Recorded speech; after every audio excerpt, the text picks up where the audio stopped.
This is the class awakening ceremony at Lijiang Academy. All the students have gathered here to receive the class that will determine their future. The students come out one by one and choose one of the 3 classes available to them. Some are luckier than others, while some are stuck with a useless class for life. But when it's our hero Yi's turn, something happens that shocks everyone. An angel appears and promises that with her power, no monster will ever be able to stop him, because she will now always be with him. She gives him a choice of 3 unique hidden classes: Light Mage, Sacred Priest, and Saint Knight. Our hero chooses the Saint Knight class because it is the most balanced and has no weaknesses. When the ceremony ends, Yi can barely make his way through the crowd of students who want to recruit him to their teams. Even one of the teachers has to push everyone aside to invite Yi to the principal's office the next day to discuss an important business proposal. But our MC is in no hurry to agree to anything. The most important thing is that with such a rare class, he can finally earn money to pay for his sister's medical treatment. Back in his room, the young fighter sits quietly before opening the system window. He notices unspent stat points and a significant boost in his attributes. Realizing he can only hunt monsters after becoming stronger, our protagonist decides that improving himself must be his top priority. Suddenly, the system announces that a unique mission has been activated. Yi quickly understands that completing these missions is necessary to earn rewards,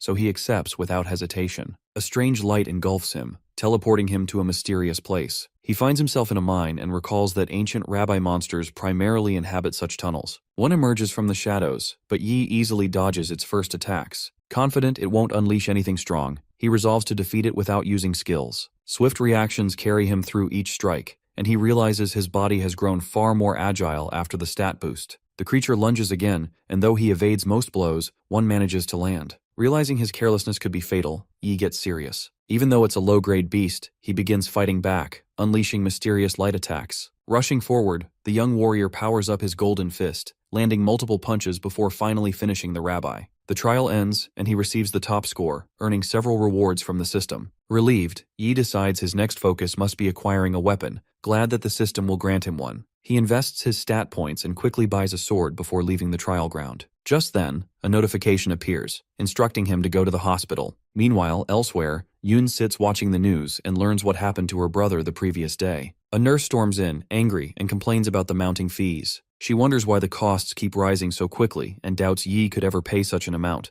as even 3 jobs wouldn't suffice. The nurse ignores her excuses and snaps that Yoon has consumed too many medicines throughout the month. Her condition has worsened several times, demanding extra care. Still fuming, she cruelly tells the girl to accept her fate and drop dead. Suddenly, a mysterious man appears, cutting her off before she can say more. The nurse leaves in a huff, warning that she'll make Yoon pay next time. Shaken, the frail girl wonders who this stranger might be. He calmly hands her his card and introduces himself as her brother's friend. Yi finally returns, holding the bills in his hands and wondering why 10,000 was mysteriously withdrawn from his account. He asks his sister about it but quickly notices 2 men sitting beside her. One of them smiles politely and introduces himself as the mayor's secretary, explaining that he is there to discuss a few matters. Our boy wonders why someone so important would come looking for him. Still, he shakes hands with the secretary and suggests they step outside if they want to talk. The man agrees but leaves a bodyguard behind to keep Yun company. At a nearby restaurant, the secretary congratulates the young warrior on gaining the protection of the sacred angel and awakening such a high-class talent. He tries to downplay it as mere luck, but the man isn't convinced. He explains that receiving an S-grade talent requires far more than luck. Then comes the revelation. The mayor has taken an interest in him and has arranged a stock of cultivation resources just for him so he can prepare for the upcoming exam. Pulling out a shiny key, the secretary is ready to hand it over, but our protagonist remains wary. He knows there's no such thing as a free gift. He suspects the mayor expects something in return, likely hoping he'll one day become a powerful figure. The secretary sweetens the deal by offering to arrange a professional medical team for Yun, and even promises that the mayor will contact a high-level priest, ensuring he no longer has to worry about his beloved sibling. He hesitates at first, but for his sister's sake, Yi agrees. Later, he meets up with Yun. Her eyes shine with excitement as she hears about his achievements. She says she hopes to cling to him like an accessory because she wants to see him reach the top. He dismisses her words as nonsense, urging her to focus on her health instead. The little girl asks about his skills, prompting Yi to remember that his class has 3 exclusive abilities, including one related to healing. Deciding to test it, he gently places his hand on her forehead, and a warm light surrounds them both. She begins to feel at ease. Yun feels amazing, and he realizes that although his slow recovery skill won't cure her illness, it can at least help alleviate her pain. The next day, Yi meets with the headmaster, who informs him that several universities have been persistently trying to recruit him. 4 teachers from top 10 universities are present, and the old man hopes he will negotiate for as many advantages as possible. He adds that these teachers are all level 35, so choosing any of them would guarantee a bright future. Yi wonders which universities they represent, and the headmaster lists their names. But he notices that the top 3 are missing. The explanation is simple. Those schools don't recruit based solely on talent. Students must also prove themselves in exams. The headmaster announces his arrival, and Yi bows politely. The teachers are impressed by his humility, despite his strength. Tian, one of them, gets straight to the point, offering 2 million and 3 exclusive Saint Knight class skill books. Another claims this is too little and makes an even bigger offer, shocking the old man. Miss Ju acknowledges their sincerity and immediately offers B-class cultivation resources if he chooses her university. At this point, the headmaster loses patience and urges Yi to accept, insisting that cultivation resources are invaluable. To everyone's surprise, he declines them all. The woman asks why, and he confidently replies that he only wants to join one of the top 3 universities. But since other races are involved, it's nearly impossible for an ordinary human like him to enter those schools. Tian releases his aura, saying he had hoped Yi wasn't so naive. He knows about the boy's background and how difficult life was before receiving his talent. The pressure overpowers him, making it hard to stand. The teachers warn that even if he enters a top university, he won't receive proper attention and will remain at the bottom. Just before he collapses, the headmaster intervenes, urging Tian to calm down. Miss Ju, however, notices that Yi managed to withstand the powerful aura, even if only briefly. It makes her realize he's special. Tian regains his composure but declares he's no longer interested in recruiting someone who lacks both skill and a good attitude. The other teachers also decide to leave,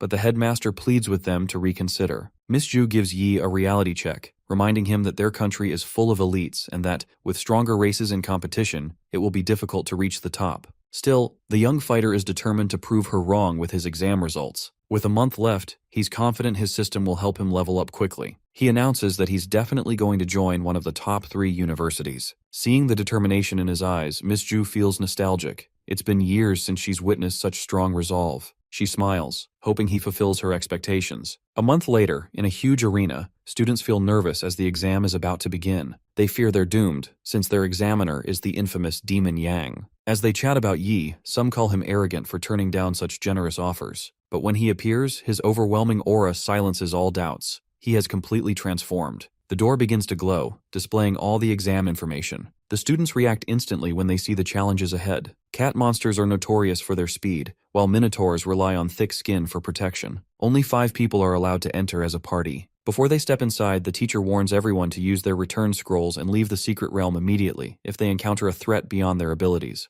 Dying inside the dungeon means losing their life for good. The timer starts, and the students rush into the mysterious map. Some decide to go alone, like our protagonist, while others form teams for better chances of survival. The audience murmurs, expecting that elite-class students will likely go solo to claim all the resources themselves. One girl points toward Yi, walking casually despite being surrounded by dangerous monsters. The exam director loses his composure and starts yelling at the headmaster, questioning why such a valuable student would be wandering alone in the map. He fears the boy might die in the dungeon, wasting all the effort spent on his awakening. The headmaster, however, stays calm and assures him that this young fighter isn't just any kid. He's someone they trust, and he likely has a plan. As soon as the monsters leap toward him, Yi pulls out his axe. He cuts through them with ease, the result of a month spent grinding up to level 10 and raising his stats to 13. Confidence surges. Our boy feels ready to ace any top-ranking exam. When the creatures hesitate, he charges forward, swinging his weapon and cutting them down one after another. With his talent and the Sacred Angel's protection, even his axe has grown sharper and stronger. Although the exam limits everyone's weapons to 3-star bronze, his buffs allow him to enhance it further. With the Blade of Pure White now at level 5, Yi destroys several monsters in an instant. The weapon is so powerful it can kill any low-level creatures with a single strike. The audience erupts in cheers, stunned by his display of strength. One teacher points out that he's faster than the cat monsters themselves, his speed having risen dramatically. Another adds that his magic is sharper too, bolstered by high intelligence stats. Each attack lands with perfect precision, convincing them he's a combat genius. A third notes his iron determination and strong will to fight. Still, the night map isn't just about power, it overwhelms fighters with sheer numbers. Even veterans risk collapse when their stamina runs low. Observing carefully, a teacher remarks that Yi's axe looks heavy and suspects he's burning energy with every swing. Sure enough, several cat monsters leap at him. With a single sweep, he takes out a handful and finishes the rest with his magic. Suddenly, a blue light flashes, revealing the entrance to the next level. As he steps inside, Yi finds himself facing thousands of monsters waiting in the shadows.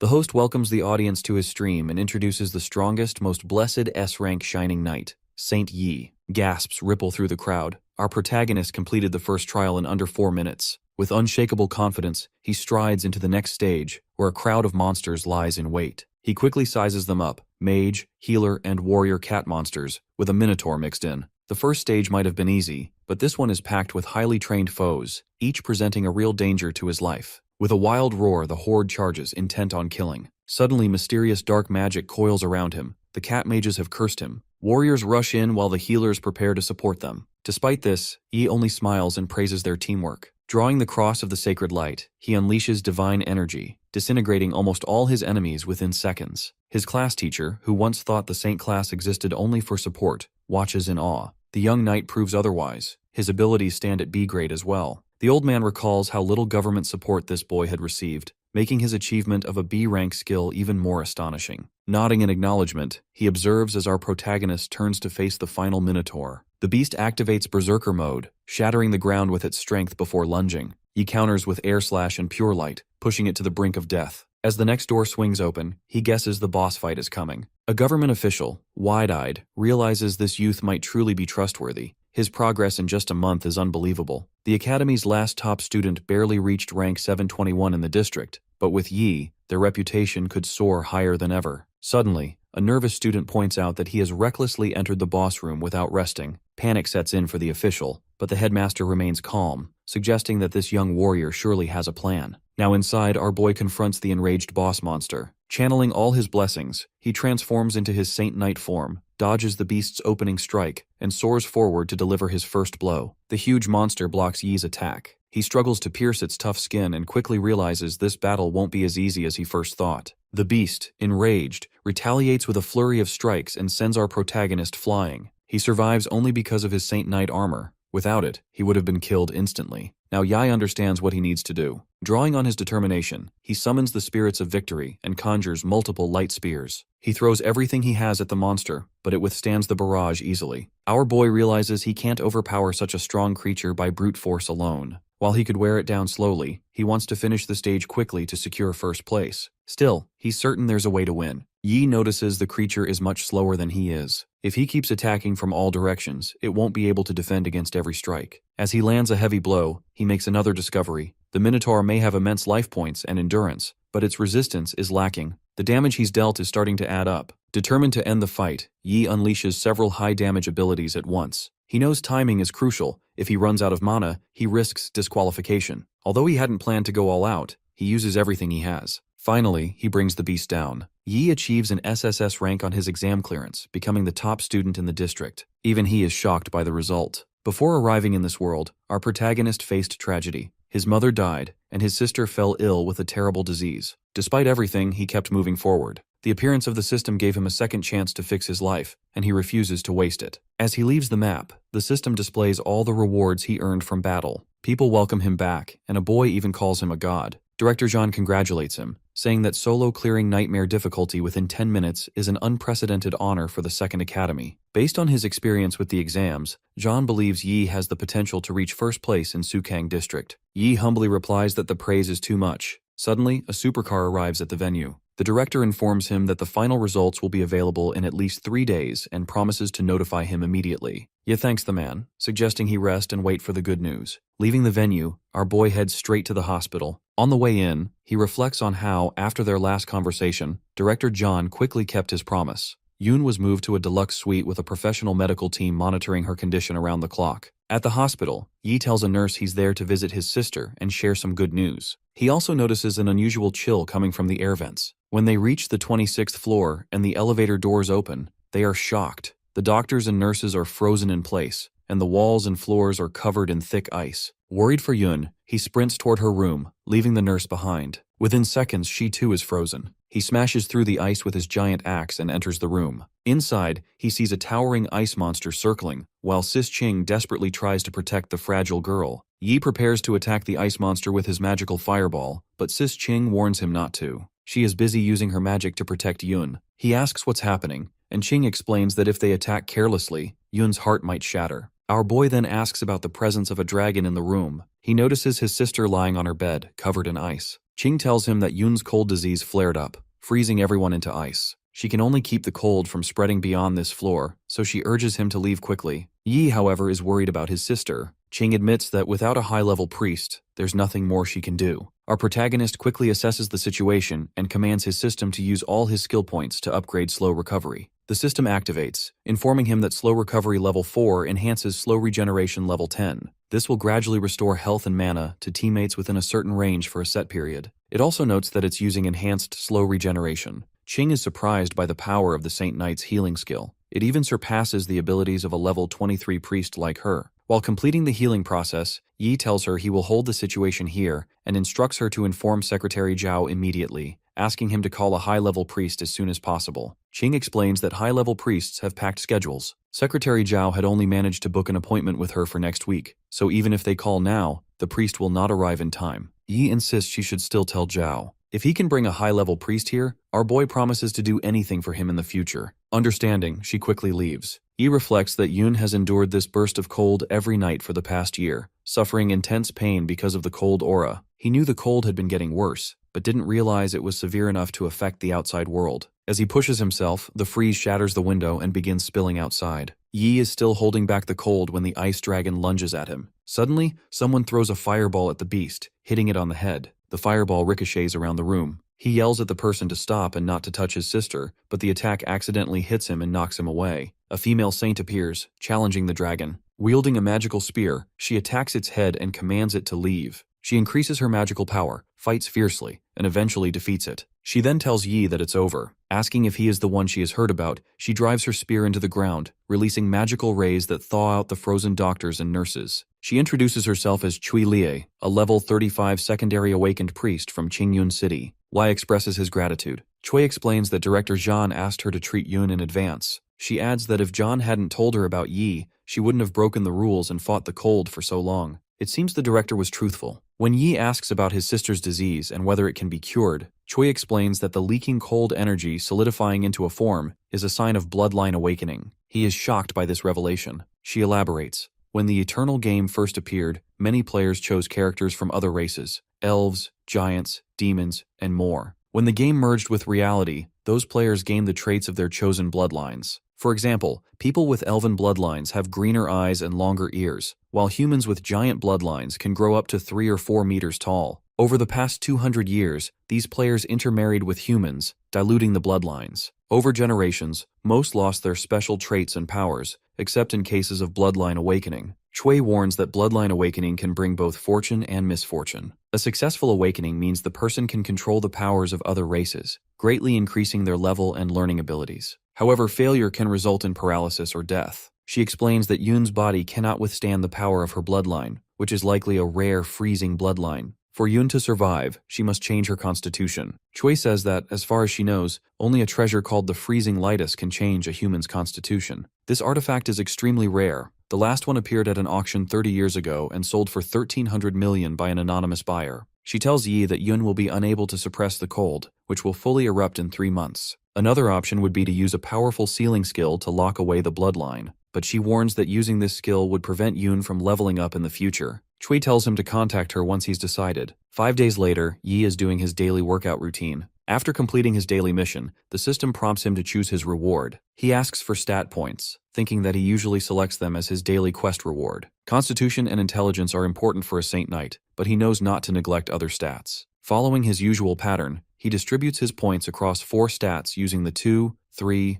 3, and 2 method for balanced development. The system then announces that he has completed his achievement mission and congratulates him on earning first place in the Sukong District exam. It informs him that his rewards will be issued according to his results and proceeds to list the skills and grades he has earned. A newscaster announces that the first place winner is the Black Horse from Jiangli City. She also shares that this individual was only level 10 upon entering the realm, and that his class awakening ceremony triggered a divine phenomenon, a clear sign of his destiny as the top contender. Secretary Zhao informs the media that he always believed Yi would succeed after witnessing his awakening as a Saint Knight. That conviction led him to advise the government to increase their investment in the young fighter. Inside a bustling restaurant, people are abuzz with talk about the new champion. Some discuss whether a Saint Knight is a support class, while others express skepticism. One man argues that he doesn't like Yi, pointing out that it usually takes a long time for such a class to clear a realm alone, especially for someone who was only level 10 tackling a Nightmare Realm solo. A girl interrupts, revealing she has recordings that prove his abilities are genuine. She confirms that he is indeed powerful. People begin to wonder aloud why his holy cross appears even more formidable than high-tier magefire magic. They marvel at his weapon blessing, calling it a gift from the gods and a blessing of courage, and someone even asks how many buffs he has. Meanwhile, a red-haired man sits alone in his house, reflecting on Yi's most recent victory. He notes that the clearance time was 9 minutes and 24 seconds, 20 seconds faster than his own record. Frustrated by the loss of honor, he angrily shoots his servant robot, fuming that the boy dares to outshine him, and vowing that Yi is courting death. On the other side of the city, our boy strolls through a park when he receives 2 messages from the Zhongli government on his phone. Each message details a very large sum of money, pending his confirmation. He immediately calls Secretary Zhao to ask if something is wrong. Jay reassures him that, in recognition of his brilliant exam performance, the government is awarding him 5 million in cash and a luxurious mansion. He asks if Yi has a preferred location for the mansion, but our protagonist replies that Zhao can choose it for him. Zhao then informs him that recruiters from the top 3 universities are on their way to meet him, offering to send a ride. I responds that there's no need, because the recruiters have already arrived. A young man approaches and introduces himself as a recruitment teacher from Rongyang University. As he greets Yi, another recruiter descends from a helicopter, loudly questioning why the Rongyang teacher is even here after criticizing him in the past. The Rongyang teacher warns the lad to be careful with his words, explaining that Tian, the newcomer, could not see the truth and has since been dismissed from his university. He then offers Yi a place at Rongyang University, along with a 4 million yuan incentive. Not to be outdone, Tian, representing Modu University, counters by promising to double whatever offer Rongyang University makes. He is confident that Modu will secure the enrollment and urges everyone else to leave. Suddenly, a woman with large wings appears beside Yi and, without warning, scoops him up and begins to fly away. She introduces herself as a representative from Qingjing University, boasting that the school offers nothing but the best cultivation resources, including grade A resources every year for 4 years. While soaring through the sky, another winged woman intercepts them, arguing that recruitment should depend on resources, history, and fame. She insists that Sukong University can match anything Qingjing offers, and questions the need for kidnapping. She warns the first woman that, unless she puts Yi down, she shouldn't be blamed for what happens next. Back on the ground, Tian ups the ante again, promising that Modu will provide not just grade A cultivation resources, but also a full set of golden grade equipment every year. The first winged woman then clarifies that she is not kidnapping him, and she urges Yi to make his own choice. The second woman introduces herself as Su Mie Er, recruitment teacher from Sukang University. She explains that Sukang values strength above all, and that students who reach the school's Earth or Heaven rank can earn grade S resources. She points out that Sukang has won first place in the past 4 freshman exchange contests, demonstrating their ability to cultivate top talent. The 2 women trade barbs, each defending their university's records and achievements, with Mei insisting that Sukang's wins should spur Qingjing to work harder. Amid their arguments, Yi considers his options. All the universities offer similar benefits, and any one of them could guarantee his bright future.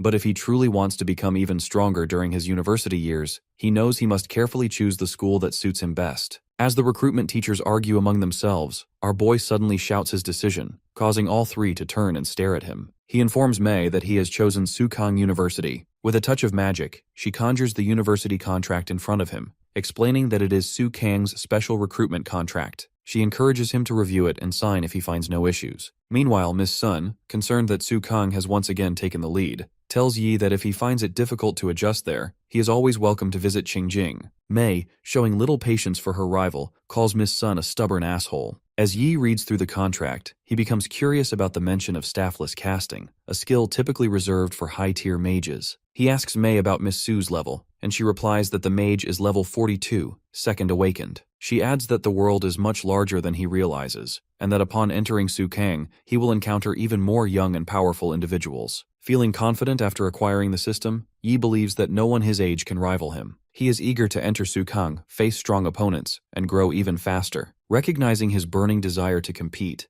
Mei calls him an interesting boy. Once he signs the contract, it begins to emit magical lights. Mei swiftly takes it and tells Yi he will have a week to pack his belongings, as she will return to take him to Sukang then. He is surprised, wondering if the semester starts so early, but Mei whispers that special recruits will have access to the highest level of cultivation and training. Their strength will increase rapidly, preparing them for better performance in the upcoming National Freshman Exchange Contest. The next day, Yi, accompanied by his sister Yun and sister Qing, visits his new mansion. Secretary Zhao informs him that the mansion has been gifted by the city government. It boasts 3 floors, the second floor featuring a specialized training room, the third floor offering a spacious balcony and leisure area, and the total area measuring nearly 1,000 square meters. After showing them around, Zhao says he will leave them to rest, but before he can depart, Yi requests a favor. He explains that Yun is still not fully healed and remains physically weak, so even though Sister Qing will be staying with her, he hopes Zhao can also help look after Yun for a while. The secretary agrees gladly. Meanwhile, Mei waits for Yi in her car. She reminds him that Yun needs to take the pills from Priestess Cui every week, have Sister Qing check her health daily, and that Zhao will arrange for her to start school in a few days. Mei also tells Yi that Yun should listen to Zhao's instructions. Yun hugs her brother, assuring him she understands. As Yi and Mei drive away, she asks if this is his first time traveling a long distance,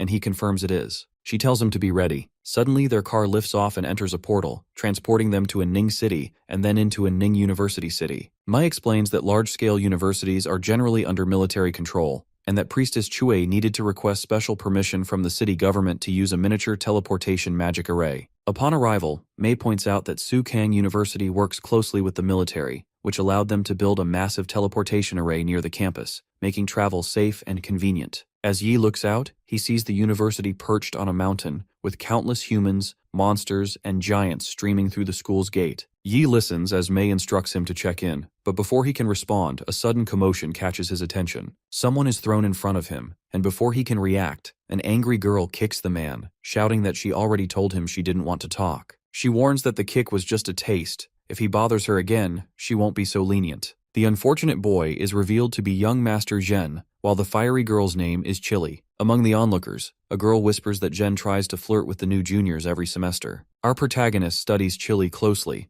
noticing that her magic patterns hint at a demonic bloodline. Miss Mei calmly explains that many students and teachers in University City carry different bloodlines, advising him not to be surprised in the future. He reassures her, saying she need not worry, regardless of race. As long as they stand with humanity, he won't be hostile, nor will he blame the entire demon race for his father's death. Mei then presents him with his student ID. Examining it, Yi wonders if the number represents his ranking score. She takes the chance to explain the school's system. Every year has its own ranks, with stronger students placed higher. Freshmen are initially ranked based on entrance exams. He's startled to discover that he is ranked 001, the strongest among the new intake. Mei cautions that this rank is temporary. A freshman competition in a month will reshuffle positions. From now on, he'll be the target, with everyone eyeing his spot. Our boy answers firmly that since he has achieved first place, he doesn't intend to lose it. Mei continues, detailing the school's score system. Freshmen gain points according to their rank, which can be exchanged for meals, equipment, potions, skill books, and even rare S-class skills and resources. Beyond ranking, scores can also be earned through mission boards, or by holding a position in the prestigious Heaven and Earth rank. She notes that Su University has around 5,000 students, many aspiring to climb into that elite rank, and warns him not to grow arrogant. As they walk, Yi notices students stepping into a glowing magical gate. Mei explains the 3 realms: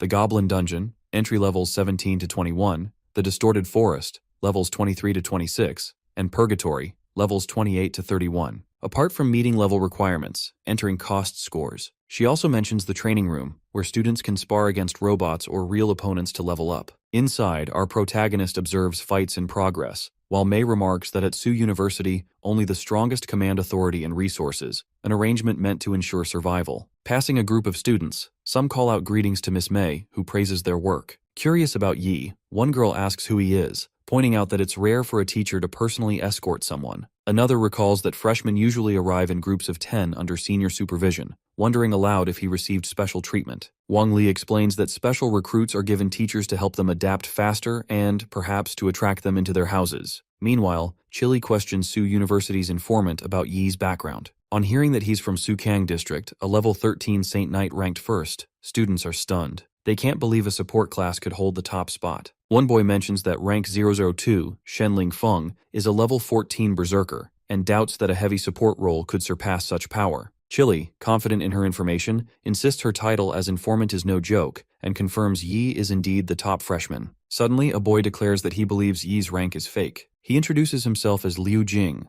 a level 13 punishment knight ranked 038, and challenges the Saint Knight, claiming he doesn't deserve his number. Stepping forward, he's halted by a senior who rests a hand on his shoulder, reminding him that duels are private matters and warning not to waste everyone's time. The senior adds that the rank of 001 was decided unanimously by the headmaster and 5 house teachers. It's no mistake. Liu shrugs it off, insisting he can handle this and telling the senior not to interfere. Excitement spreads through the crowd as whispers fly that Liu is trying to use Yi as a stepping stone. Some argue it's natural, since the Saint Knight class isn't known for its strength. Our protagonist asks Liu what his true motive is. The challenger proposes a wager. If he wins, he'll demand nothing, but if he loses, Yi gets 100 scores. Considering his reputation and wanting to set an example, Yi raises the stakes, demanding 300 instead. Liu hesitates, knowing he only earned about 400 for his rank, and the crowd murmurs that he risks losing nearly everything. Yi turns his back, taunting that Liu can walk away if he lacks courage. Pressured, the punishment knight accepts the terms and tells him to step into the ring. Yi, however, dismisses the idea.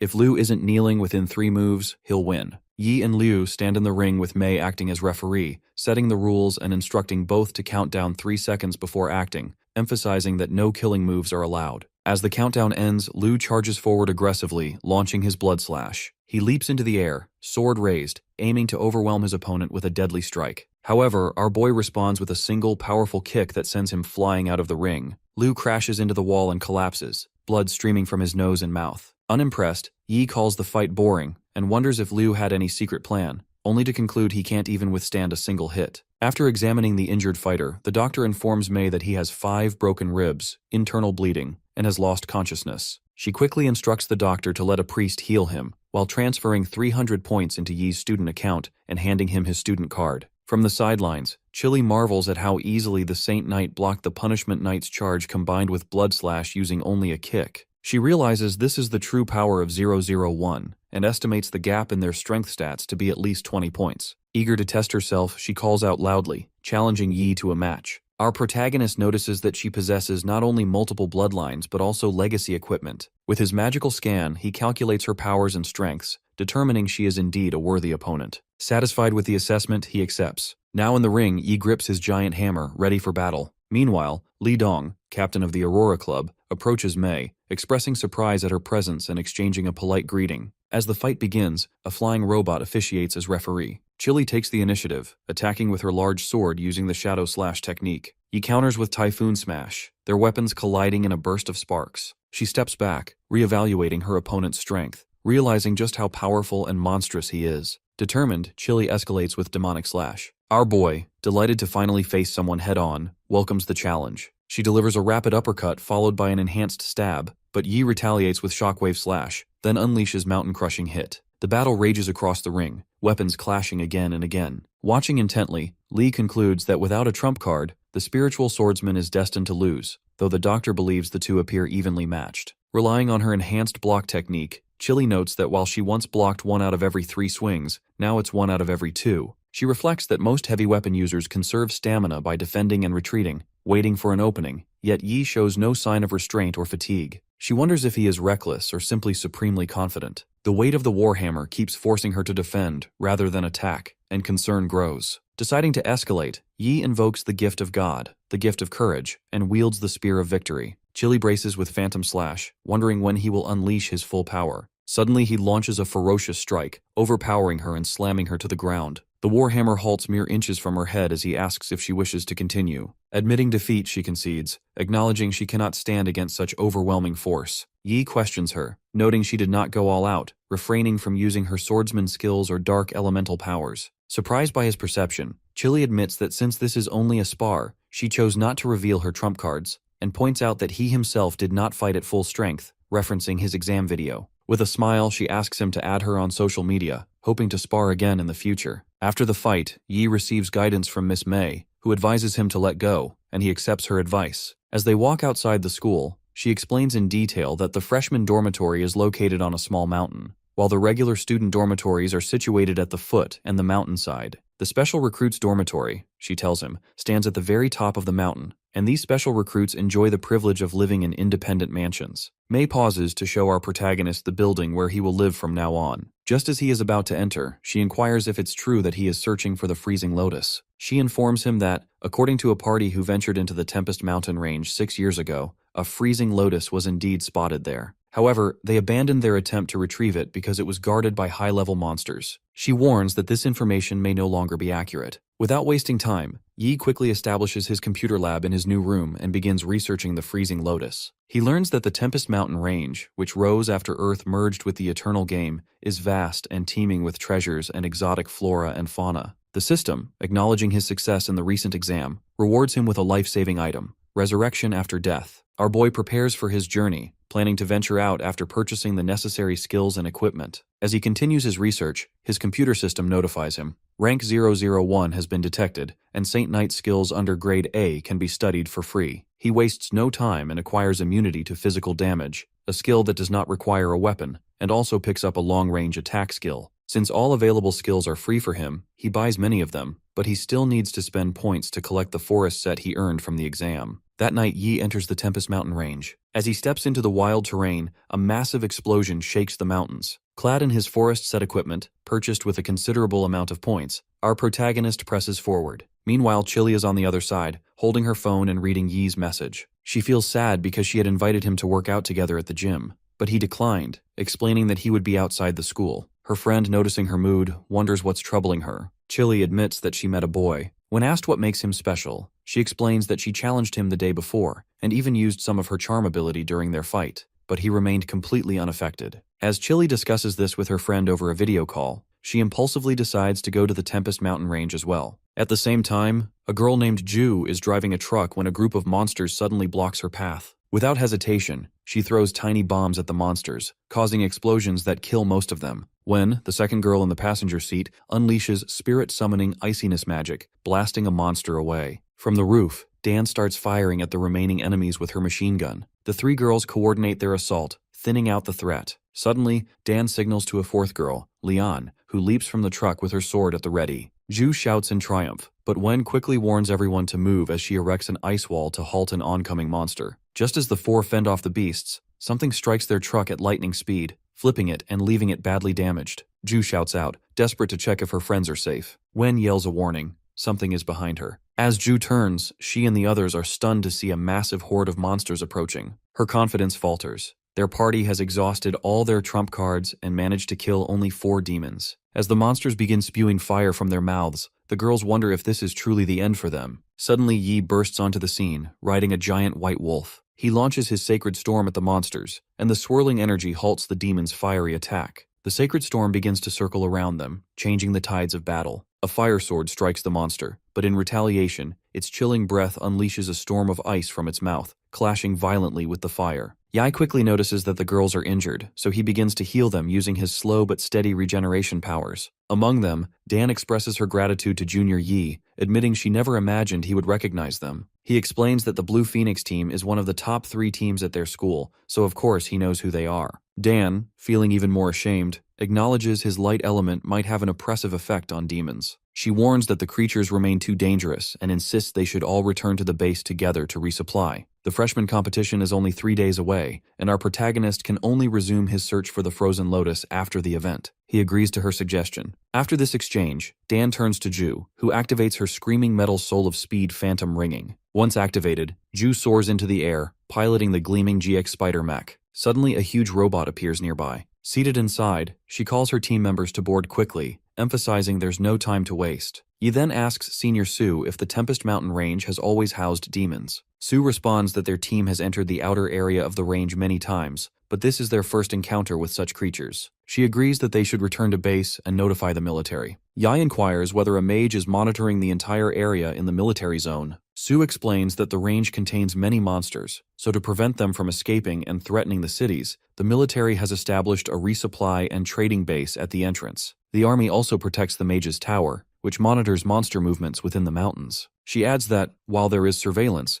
the demons they encountered are considered low level. Our boy, however, finds it hard to believe that level 20 platinum demons can be classified as such. Sue clarifies that the Mage Tower mainly focuses on epic and legendary monsters deeper in the range, and anything below its minimum detection setting might go unnoticed. She then questions why, if there is a dimensional crack, only low-level demons are coming through. Sue reasons that the military would exterminate such foes immediately, and if the crack could let in level 30 demons, it could also let in those much stronger. Sending weak ones would only waste lives and expose the crack's location. Suddenly, more demons descend into the forest, illuminated by a powerful ray of light. Ye urges the girls to leave. He promises to catch up with them later. Sue, concerned for his safety, warns that they have no way of knowing how many demons are out there, and that it's too dangerous to go alone. Our protagonist mounts his wolf, and together they race toward the site of the demon landing. Meanwhile, a small group sits hidden in the woods, debating whether to help the lone fighter they see. Ultimately, they decide not to intervene, believing they are too trapped and powerless to protect even themselves. Not far away,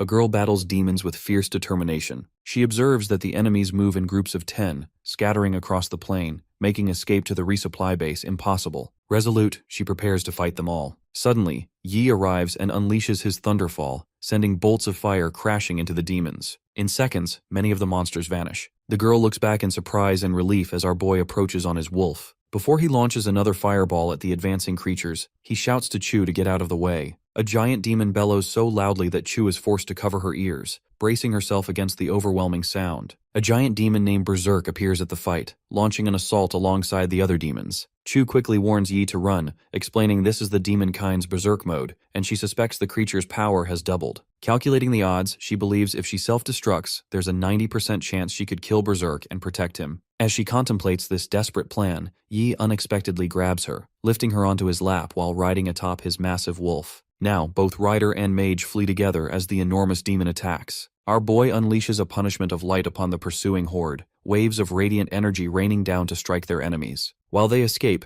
Yi remarks that everyone aspires to the mage class because of the appeal of long-range monster killing. He observes as the demons begin to fly toward them, and within moments, they are surrounded. Counting quickly, he estimates 180 closing in, enough that he could handle with area of effect skills, were it not for their scattered formation. The commotion has drawn every demon across the plains to this spot. He transfers magical powers to Chu, instructing her to move left, attack, and avoid getting too absorbed in direct combat. He bestows slow regeneration, Blessing of Dawn, Weapon's Blessing, and Gift of God upon her, marking her forehead with each saintly buff. The girl notes all the new powers displayed on her device. Yi leaps down from his wolf and tells her to go now. With a single mighty swing of his warhammer, he crushes many demons at once. Chu immediately feels the difference. Her stats have increased by 25%, nearly doubling her power, a boost she knows no level 16 or even level 25 Saint Knight should be able to grant. Suddenly, a giant demon leaps in front of her, but Yi's wolves dispatch it before it can harm her. Trusting his orders, Chu moves as directed. Meanwhile, our protagonist continues to decimate the horde, but soon, a group sneaks up behind him. Before they can strike, she hurls her sword, killing them instantly and saving him. He realizes that classes wielding holy light draw the attention of the most demons,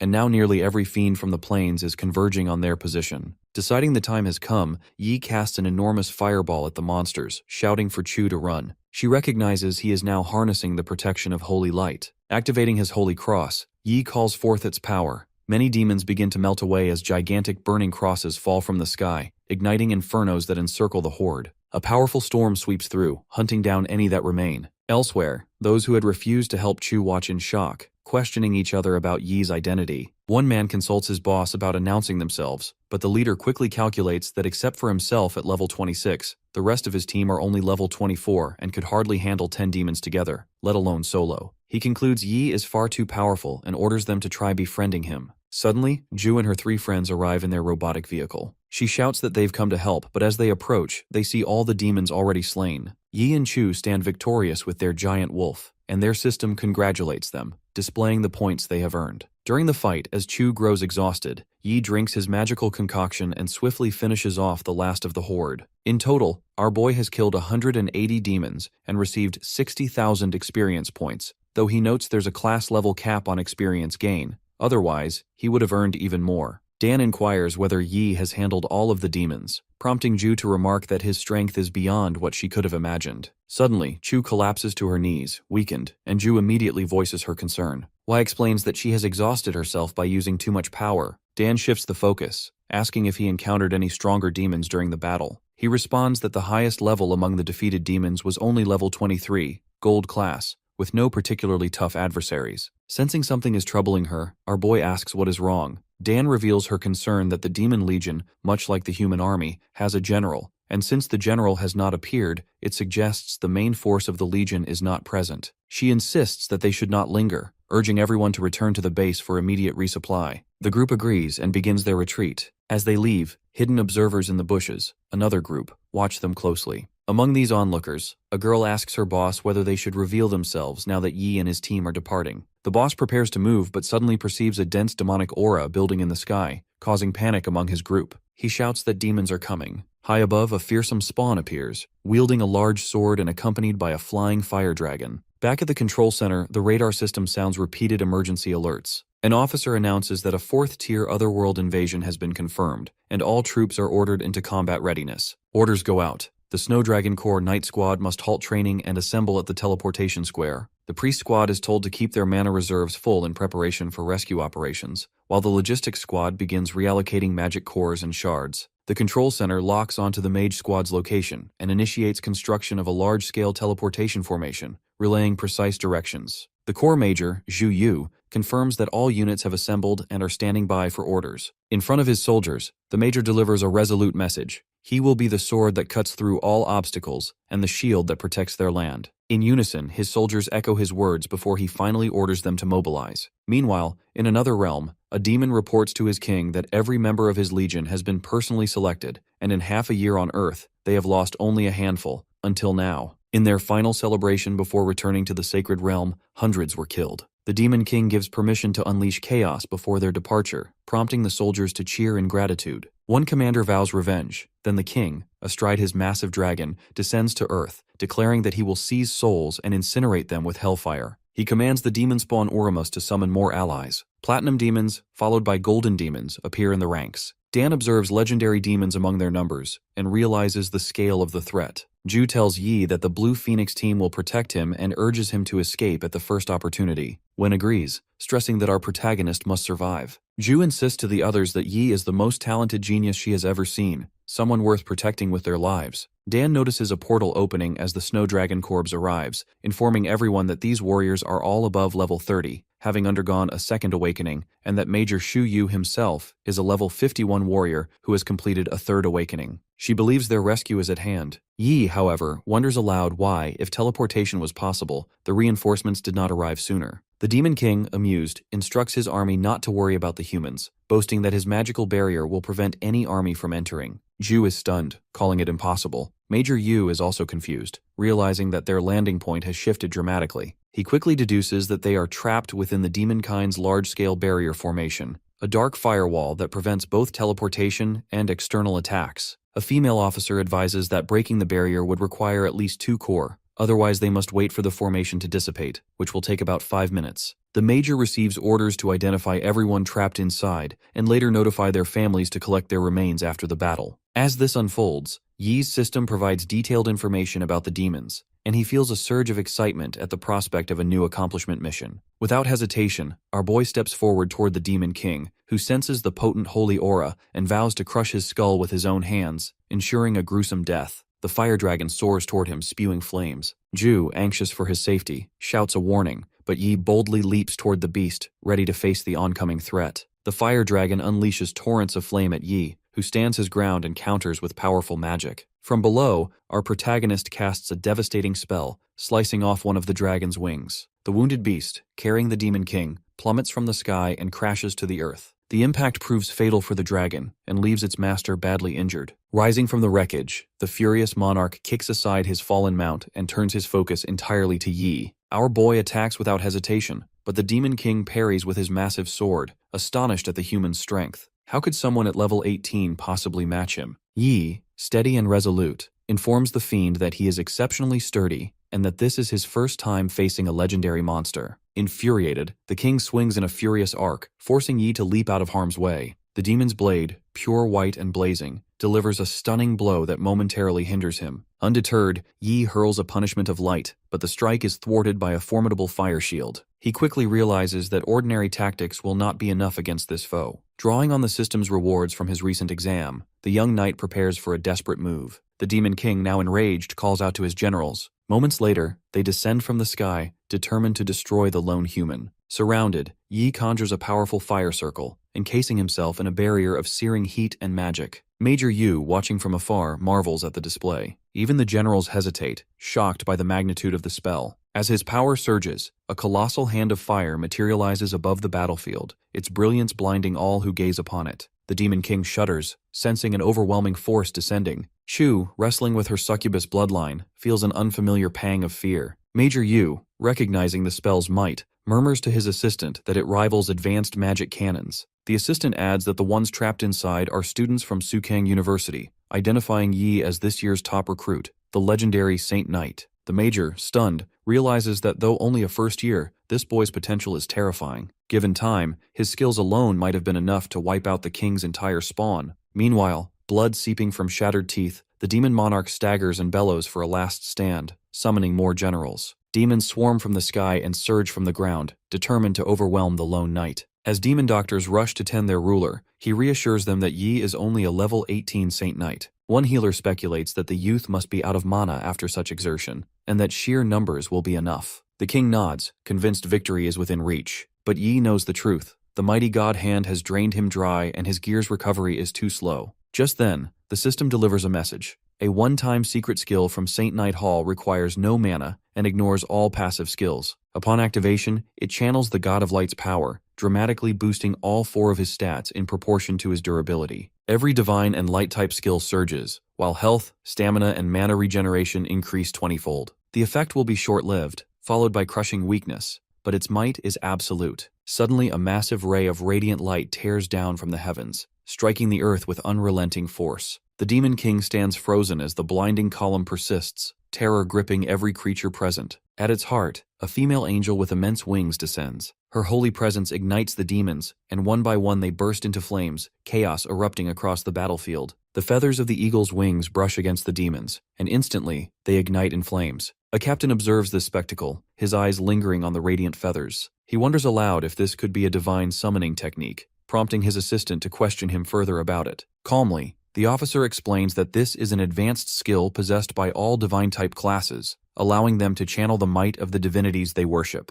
Meanwhile, the Demon King, overwhelmed by disbelief, shouts that such a feat should be impossible. He knows this technique is a closely guarded secret and cannot fathom how someone with the humble rank of a level 18 Saint Knight could wield it. His doctor, ever loyal, informs him that once the divine summoning technique is set in motion, only another being infused with divine power can interrupt it. If the casting completes, their entire legion faces annihilation. Shock clouds the monarch's expression as he realizes this skill shifts seamlessly between offense and defense. Desperate, he turns to his doctor and demands to know how much longer the construction of the return formation in Dark Shadow Valley will take. The physician responds that only 1 minute remains. They need just a single minute for His Highness to escape. Recognizing the urgency, the ruler declares that the time has come to prove loyalty. He commands all flame demons to obey and sacrifice everything for the esteemed demonic son, Orimus, without delay. The demon doctor is the first to comply, offering his life by splitting himself in two and channeling all his energy to his master. Following this sacrifice, 3 more generals willingly give up their lives, each transferring their power to the king, who grows stronger with every passing moment. As this dark ritual unfolds, an angel bestows upon Yi the power of the divine. She tells him that God once said, "Let there be light,"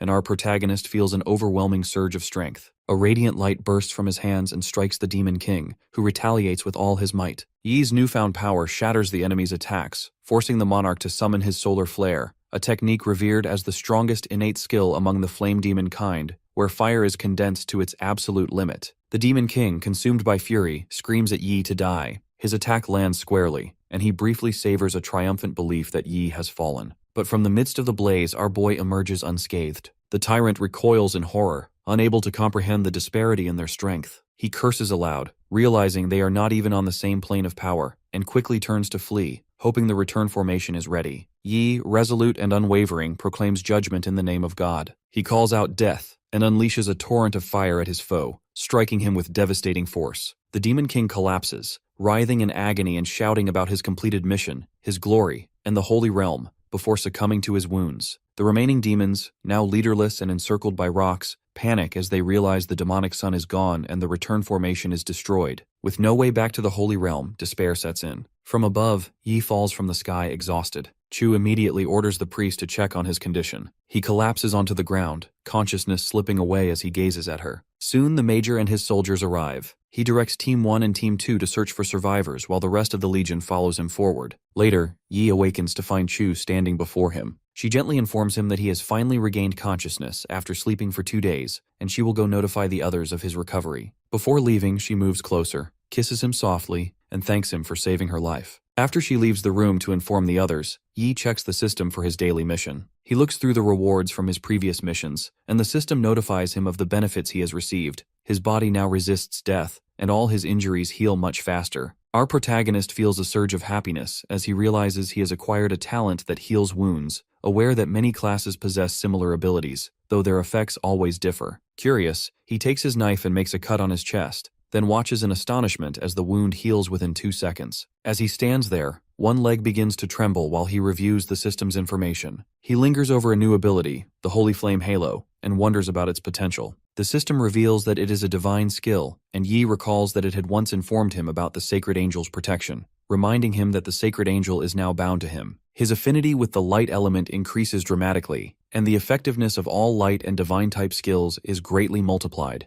When he activates Holy Flame Halo, light and flame-type damage is boosted by 40%. Yi wonders if, with both Holy Flame Halo and Punishment of Light active at the same time, he could function as a dual-element mage specializing in both light and flame. Stepping outside his room, Yi encounters an army officer waiting for him. The man introduces himself as Vice Captain Wang Liang of the Snow Dragon Legion, a mage, and thanks him for his timely defeat of the demonic sun and the destruction of the return portal. He explains that they have captured many demons as prisoners. He responds politely, assuring him it was nothing significant, though inwardly he wonders what business Wang has with him. The vice captain explains that Captain Shu should be present to thank him personally, but pressing matters prevent it, so Wang has come in his place. He describes how Yi's final strike destroyed half of Dark Shadow Valley, yet managed to preserve evidence of a demonic descent, which allowed the Legion to uncover crucial secrets about the enemy. Captain Shu is currently reporting these findings to the higher authorities. Opening his system, the vice captain conjures countless screens in front of them. He explains that these are resources accumulated by the Snow Dragon Legion over centuries and invites Yi to select whatever he desires. Our boy points to the grade treasures and indicates he's interested in the S-grade treasure known as the Frozen Lotus. Wang searches through the system and soon locates it, displaying its full details. Yi is pleased, and Wang agrees to grant it, explaining that the treasure costs 100 million points,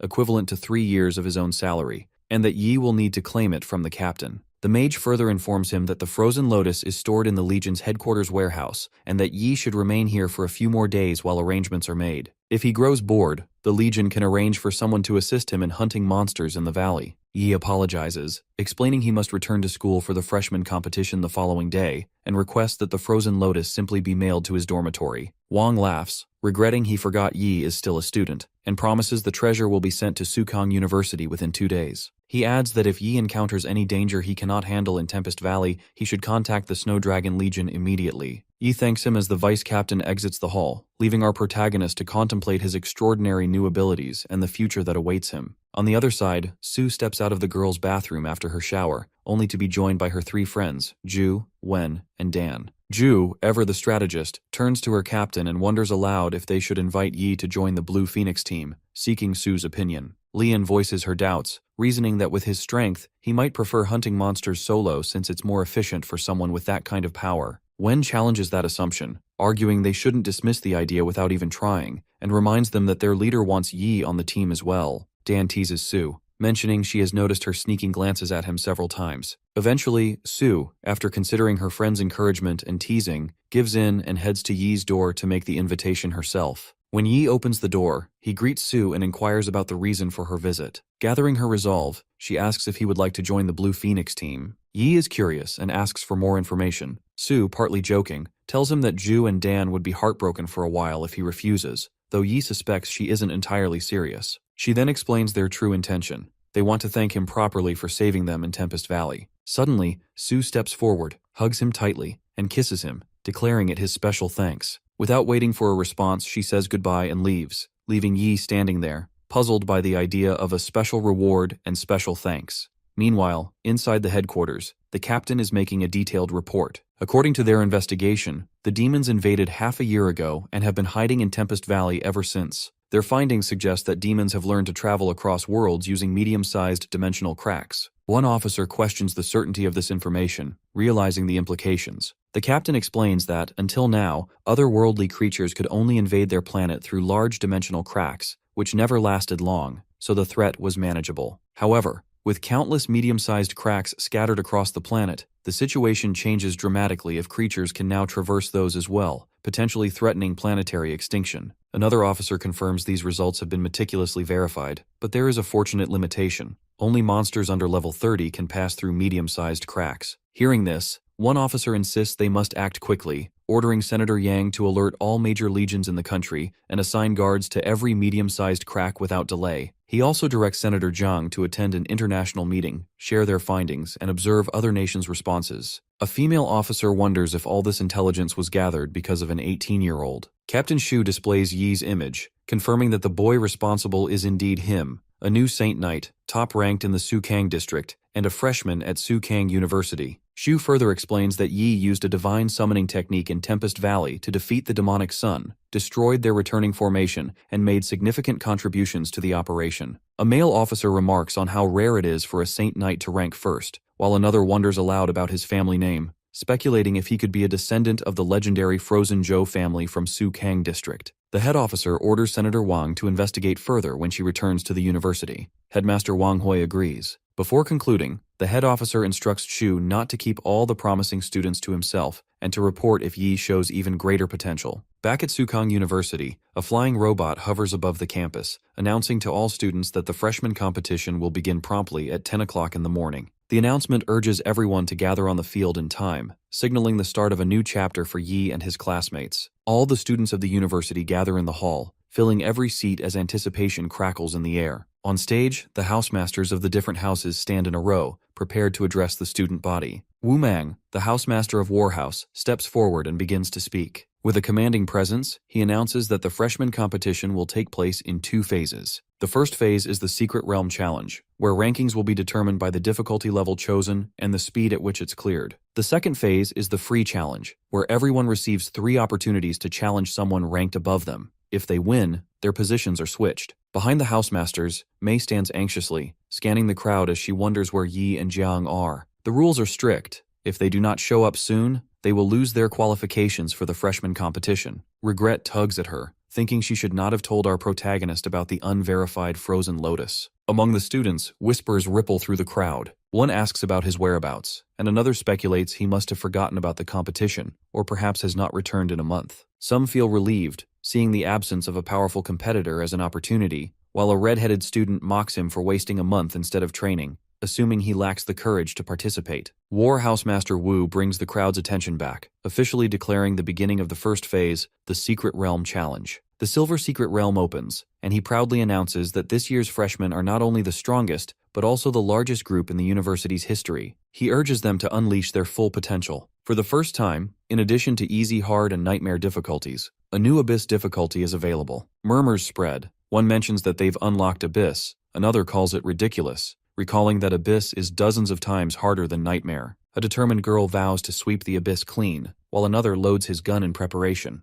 Wu signals the start, and the system projects the Bear Monster Nest Secret Realm, its levels, difficulties, and the names of students who manage to open each one. He then notices the absence of students numbered 001 and 003 and inquires about them. Mei steps forward, explaining that Yi and Jiang have gone to the Tempest Mountain Range for experience and haven't returned yet. Wu's face hardens with fury. He stresses to her that the freshman competition determines the direction and resources for future training, questioning how they could be late for such a pivotal event. He accuses them of taking things for granted due to their high ranking and youth. She tries to defend Yi, insisting he is not so careless, but Wu cuts her off, declaring that students like them need to be taught fortitude. Since they are absent, their ranks will be reversed. Suddenly, our boy appears on the field, carrying Jiang on his shoulders as he sprints at breakneck speed. Without hesitation, they immediately open the Abyss difficulty, drawing astonished looks from the crowd. Zhang beams with satisfaction. They've made it just in time. The system informs Yi that he has entered the bear monster nest on abyss difficulty, warning about the extreme violence of monsters and advising caution with the return scroll. He swiftly activates the Blessing of Dawn and Blessing of Courage. He follows up with the Blessing of God and Blessing of Protection, preparing for the challenge ahead. The system relays details of the bear warrior and the 3 types of bear monsters waiting for him. He charges forward, swinging his warhammer with force, slaying a bear monster in a single blow. The system updates Jiang, explaining the instant army-breaking slash, which rapidly swings the weapon to release continuous sword energy, as well as a technique to gather all her power for a devastating punch. Elsewhere, another student executes a typhoon heartbreaker kick, spinning into a powerful jumping strike that knocks his opponent away and leaves them stunned. He boasts that he has already defeated 16 bears at the start. The bear nest is notorious as one of the school's toughest challenges,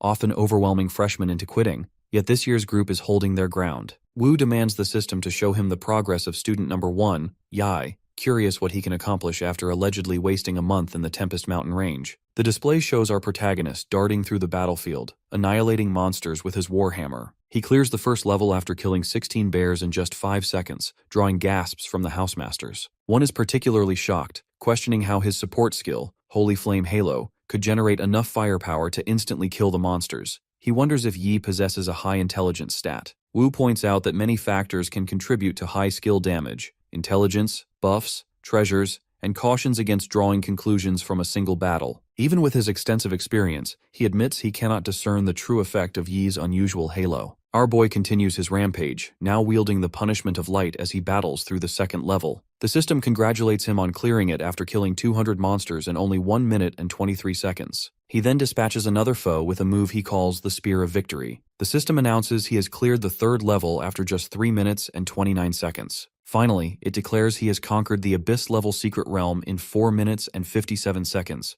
earning a triple S grade and setting a new record. Rewards and points are listed in detail. The narrative reflects on the significance of talent to a class's strength, explaining that in the beginning, Yi relied on his S+ grade talent to awaken the rare Saint Knight class during the ceremony. He realizes that such generous rewards must be a privilege reserved for those who clear secret realms of silver grade and above, since he never received anything similar when he broke the record in the bronze secret realm. As he examines his new abilities, he quickly decides that strong protection is most suited for tanks and doesn't offer him much value. Rapid step seems useful, but focus halo immediately stands out as superior. In real combat, reaction time is crucial. After all, the stronger the enemy, the faster their attacks, and the more vital it becomes to respond accurately in the chaos of battle. Focus Halo not only reduces the risk of his skills being interrupted, but could even turn the tide of a fight if used at the right moment. The system notifies him that he has cleared the Abyss-level secret realm and asks if he would like to open additional levels. Meanwhile, the housemasters continue to discuss his performance. A senior remarks on Yi's powerful combat style and flawless elemental control. Wu Mang adds that his quick thinking and adaptability made the most of Abyss difficulty. A younger one points out that Yi is remarkably well-rounded, excelling not only in magic attacks but also in buff skills and close combat prowess. However, a female housemaster notes that the Saint Knight class is so balanced that, as his level rises, he will need more points to maintain this versatility, which could eventually make his results seem ordinary. Wu agrees, mentioning that he plans to have a talk with our boy after the competition ends. Another young housemaster reminds him that Yi has yet to declare which house he will join, suggesting they let him choose before approaching. The old master concurs, noting his exceptional talent in elemental magic and his suitability for the elemental house, where recruitment has already begun. The headmaster, entering the conversation, observes that everyone seems eager to recruit him and laments that he missed the chance to witness the performance firsthand due to his late arrival. Now Yi finds himself entering a dark, ominous chamber. At the center, atop a mound of human bones, stands a throne, and on that throne sits a human skeleton. He recalls that the term evil gods does not simply refer to the god of darkness, but rather to deities that are mad and chaotic, fundamentally different in nature. Faith in the gods of light or darkness demands pure, unwavering devotion, while worship of evil gods requires the offering of fresh life and souls. He remembers the infamous Bloody Abyss incident from decades ago, where a tertiary awakened classholder, a secret follower of the evil gods, orchestrated the sacrifice of an entire city. Millions perished in an instant, and the perpetrator's power soared from level 54 to 89 before the patrol legion and army ultimately destroyed him. The souls consumed by the evil god could not be restored, and since then, the nation has enforced a strict ban on worshipping such beings. Those caught are executed without mercy. Still, the promise of rapid power tempts many down this forbidden path. The system now provides details on a terrifying new foe, the bear monster ghost. The ghost regards Yi with a chilling hunger, wondering aloud how long it has been since it last tasted fresh human flesh, savoring the anticipation of its next meal. Yi understands that he is facing an undead foe, completely immune to physical attacks, and knows that any martial artist would be astonished to see this final boss. Our protagonist boldly challenges the bear ghost monster, daring it to come at him. The enormous creature responds with contempt, telling him his efforts are useless before launching an attack. I remains calm, carefully observing its movements, analyzing every step and gesture. The monster admits that his holy light is powerful, but insists such power holds no meaning in the face of the immortality granted by the great Lord of Exia. Noticing the intensity of that radiant glow, the bear ghost decides to reveal his trump card, warning that resistance is pointless, and taunting by questioning how much energy the boy has left after this display. The ghost boasts that upon his next resurrection, it will mark the time of Yi's defeat. Unfazed, our boy challenges the monster's confidence and unleashes enormous waves of magical fire, hurling them at the towering specter. The ghost catches fire yet defiantly screams that Yi cannot kill him. With deliberate, circular movements of his arms, the Saint Knight conjures an even greater blaze, directing the inferno toward the bear ghost. Overwhelmed and unable to withstand the fire, the monster wails, calling desperately for his Lord Exia and lamenting that his powers are fading. Ultimately, the spectral foe vanishes, consumed by the flames. The system congratulates Yi on clearing the extra level, reporting that he completed it in 1 minute and 12 seconds, and then lists the rewards he has earned. He examines his prizes,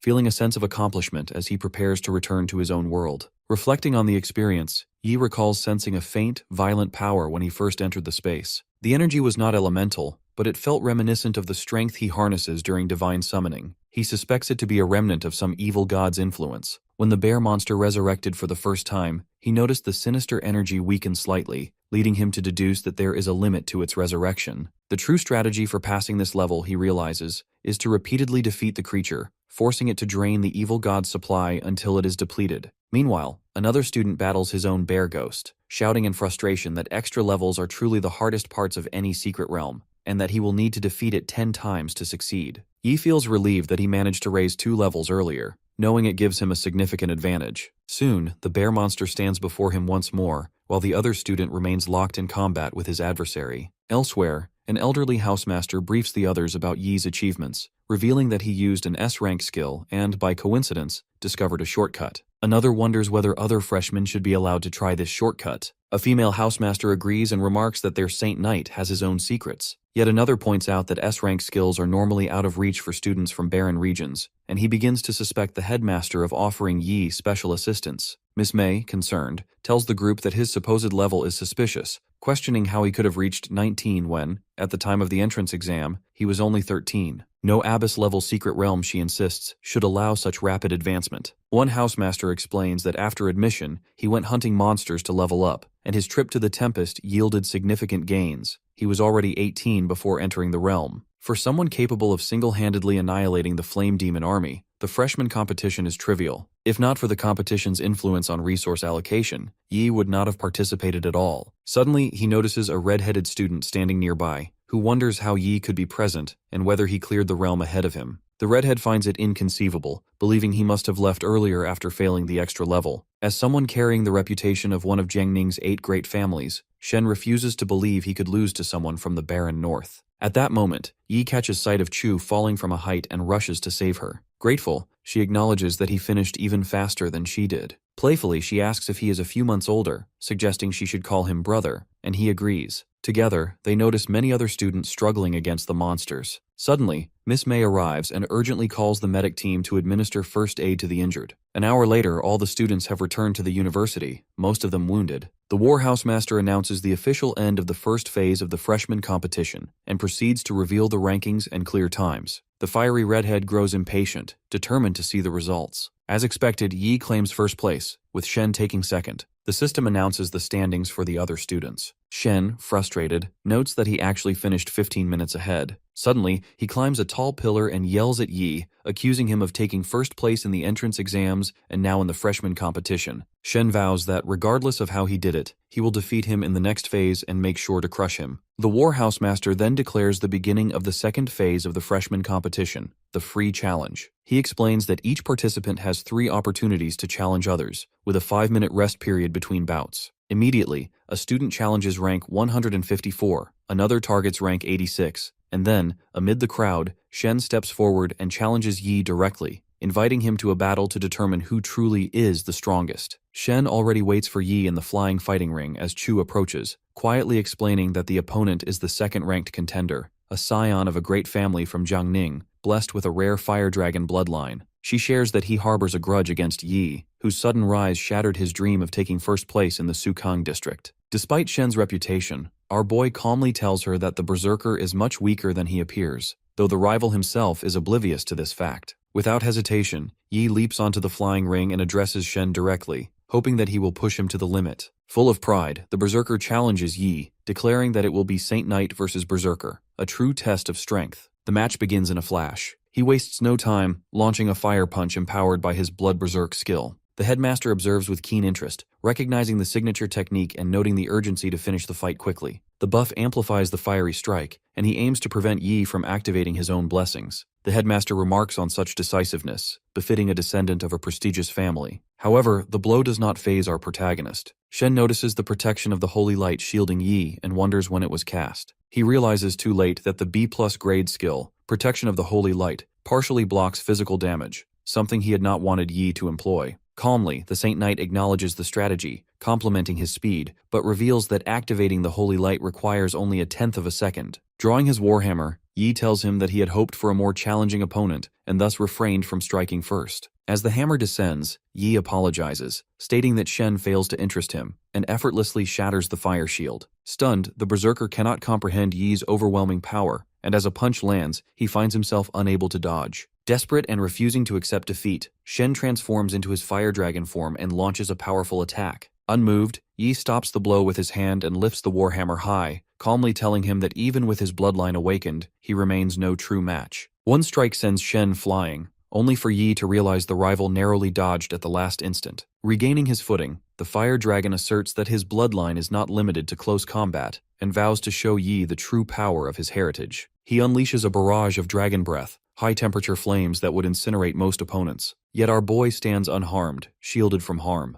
Spectators murmur in awe, recognizing the legendary skill of the fire dragon bloodline. I responds by summoning the Holy Flame Halo, which absorbs the fiery breath effortlessly. Watching his signature move dissipate, Shen is incredulous, comparing the scene to a minister kneeling before a king. Refusing to believe it, he unleashes even fiercer breaths, but Yi assures him it is pointless. The flames cannot escape his control. Deciding to end the match, Yi advances and strikes with his warhammer. Shen defiantly declares that the Saint Knight can only dream of defeating him with his own flames, vowing to reclaim control over his power. Yet as the redirected fire lashes back, the berserker is unable to defend himself and collapses to the ground. The housemaster announces his defeat and loss of consciousness. Yi is declared the victor. The housemaster notes that Shen, once a prideful and arrogant contender, was defeated without Yi even revealing his full strength. The implications of such hidden power are left to the imagination. Among the students, one remarks that given Yi's level and combat intellect, it's unsurprising the berserker was so thoroughly outmatched. Attention shifts as the war housemaster points out another district's first-place contender. A female student steps forward to challenge Yi. She introduces herself as Song Xiaolin,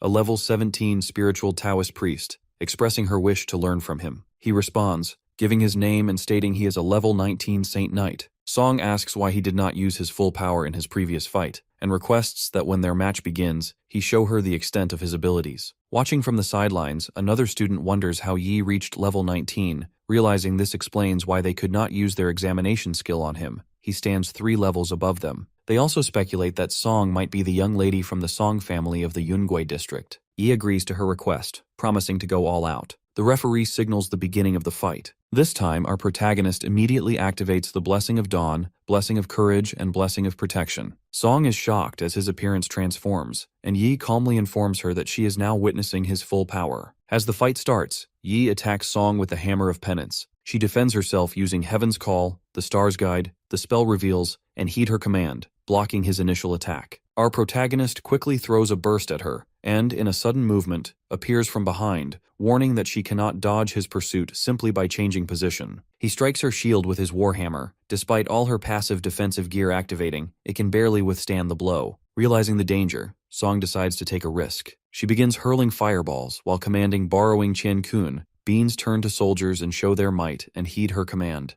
Her fireballs transform into soldiers that now stand ready to fight for her. Yi immediately recognizes the Taoist bean soldier transmutation technique and understands her plan. Song directs the newly created soldiers to attack, filling the battlefield with chaos. He assesses the situation, noting that although these soldiers are not particularly difficult to fight, they possess recovery abilities similar to the bear monster Ghost, making them problematic if left unchecked. Our boy realizes that destroying them is not enough. He must cut off their source. So he focuses on quickly demolishing the summoned fighters with his warhammer, breaking through them in order to reach her directly. Once again, Yi maneuvers himself behind Song, this time catching her by complete surprise. As he prepares to strike with his warhammer, she suddenly shouts her surrender, and the system instantly announces his victory. After the fight, Yi wonders aloud why she didn't go all out. Song explains candidly that they are not even on the same level, and she accepts defeat without hesitation. She mentions that there is more than one free challenge match, and if she continues to push herself, she may end up like Shen. She tells him she will seek lessons from him again in the future. Now, with his warhammer in hand, Yi turns to address the students, swinging the weapon and announcing loudly that he's still here, ready and waiting for anyone else who wants to challenge him. Among the crowd, one asks another if Yi is that person they met when younger, revealing his own number, 156, and asking the other, number 172, if he is interested in a match. Meanwhile, the Warhouse Master observes that Phase 2 is nearly over and realizes it will soon be time for the houses to recruit the freshmen. He is certain that Yi, now recognized as an outstanding talent, will become the focus of every house's attention. Miss May looks toward Housemaster Wu, wondering how they can possibly recruit him. Wu reassures her not to worry, revealing that he is well prepared and determined to bring Yi into his house. Elsewhere, in another match, the system announces that Wang Li is the winner and his rank rises to 10, while Shen drops to 16. Wang congratulates Shen on a good match, while Shen, lying on the ground, mulls over how everyone is challenging him when he is severely weakened. He feels as if they all want to trample on him while he's down,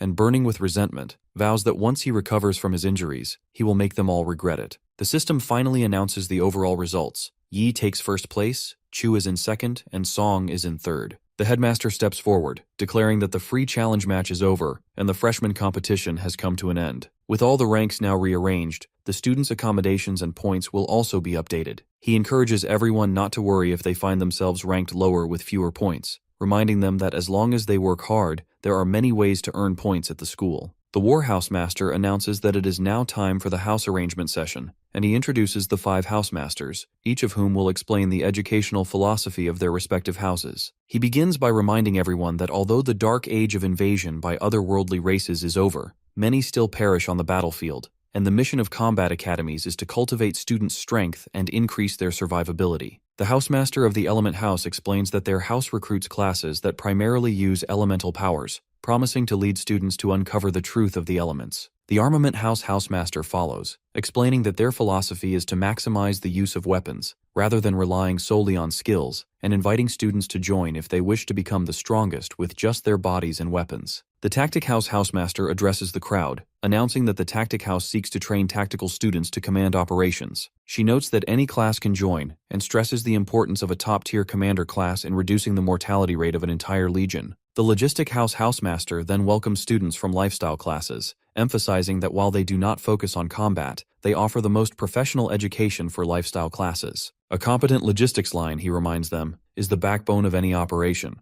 The Warhouse Master concludes the introductions, announcing that all houses have now been explained, and inviting students to register with the system to choose their intended houses. Chu turns to Yi, asking which house he plans to choose. The Warhouse Master quietly whispers an offer to be his personal mentor if he joins the Warhouse. He explains that each mentor can personally select an elite student, and that the house's resources will favor that student. He adds that he has prepared special welcome gifts, 3 Grade A skill books and 1 Grade A resource exchange request. Not to be outdone, the Elemental Housemaster approaches, urging Yi to consider their house and promising a set of legendary equipment. The Armament Housemaster hurries over as well, telling him that anything that can increase his strength will be his to use if he joins their ranks. All the Housemasters begin to compete for Yi's attention, pushing forward with their offers. The Warhouse Master jostles the others, insisting he arrived first, while the Armament Housemaster argues that sincerity is more important than order of arrival. Just as the tension rises, the headmaster shocks everyone by offering to take Yi as his personal disciple. All the housemasters are left speechless. The headmaster turns to him and explains that he will perform a bloodline forging technique if he accepts. When Yi asks what that means, the headmaster describes it as a forbidden grade spell that, when used in conjunction with the blood of another race, grants a special bloodline. This technique will drastically enhance his physical capabilities, and he will receive additional free points and skill points every time he levels up. One student is astounded, exclaiming that casting a forbidden grade spell immediately is outrageous and unprecedented. Another, more informed, explains that Headmaster Wang Hui's disciples stand at the very pinnacle of China's associations. The Tianyu Association's president himself is a disciple, and if Yi becomes Wang's disciple, he will gain the support of Wang's extensive network and rapidly rise to the top. Shen can only stew in frustration, thinking our protagonist is blessed with incredible fortune. If not for him, Shen would be in first place and could have received such powerful support from Headmaster Wang himself. Chu, meanwhile, observes quietly, convinced that with a new bloodline, Brother Yi will only become stronger. The old housemaster bursts out in laughter, never expecting our boy to be so exceptional that even the headmaster would personally vie for him. The headmaster, unfazed, tells everyone that there are plenty of surprises still in store regarding Yi, and reveals that this reward is actually something the Snow Dragon Legion's captain specifically requested he deliver. Shen's mind races as he spots the gold medal in the headmaster's hand, finding it hard to believe. Not even the Shen family of Ning'an's great 8 families possesses such a medal. Why does Yi receive an honor not even granted to them? Song, equally astonished, wonders if her eyes deceive her. Isn't that an honor medal? Chu clarifies for him that it is indeed a gold medal, recounting how her grandfather fought on the front lines for years and earned only a silver medal. She points out the inscription. It is awarded in respect to those who have made significant contributions to the civilization of China. Yi himself is baffled, unable to grasp how or when he contributed so greatly to his country. The headmaster addresses him directly, explaining that he is well aware of Yi's actions in Tempest Valley, which more than merit the Outstanding Achievement Gold Medal. Our protagonist is taken aback, thinking to himself that it's hard to believe a medal of such caliber could be awarded simply for defeating a demon legion. There must be a hidden reason behind it. Still, he thanks the headmaster sincerely. The old housemaster chides him for his stiffness, telling him to call the headmaster teacher. Yi accepts the offer, addressing the headmaster as his teacher and expressing his honor at becoming his student. The headmaster wastes no time, announcing that they should leave together at once. The war housemaster wonders aloud if the headmaster is simply afraid they will snatch Yi away from him. In a flash of bright light, the headmaster disappears with our boy. The other housemasters immediately turn to Chu, offering her the same temptations promised to Yi if she will become their personal disciple. Housemaster Wu warns Old Song not to deliberately oppose him, while Old Song fires back that since Yi has already been recruited by the headmaster, there's no way he'll let Zhang Churan go to Wu. Meanwhile, the headmaster leads Yi to his private mansion, explaining that this place is mostly used for storing valuable items, and that our protagonist can always come here if he needs anything. Today, he will guide Yi in choosing the materials required for the bloodline forging technique. The headmaster lays out several diagrams and begins to explain that, while most are drawn to the forbidden grade spell itself, they overlook the real core of bloodline metamorphosis, the source blood. He tells Yi that a regular human's bloodline potential is extremely limited, and as one's level increases, the stat gains from each level up weaken. This is why, when most classes reach their limit and cannot level up further, they choose to merge with other race blood to enhance their power. The teacher notes that, naturally, with tertiary awakening, each level demands a tremendous amount of experience. He is currently level 64, a stage where most otherworld monsters are leader-level bosses, rarely defeated easily. The headmaster reveals that he has prepared 3 source bloods for Yi, each from a divine race: Angel, Titan, and Dragon. He explains that the bloodline forging technique can only grant a single unique bloodline, so Yi must choose carefully from these 3. The angel source blood is extracted from an angel's corpse, members of the God of Light's divine race, and merging with it will grant Yi extremely high light affinity. The Titan source blood comes from those who worshipped the God of Thunder, and who are naturally gifted in controlling lightning. Merging with it will vastly amplify any of his lightning-type abilities. The dragon source blood, on the other hand, comes from the direct descendants of the dragon god, containing the purest dragon lineage, and will allow Yi to exert a natural pressure over all beast races. All 3, Angel, Titan, and Dragon, are at least level 60, marking them as high-tier races. Continuing, the headmaster explains that while the Titan and Dragon source bloods are powerful and will mainly boost Yi's strength and mana, the Angel source blood, due to his affinity with the God of Light, might bring him improvements beyond imagination. After some thought, our boy informs his teacher that he chooses the Angel source blood. Wang, pleased, notes that Yi seems highly compatible with this option and mentions that he is his 5th student, with 4 seniors whom he will introduce in due course. Yi then asks, unable to contain his curiosity, why he would receive a gold medal for his deeds. Surely, eliminating a demon legion is not enough for such recognition. The teacher, deciding to be candid, reveals that Yi's actions at Tempest Valley exposed the enemy's plan, leading the military to discover that otherworld creatures can slip into China via medium-sized cracks. Yi grasps the significance of this, asking if it means there are already many otherworld creatures hidden across China. The teacher confirms this, stating that initial investigations have found evidence of hundreds of such cracks, though, for now, the invaders are low-level enough for the Legion to handle. He adds that legions nationwide have been mobilized to eradicate these threats, and that the Academy's mission system will offer related tasks. As his instructor, he hopes to see Yi grow as strong as his seniors, and one day offer his strength to the nation.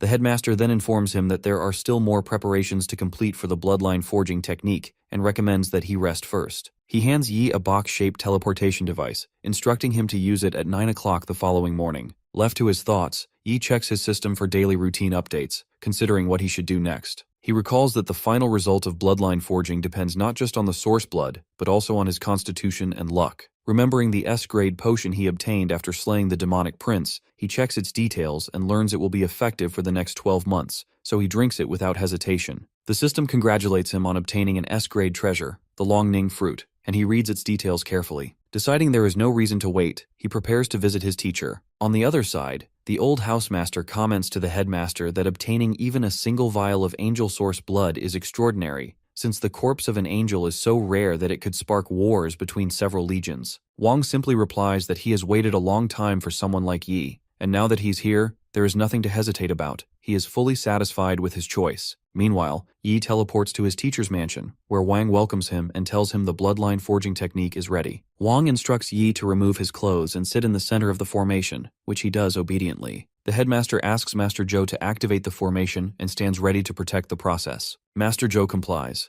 and as the bloodline forging technique begins, radiant light pours from our protagonist's body while power circulates around him. Soon, a blue liquid covers Yi completely as Wang and Zhou closely observe the changes. Master Zhou remarks in amazement that the freeze is incredibly powerful, suggesting that Yi possesses a special bloodline from the beginning. Master Zhou observes the ritual closely, marveling that if Yi ever decides to change his class to mage, he could easily become one of the top ice mages based on his terrifying frost abilities alone. Wang replies that he is aware Yi's sister is currently awakening a first bloodline, leading him to suspect the boy might share the same trait. For this reason, the headmaster was confident that the angel bloodline, being one of the top bloodlines, should be able to suppress any lesser bloodlines during the forging process. He hadn't expected complications, but now witnesses how the angel and frost bloodlines are locked in a struggle, countering and balancing each other with remarkable intensity. To possess such a high-quality frost bloodline, Wang contemplates, there must be more to Yi's lineage than meets the eye. The headmaster considers the origins of humanity's other race bloodlines, reasoning that most trace back to the earliest Eternal Game players. As reality merges with the Eternal Game, those with higher levels inherit more complete bloodline legacies. The sheer parity between Yi's frost power and the angel bloodline suggests that one of his ancestors was likely among the earliest high-level participants in the Eternal Game. Otherwise, a descendant like our protagonist could never manifest such a potent frost bloodline. Without this interference, the angel source blood would completely absorb into Yi's body. But now, the two powerful bloodlines are fiercely opposed. If the frost bloodline were eradicated, the angel source blood would likely be depleted as well. Master Zhou notes with concern that a huge amount of angel source blood has already been lost, predicting that the final effect might not even compare to consuming a lesser-grade treasure. All they can do is entrust the youth's fate to destiny. Any attempt to forcibly stop the ritual could cause his death through self-destruction. He sincerely hopes Yi will have good fortune. Suddenly, the system notifies him that his gate of consciousness has opened and he is entering his mental realm. Within this realm, a mysterious woman greets him, asking if he has finally arrived. He looks around, questioning if this is truly his mental realm. The woman addresses him as her child, congratulates him for receiving God's blessing, and tells him that God has sent her to grant him true strength, promising that he will be unrestrained by morals or rules, free to follow only his desires. She asks if he accepts this power. Yi, unimpressed, summons his holy light hammer and strikes her on the head. The woman cries out in surprise, asking what he thinks he is doing, then raises her hand and begins weaving magic, insisting she hopes he won't disappoint her. Angered by his defiance, she shouts that he dares offend the divinities, and that God will bring divine punishment upon him, leaving not a trace of his body behind. She commands Yi to kneel and beg for forgiveness, promising she may consider pardoning him on God's behalf. The young saint knight, resolute, tells her that there is no need for such submission, and points his hammer at her. She calls him an insolent brat and conjures magical chains to bind him. Yi sees an array of large red eyes staring at him, a sign of the consequences for disrespecting Master Exia. Now furious, our boy rebukes her, declaring that Exia is nothing more than an underling of an evil god. The woman, further enraged, calls him insolent and slaps him, reiterating that he has caught her master's attention and that she has been sent to baptize him. She claims he should rejoice, for Exia will lead him back to the righteous path. Yi summons all his power, struggling fiercely to break free, all the while sensing a corrupt, malicious energy gnawing at his thoughts. Red, powerful lights surge from his body. Meanwhile, Master Zhou and Headmaster Wang anxiously monitor the situation. Wang wonders aloud why the angel source blood contains the power of an evil god. Could it be that the angel was slain by such a being? He blasts Yi with a surge of magical light, attempting to aid him. Master Zhou realizes the boy is in dire danger, that the evil god's power is bent on obliterating the angel's strength. Wang, however, notices a change. Rather than weakening, the angel's power within Yi is actually growing stronger. Inside the mental realm, the protagonist draws on all his strength, snaps the magical chains, and unleashes his frost power upon the woman. She is shocked, unable to understand how his soul, nearly consumed moments ago, can now wield such overwhelming divine force. As she is frozen solid, Yi transforms into an angelic form, raises his hammer, and strikes her down, denouncing her as an evil god's underling. With a shout for her to die, he smashes his hammer into her, shattering her form into countless pieces. Suddenly, as the fragments disperse, the evil god himself materializes before him. The being regards Yi with cold amusement, asking if he is merely trying to tickle him, and addresses him as a little guy. The evil god informs Yi that his resistance is nothing more than a minor annoyance, insignificant in the face of his grand design. Our protagonist, refusing to yield, shatters the chains binding him and unfurls his immense wings, taking flight. As he ascends, a wave of frost radiates from his form, freezing everything around him. The god is momentarily stunned, questioning if Yi is somehow activating a formation. Surrounded by surging freezing power, the deity finds himself impaled by massive ice spikes as they erupt and spear through his body. Despite the pain, he tells Yi that he will graciously accept such a present, but reminds him that what humans call power is nothing more than the fading light granted by a god. As Master Exia's most devout follower, the evil one boasts that the power he wields is far beyond anything a mortal like Yi can imagine. Suddenly he unleashes brutal light rays at our boy, who deftly dodges the attacks. Chains come hurtling next, enormous and relentless, yet still fail to catch him. Tauntingly, the god mocks him, declaring that worms only know how to flee. At that moment, a powerful portal bursts open, releasing an intense, blinding light. Yi quickly raises his holy shield, protecting himself from the searing radiance. Drawing on his magic, he slices through the divine rays with a force that stuns his opponent. The evil god, unable to comprehend what he is witnessing, reels as Yi advances, and in a startling move, plunges a finger into one of his many eyes. A tremendous ray of light bursts from the wound, and the god recoils in disbelief, shouting that such power is impossible and demanding to know where this strength originates. The blinding light overwhelms him, sending the deity tumbling and screaming in denial. When the brilliance fades, the sign of Yi's master, Wang, appears in front of him, and our protagonist returns to his original form, clutching the sign in his hands. Back at Headmaster Wang's villa, a brilliant yellow light swirls around Yi's body. Old Housemaster Zhou marvels at the angelic power that has completely eradicated the corruption. Wang explains that the angel bloodline and frost bloodline within his disciple have fused in a way he has never seen before. Above Yi's head, an angel materializes, and holy protective circles orbit his body as a glowing holy sign appears on his chest. The angel gently lays her hand on him, channeling divine power into his form. He opens his eyes, revealing the unmistakable sign of a holy cross shining within them.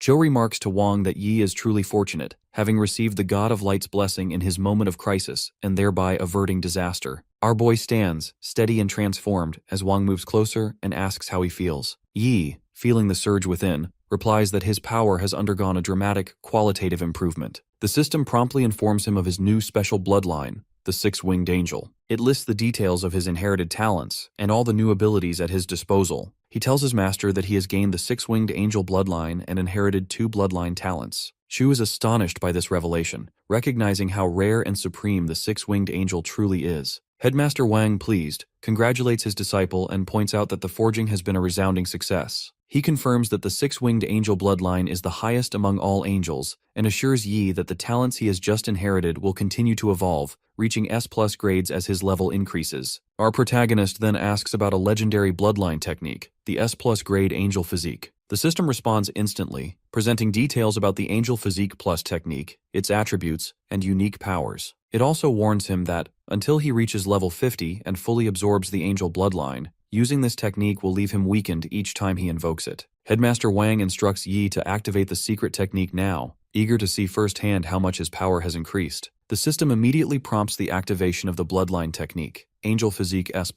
encouraging our protagonist to release the full potential of his bloodline. As a descendant of the six-winged angel, the higher Yi's level becomes, the more power he can draw forth. He channels Angel Physique, and immediately his body becomes a vessel for the overwhelming power of angels. Elemental energy surges around him, and a radiant energy circle appears on his forehead, releasing torrents of elemental force. Master Zhou is astounded by the magnitude of the elemental energy waves. The headmaster watches with growing satisfaction, declaring it excellent, and estimates that, with this bloodline secret technique, Yi's strength has increased at least 5-fold. Wang inquires about his condition, and Yi reports that his body is brimming with unprecedented strength. The light and ice elements feel as if they are his most loyal companions, completely at his command. Suddenly, a nearby robot begins to sound a warning, alerting them to high-level elemental energy and activating level 3 defense protocols while streaming detailed data about the phenomenon. Unfazed, Wang muses that six-winged angels truly are the darlings of elemental energy. He quickly tells our boy to deactivate the secret technique before the room's defense system reacts more aggressively. Yi complies, cooling down and ceasing the flow of energy. Zhou asks if something is wrong. Yi explains that, while the secret technique drastically improved his strength, even without combat or prolonged use, his entire body now feels sore and bloated. The headmaster explains that the bloodline secret technique exponentially increases Yi's power, but the six-winged angel bloodline is simply too potent for him to handle without consequence at his current level. He advises him to reserve this technique as his final trump card. With the six-winged angel bloodline, 2 evolutionary talents, and an S+ grade bloodline technique, Angel Physique, Zhou concludes that for other freshmen to catch up to Yi is likely just a dream. Based on the signs of his bloodline activation, Zhou speculates that Yi's sister's frost bloodline might be equally formidable. Wang recommends that if Yi wants his sister to awaken her bloodline in optimal condition, he should have the frozen lotus refined into a frost pill for her. He mentions that the university's specialized pill forging department can handle the order directly through the school system. Yi confirms he understands, and Wang instructs him to rest well. Before leaving, Zhou asks the headmaster about the earlier danger, how Yi was touched by the power of an evil god. He emphasizes that if anything had happened, it would have been a tremendous loss for Sukang University, and even for the country itself. Wang reassures him that it was only by the God of Light's protection that Yi survived, and promises to launch a thorough investigation, determined not to overlook a single clue. He teleports back to his university residence, already contemplating the process for forging the frost pill. Besides the main ingredient, the frozen lotus, he also needs a grade A treasure, icicle grass. While the Snow Dragon Legion will deliver the frozen lotus soon, the icicle grass must be acquired separately. He calculates that a bronze medal costs 500 points, a silver medal costs 1,000, and a gold medal costs 2,000 points. With his current balance, buying the icicle grass from the school market should be straightforward. Just then, a knock interrupts his thoughts. Opening the door, he finds Miss Su waiting outside. Yi asks if she has business with him, and she comments on his transformation, remarking that his newfound nobility isn't just from higher levels, but from a truly elevated bloodline. Miss Su explains that Housemaster Wu asked her to bring Yi the resources promised to him by the War House. He clarifies that he has already chosen Wang Hui as his teacher, so why would Wu send resources? She settles onto his sofa, explaining that while the headmaster is his personal mentor, his regular courses will still be at the War House. The resources she brings are distributed to all high-ranking students by the War House, not just him. Now understanding, Yi muses about Miss Su's role, curious if a mage can really teach at the War House. She answers his unspoken question, affirming that mages can indeed teach there, and urges him to review his resources. With a flick of magic, she displays a massive list of treasures for Yi to choose from. He is pleased to find exactly what he needs, crediting his luck potion as expected. With the frozen lotus soon to arrive and the right supplementary ingredients, he can begin forging the frost pill. He signs the contract without hesitation, thanking her for her help. Once business is concluded, Miss Su's demeanor shifts. She stands up, her tone stern. She scolds Yi for his recklessness in venturing deep into Tempest Valley. While training is important, entering the deeper zones without adequate strength is simply foolish, she warns. He must always ensure he is strong enough to protect himself before acting. Yi listens, unable to explain that the system's protection kept him safe and that he always had control over the situation in Tempest Valley. Her expression softens as she admits that, every year, many geniuses graduate from Sukang University, but only a small fraction become true elites. Many have fallen due to accidents or misfortune. She insists that her warnings are not nagging, but grounded in concern. It is always better to be careful. Yi promises that he understands and assures her he'll heed her advice. He then asks if she can recommend any safe training grounds for real combat experience, given his recent surge in strength. Miss Su brings Yi to the university's training ground, explaining that he can use the facility's robots for realistic combat training and set various difficulty levels. The bots can be programmed from level 1 to 10 combat forms, with the highest level able to match the strength of a level 20 class. She starts up the robots from the control room and informs him that his entire challenge will be recorded by the camera orbs, which will generate a detailed report on his performance. Reminding him that the robots are dangerous, she recommends beginning with lower difficulty settings. With her final instructions given, she excuses herself for class, urging Yi to measure his limits and avoid overexertion. Now alone, our boy prepares for the challenge, commanding the camera orb to initiate training at level 7 combat form. The robot immediately confirms and executes his command, readying the arena for the next test of his burgeoning power. The training session begins as the robot's camera system announces the activation of combat monitoring, deploying 50 combat training robots and warning Yi that level 7 combat form has been engaged. In an instant, the robots open fire. He swiftly dodges their bullets, weaving through the barrage. Seizing an opportunity to test the frost power he gained from merging with the frost bloodline, our protagonist leaps onto a robot and delivers a powerful punch, shattering it into pieces. In response, the remaining units unleash streams of fire, but he blocks the assault with his holy shield and presses forward. Deciding to escalate, Yi unleashes his Frost Winds, his signature move, Frost Tempest. The chilling gales sweep across the training ground, rapidly immobilizing and freezing the robots in their tracks. Within seconds, the entire arena is encased in ice, not a single machine left moving. The system congratulates him for passing the level 7 combat form test and begins calculating his training results, providing a detailed report. Without hesitation, Yi commands the camera orb to initiate the level 10 combat form. The orb notifies him that, due to the extensive damage to the training robots, a backup plan is now in effect.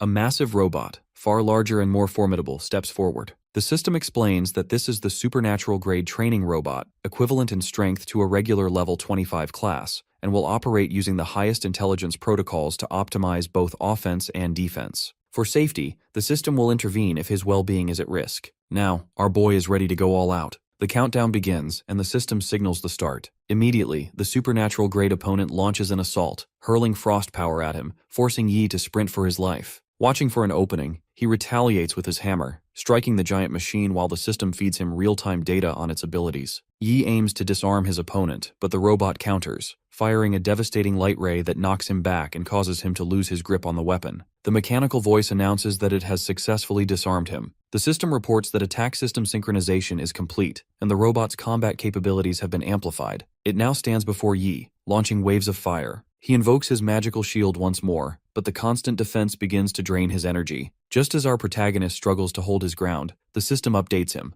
Weapon model optimization is complete and coming online. The robot's form shifts, transforming into a wolf that charges after him with incredible speed, replicating the Tempest Wolves. Realizing the threat, Yi activates his angel physique, challenging the machine to replicate his divine transformation. At that moment, someone else enters the training ground, placing her hand on the scanner. The system beeps, identifying the newcomer as Chiran. She reflects on her recent decision to become Housemaster Song's personal disciple, which granted her access to rare resources and accelerated her cultivation. Although she struggled with the level 7 combat form before, she is now eager to try again. The system reminds her that her last recorded challenge result was level 6 and apologizes, explaining that heavy damage to the training robots requires her to reschedule her attempt for tomorrow. Chiran notices the display screens filled with warning signals and sees that a student is currently challenging the level 10 combat form. She is surprised, knowing that this training ground is meant for freshmen. Most struggle with level 6, and even Yi, her brother, would not find challenging level 10 an easy feat. The system displays details about holy chains, radiant bindings that restrain enemy movements. Yi shouts the spell, and countless brilliant chains shoot out, wrapping around the robotic wolf and securing it from further action. Simultaneously, the wolf's internal system detects an anomaly, failing to match the skill in its database. Its analysis falters, unable to provide answers. Meanwhile, the system informs our protagonist that Vision of Light scans enemy weaknesses and reveals hidden abilities. Following this guidance, he delivers a decisive punch to the wolf's chest, utterly destroying it. Moments later, the system announces the final protocol. The self-destruction sequence executes, signaling the end of the battle. Chiran enters the training ground, immediately noticing the thick smoke. The system declares that the level 10 combat form challenge has been cleared, and that the entrance access has been reactivated. Because of the extensive damage within the training field, it suggests visiting again in a week for repairs. As she walks further in, the system congratulates Yi, announcing that he cleared the trial in 8 minutes and 32 seconds. It then provides him with a detailed summary of the points and powers he earned, advising that he now needs to contract a magic pet to strengthen his potential. Chiran soon finds him and asks if the bloodline forging is complete, amazed by how much stronger he has become in just one day. Yi confirms, explaining that he now possesses the rare 6-winged angel bloodline. She expresses genuine admiration, remarking on how exceptional and precious such a divinity bloodline is compared to her own succubus one, which, though above average, is still common. He then asks if she can accompany him to the magic pet market. Chiran quickly agrees, reassuring him that the market is nearby. Together, they arrive at the bustling magic pet market in Fantasy Alley. The first shopkeeper presents a silver tier fire tiger cub, able to grow to level 20, priced at 110 points. Another introduces a level 19 adult dragonhorn rhino with a draconic bloodline for 210 points, stressing that it's first come, first served. Holding Yi's hand, Chiran asks if he already has a type of pet in mind. A third vendor offers a silver tier golden-clawed green hawk egg at a bargain price. Yi shares that he once tamed a tempest wolf in Tempest Valley, but after defeating the demonic sun, he fell into a coma and lost the chance to contract it. Now he hopes to find a tempest wolf cub with wind elemental skills. A nearby shopkeeper responds immediately, revealing he has exactly that. Introducing himself as Liu Zhu, a third-year logistics student and level 22 trainer, he proudly explains he raised the cub himself. Trainers like Liu, Chiran notes, belong to specialized skill classes, and their pets are often of higher quality. Yi agrees. Liu presents the cub, saying it is about 10 days old, its mother a silver-tier tempest wolf, and his examination confirmed silver-tier talent. He offers it for 60 points. Yi asks about gold-tier cubs, but Liu explains they are rare in the entire market, promising to notify him if one appears. The young knight decides to examine the offered cub. The cub roars as soon as Yi takes it in his hands. Chiran observes that it looks far too small and malnourished, but Liu reassures them that tempest wolves are naturally small at birth. Despite its condition, Yi insists on purchasing it, telling her that there are no useless pets, only useless masters, and he has great hopes for the cub. She supports his decision. Liu includes a contract scroll with the 60-point purchase, allowing Yi to bind the cub. Within seconds, the tempest wolf undergoes a dramatic transformation, rapidly growing stronger. Onlookers notice the event, and one man wonders if the dark purple light indicates a legendary tier magic pet. Another customer even offers 1,000 points for it. Chiran congratulates him, realizing the cub was a devolved legendary pet that regained its true tier upon receiving Yi's magic. Liu regrets the sale bitterly. She then asks if he has thought of a name, and he decides to call it Gray. Now desperate, Liu demands either an additional 1,500 points or the contract's removal in exchange for a refund. He warns of consequences if Yi refuses. A nearby shopkeeper points out Liu's negligence in verifying the tier, while a woman whispers that Liu has the powerful Liu family's backing. An old man mutters that, fair or not, Yi may not be able to keep the pet. Confused and angry, Yi exclaims that he has never heard of someone demanding more money after a sale. Flames flicker around him as his fury grows. He glares at Liu, warning him to stop dreaming and leave. Feeling the killing intent, Liu collapses to his knees, admitting he sensed death in that single glare. Yi kicks him back, forcing him to beg for forgiveness and insist it was a misunderstanding. He promises to let Yi keep the cub. With a stern warning to stay out of his way, Yi departs with Chiran and Gray, leaving the market behind. Chiran asks Yi if she can visit him to play with Gray in the future, and he warmly agrees, telling her she can come by any time. In the market, a girl points out to her friend that she believes that's the #1 freshman, Yi. Her friend wonders aloud if he's the one whom the headmaster personally recruited as a disciple, mentioning she's heard he even received a gold medal. Meanwhile, a man in the crowd remarks that Liu has always acted with impunity thanks to the Liu family's authority, but now he has finally provoked someone he shouldn't. Suddenly, a tall man demands the crowd make way for him. Liu Wu has arrived, intent on standing up for his brother. As Liu desperately begs his elder to get justice for him, Liu Wu shocks everyone by punching his own brother in the face, calling him useless trash, and questioning if he even understands what it means for a freshman to be awarded a golden medal. He tells him it's his fortune that they let him go, warns him not to linger and embarrass himself further, and orders him to leave as far away as possible. Stunned and humiliated,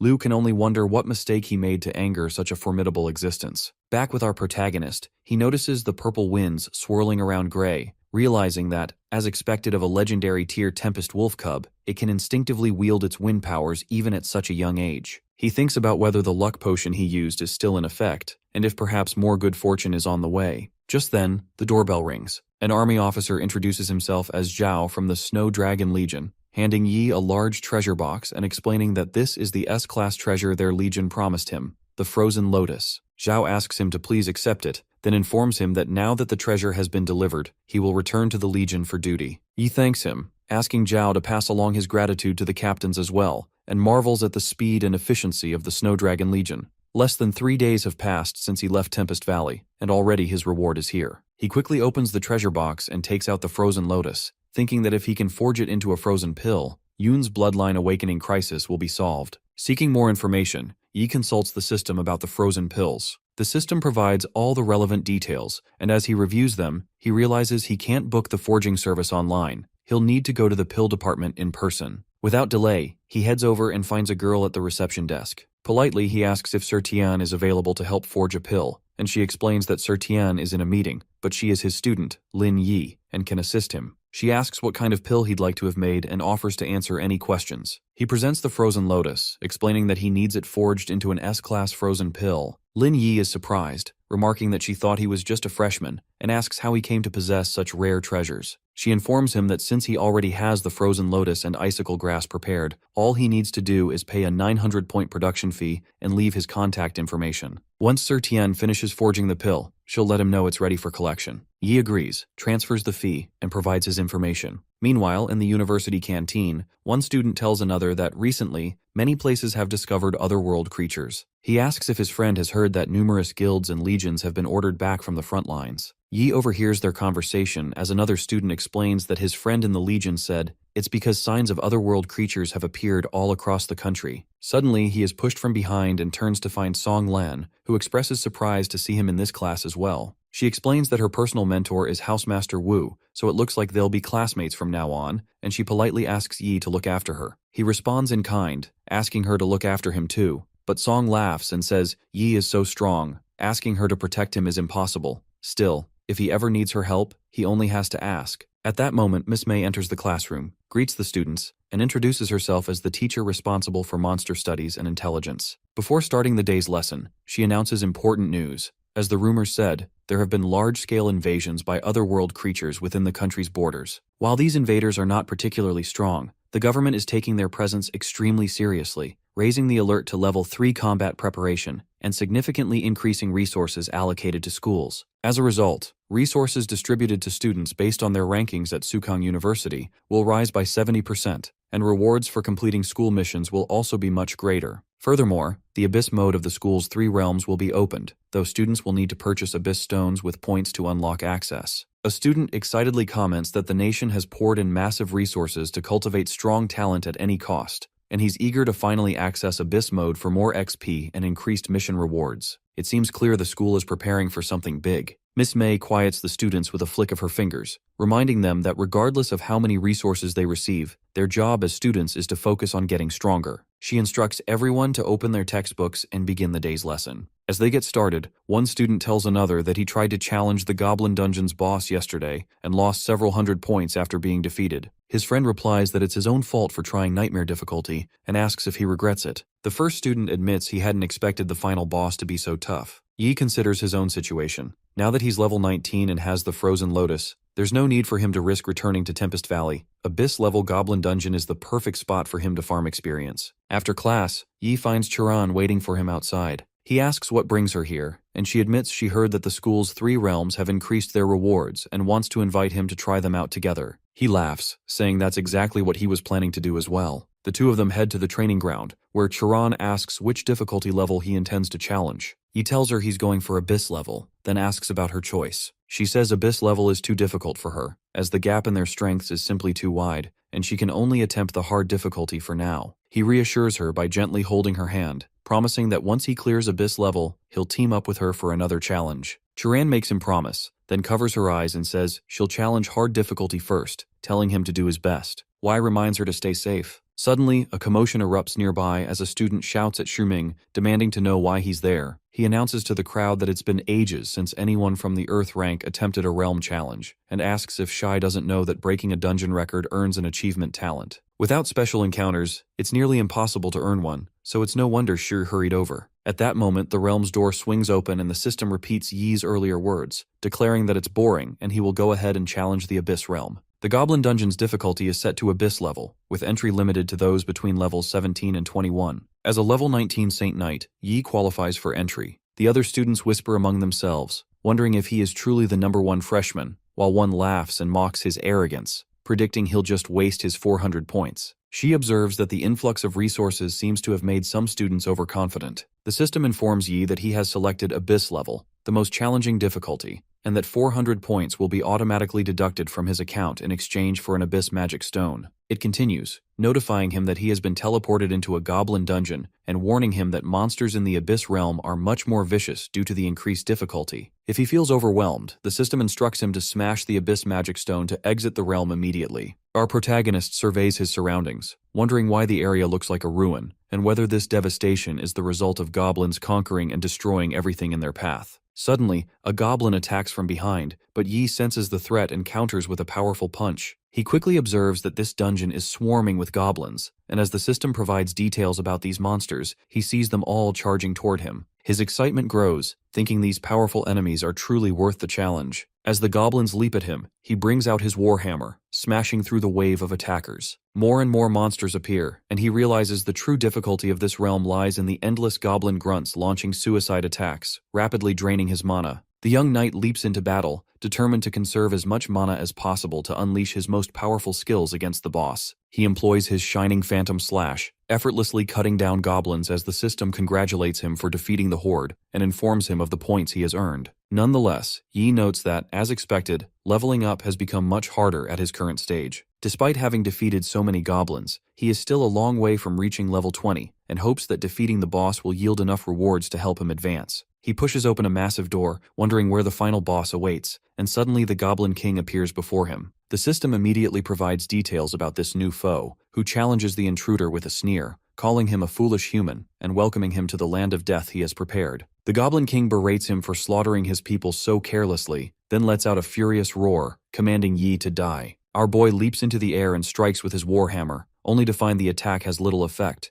He quickly realizes this boss is far stronger and faster than expected, likely a strength type yet with impressive speed. He attacks again with his full power, but the Goblin King activates the dominant body skill, reflecting him away and taunting him by asking if he's only capable of leaving scratches. Yi understands that relying solely on physical attacks is ineffective, so he calls forth light chains that pierce the monster's body and bind it. The Goblin King is shocked, finding himself unable to move, while the Saint Knight notes that its magic resistance is surprisingly low. He taunts the monster, inviting it to enjoy his special gift before hurling a massive fire attack. He reflects that, for an Abyss-level realm boss, the Goblin King is surprisingly weak. The system congratulates him and informs Yi of the rewards he has just received. He is pleased that he managed to conserve a large amount of mana in preparation for the boss fight, and his hunch was right. Setting a new record on the Abyss-level map has granted him a new talent. The system announces that because he set a new record, he will unlock a new achievement talent and lists the details. With his newly acquired grade A talent, Rapid Casting,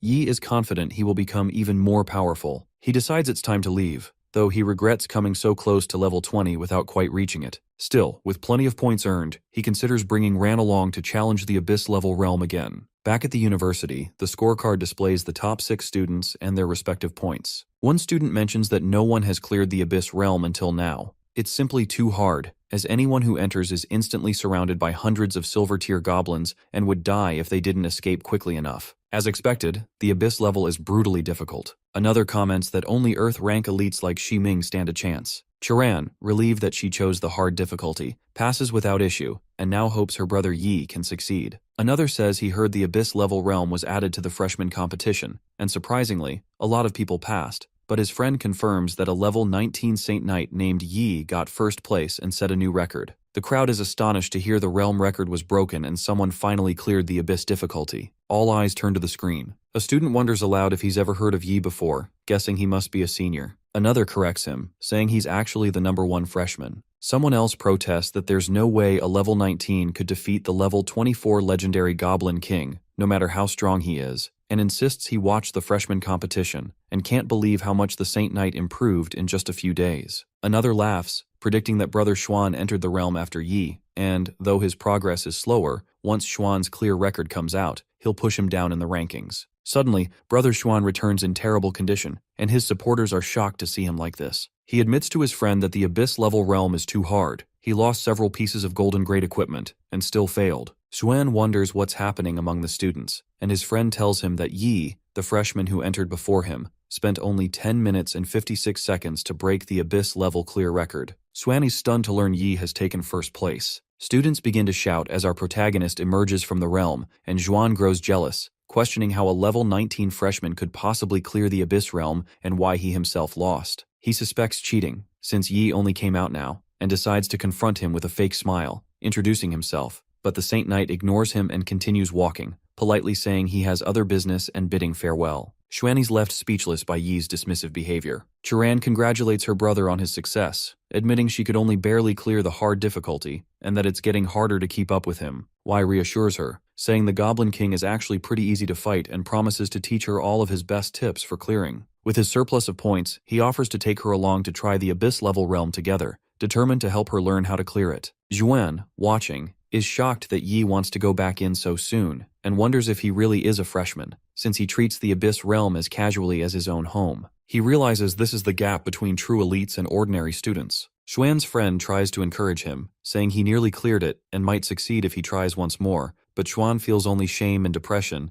and his friend wonders what's wrong with him. Later, Xuan sits alone in his room, reflecting that some people appear to be heroes but reveal their true selves at the slightest setback. This is how real elites behave, with each new wave pushing the old to the shore. He resigns himself, deciding there's no need to challenge the realm again and accepting his place in the order of things. Yi discusses with Chiran how this is actually their second time teaming up, and it feels like just yesterday they were adventuring together in Tempest Valley. She also recalls that experience vividly, a memory still fresh and meaningful. Suddenly, our protagonist senses danger and, without hesitation, turns back to hurl the punishment of light at a lurking goblin, killing it instantly. The memory prompts Chiran to mention the time when she kissed him, explaining that the demons had pushed her into a corner back then, and it was only thanks to his bravery that she didn't choose self-destruction in her despair. Before they can say more, a horde of goblins emerges, swarming forward. Chiran notes that Abyss difficulty lives up to its reputation, as even ordinary goblins have incredibly high stats. Ai reassures her, pointing out that while their level is high, the creatures are actually rather fragile and only dangerous because they attack in overwhelming numbers. The system chimes in, providing more details on the goblin warriors. He suggests the wave is manageable as long as they're careful about skill consumption,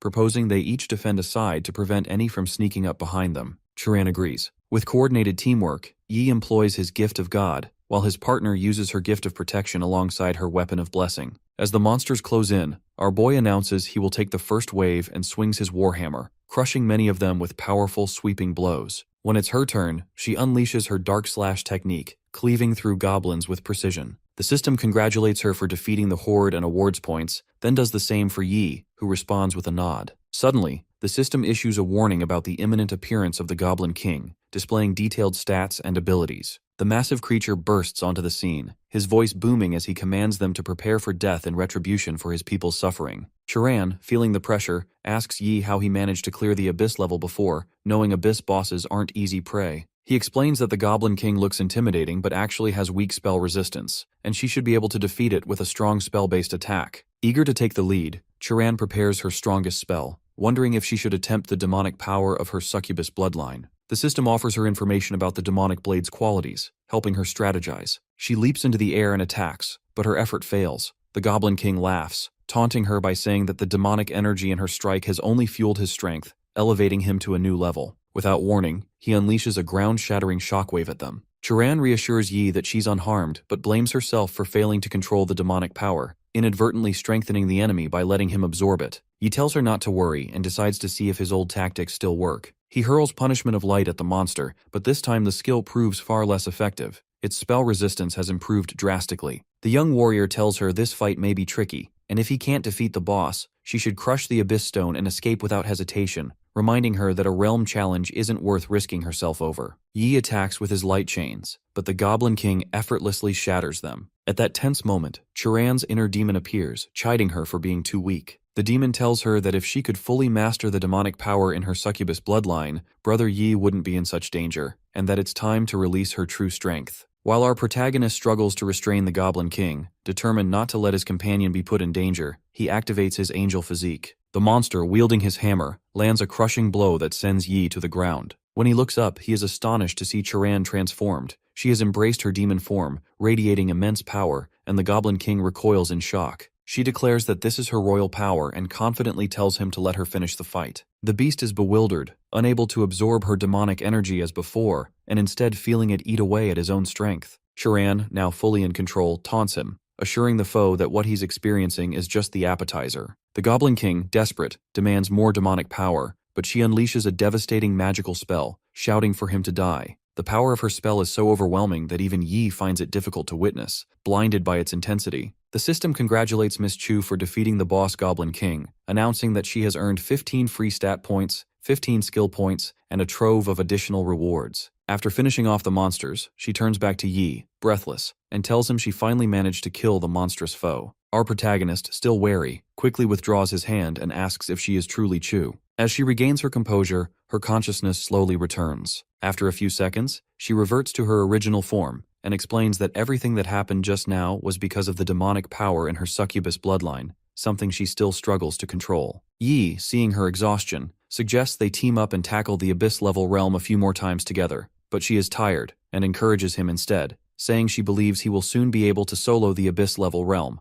especially once he becomes more familiar with the demonic power. He jokes that the Goblin King has become something of an old friend, and he trusts the boss will understand, since students always need to consider so many things to maximize realm rewards. Meanwhile, at the university, a group of students discusses the abyss-level realm's extreme difficulty. One student wonders if Yi's success is just luck, while another argues that his strength is simply unrivaled and that anyone who doubts him is free to try it themselves. On the system screen in the university hall, Yi's name glows at the top of the leaderboard. Abyss level difficulty, progress 100%, clear time 9 minutes and 46 seconds, now confirmed as the fastest Abyss Goblin dungeon clear in school history. Students are stunned. Someone complains that Yi just won't give others a chance to clear in peace, while another points out that not only did he break his own record, but he even did it faster this time. They all agree that the true elites push themselves harder than anyone else. Their amazement only grows when another record flashes across the screen. Chu has cleared the Abyss level difficulty in 9 minutes and 23 seconds. The students are shocked to see that the freshman who previously could only challenge hard difficulty is now soloing Abyss. Another points out that she is the second strongest freshman, and it's not surprising she can fight above her level under Yi's guidance. The system provides a detailed listing of their achievements, and some students quietly admit they finally understand the sense of powerlessness that comes when realizing the vast gap between themselves and true geniuses. Now, Yi is challenging the Abyss level for the second time, and Chu has completed her first solo Abyss run and then her second time in a party with him. Afterward, she mentions that she heard the Elemental House has prepared a fireworks show for the freshmen and invites him to go watch together. Outside the Elemental House, she thanks him, saying it's because of him that she gained so much from the Abyss realm, but Yi credits her own efforts, insisting he merely gave her a little push. As they walk, Yi's attention is drawn to a massive statue atop the building. Chu explains that this is the Mage Yang,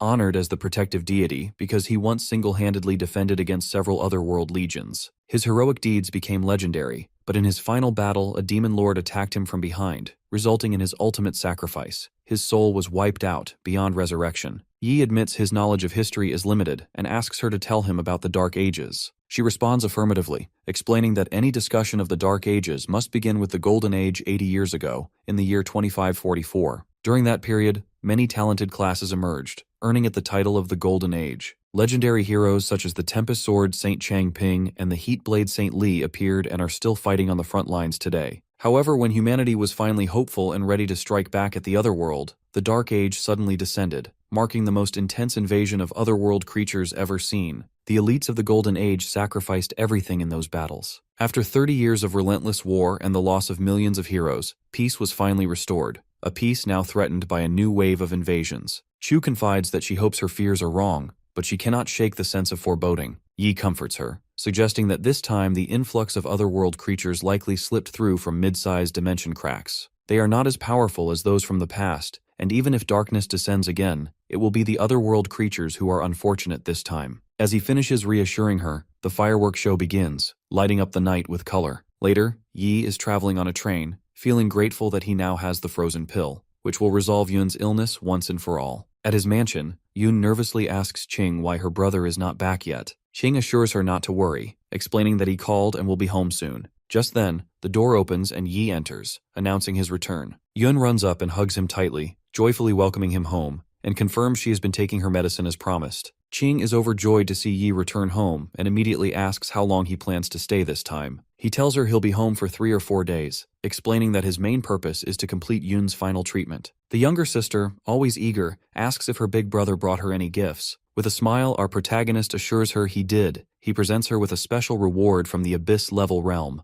a horn that, when blown, will summon a golden-grade bear monster ghost to protect her. He tells Yun that once she's fully cured, he believes she can become as strong as he is. Suddenly the doorbell rings, and Yi is delighted to welcome Secretary Zhao and Madame Cui inside. Zhao explains that he contacted the priestess the previous night, and she rushed over immediately. Madame Cui remarks that an invitation from Yi is not something she can take lightly, and he insists she overestimates him, thanking her sincerely for coming to help. She almost forgets to congratulate him, and marvels aloud that not only did he find the frozen lotus, he managed to have it forged into the even more powerful frost pill. Zhou is astonished to learn about the pill, noting that S-grade pills are priceless and in high demand. Our protagonist credits the tertiary-turned-class pillmaster recommended by his teacher and suggests they get started on Yun's treatment without delay. Zhao agrees, and they prepare to begin. The girl looks at her brother with concern, asking if this is really safe. Ai reassures her, telling her not to worry. She just needs to eat the pill, and she will awaken the frost bloodline, after which the power of frost will no longer trouble her. Yun steels herself and gets ready. He explains to Madame Cui that he'll cast a series of buffs on his sister first. He starts with the blessing of protection, follows with the blessing of dawn, and finishes with the blessing of courage. The priestess senses the powerful aura of holy light and, despite being a secondary-turned priest herself, notes that Yi's holy light is even purer than hers. He then asks her to activate the formation, which she does promptly, instructing Yun to take the frost pill. Yun eats the pill and immediately the frost energy within her surges. Madame Cui alerts Yi that her patient's frost is bursting out and asks if there's a problem, but he remains calm and confident, assuring everyone he's got it under control. He applies his sacred flame to stabilize the frost,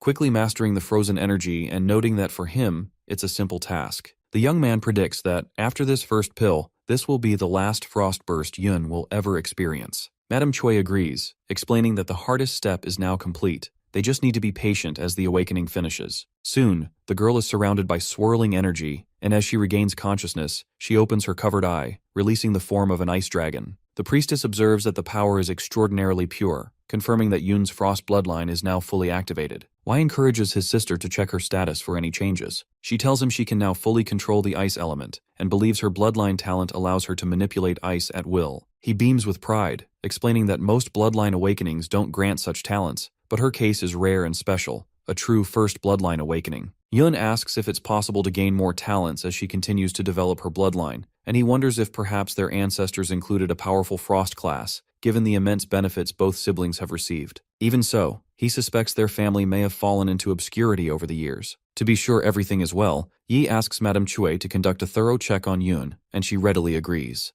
Zhao meanwhile congratulates him, stating that the girl is not only cured but has also awakened her frost bloodline. He shares that the mayor is taking her situation seriously and has arranged additional resources to support her cultivation. Our protagonist thanks him and explains he'll need to return to school soon, so he'll rely on Zhao to look after Yun. The secretary assures him it's an honor. The priestess turns to Yun and asks if she's thought about what class she might want to pursue in the future. She immediately says she wants to be a mage, and Yi agrees that the class suits her perfectly. He promises that once she reaches level 10, he'll help her find a hidden mage class conversion book. Suddenly, her eye flashes red, and she announces she can feel a dark power awakening within her, and it won't be long before its full strength is released. Everyone in the room is stunned. Madame Cui quickly examines her, worried she may have missed something, and questions the presence of dark power. She wonders aloud if Yun really needs to go through with this. As the girl's new powers threaten to emerge, the priestess starts to say that she, the Princess of Dark Tears, Phantomai Yun, will, but Yi quickly intervenes, grabbing his sister and insisting on showing her the true power of frost. He drags her to another room, while Yun pleads with Qing to save her from her brother, who she claims is about to kill her. The priestess remains troubled, pondering the nature of these dark powers now awakening in Yun. Yun warns her brother that she won't hold back. With a surge of power, she summons the spirits of ice, freezing everything in her path before launching sharp-edged ice blocks at Yi. He calmly raises his holy shield, blocking the icy assault. As the clash ends, he observes her closely and sees that her body has fully recovered.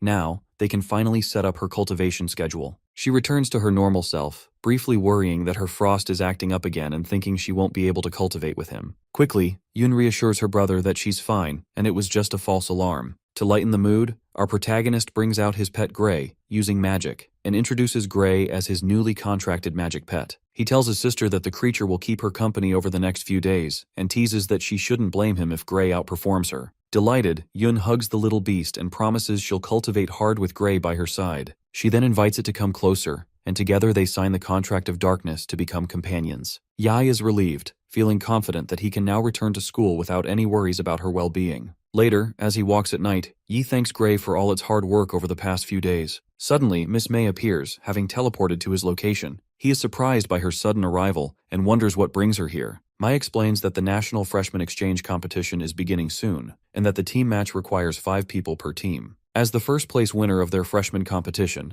Yi is naturally the team leader and must complete the team-building process. He assures her that this won't be a problem. May displays a list of the top 10 students from the freshman competition, excluding him, and tells Yi he needs to select 4 teammates. He asks if he can simply pick the next top 4 freshmen. She thinks his choice is a bit hasty and reminds him that the team match is a marathon, not a sprint. Later rounds test stamina, and priest-class characters are important for recovery. She points out that while Yi, as a Saint Knight, can cast buffs, his recovery skills are weaker than those of a priest. May advises that most winning teams include a priest for support. Our boy is confident, explaining that as long as they defeat opponents quickly, they won't even need recovery. He believes he can take first place in the individual bracket and even solo teams in the group match if he activates his 6-winged angel bloodline. May privately reflects that his strength is on a different level, and with him, they might not need a priest at all. She agrees to submit his chosen roster to Housemaster Wu and leaves with a smile, confident in his abilities. Before she goes, May checks if he has finished taking care of Yun's bloodline awakening. Yi thanks her for telling him about the frozen lotus, which made all the difference, and she is glad to hear Yun is doing well. He then asks if she knows where he can find a hidden class conversion book for his sister. Mi replies that the school network does have the book, but obtaining one is very difficult. She encourages him to do his best in the upcoming competition and departs on other business. Soon, Yi learns just how challenging it is to buy such a book.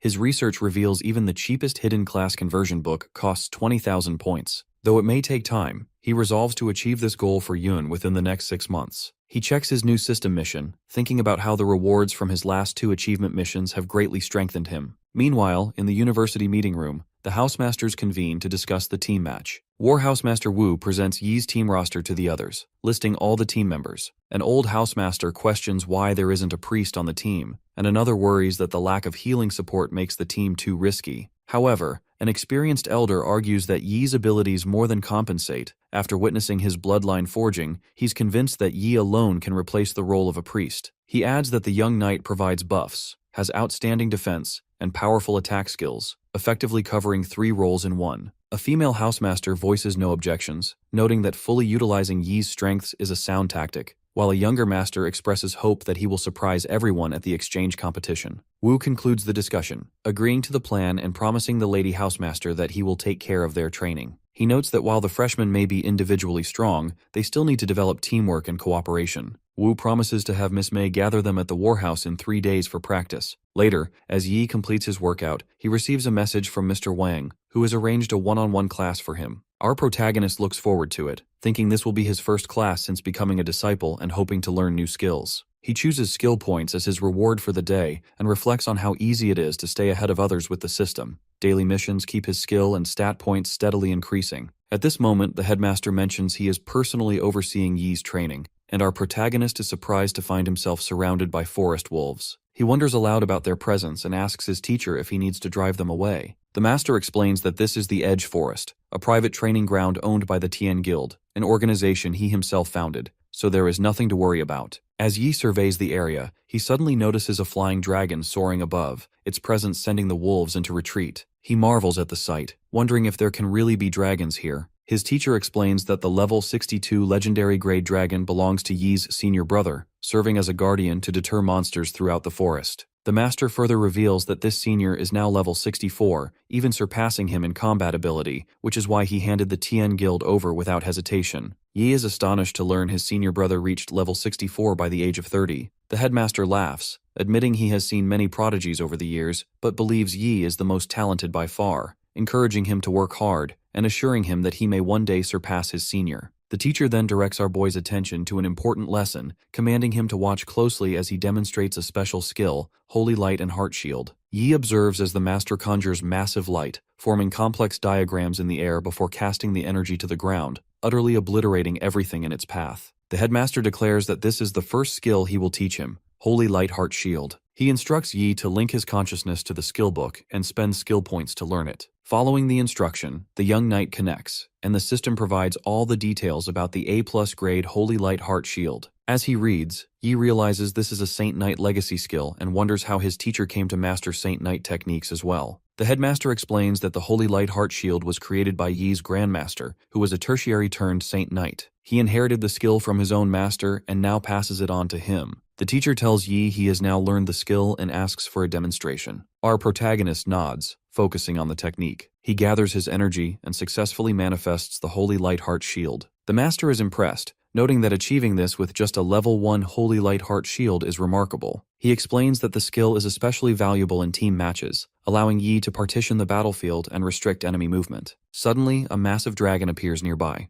The teacher announces it's time for practical combat and instructs Glalong, the dragon, to command the surrounding monsters to attack. The amount of experience Yi gains now will depend on his own ability. Glalong roars, summoning a chorus of responding dragons, and soon, countless beasts fill the area. Yi immediately arms himself with the Blessing of God, Blessing of Dawn, and Blessing of Courage, preparing for battle. He leaps into the air, launching sharp ice crystals at a particularly large dragon and killing it instantly. Without pause, he swings his massive warhammer at another, striking it on the head and hurling it away. In a matter of minutes, Yi defeats every dragon in sight, but the effort leaves him utterly exhausted. The headmaster observes his student, surprised that he went all out and used up all his stamina and mana. He asks if Yi isn't worried about more monsters appearing. The resourceful youth opens a magical space and produces a mana potion, reassuring his teacher that he has it covered. The system congratulates Yi for reaching level 22, awarding him 20 stat points and 20 skill points. He immediately considers upgrading his Holy Light Heart Shield with the new skill points and watches as the system displays the improved attributes.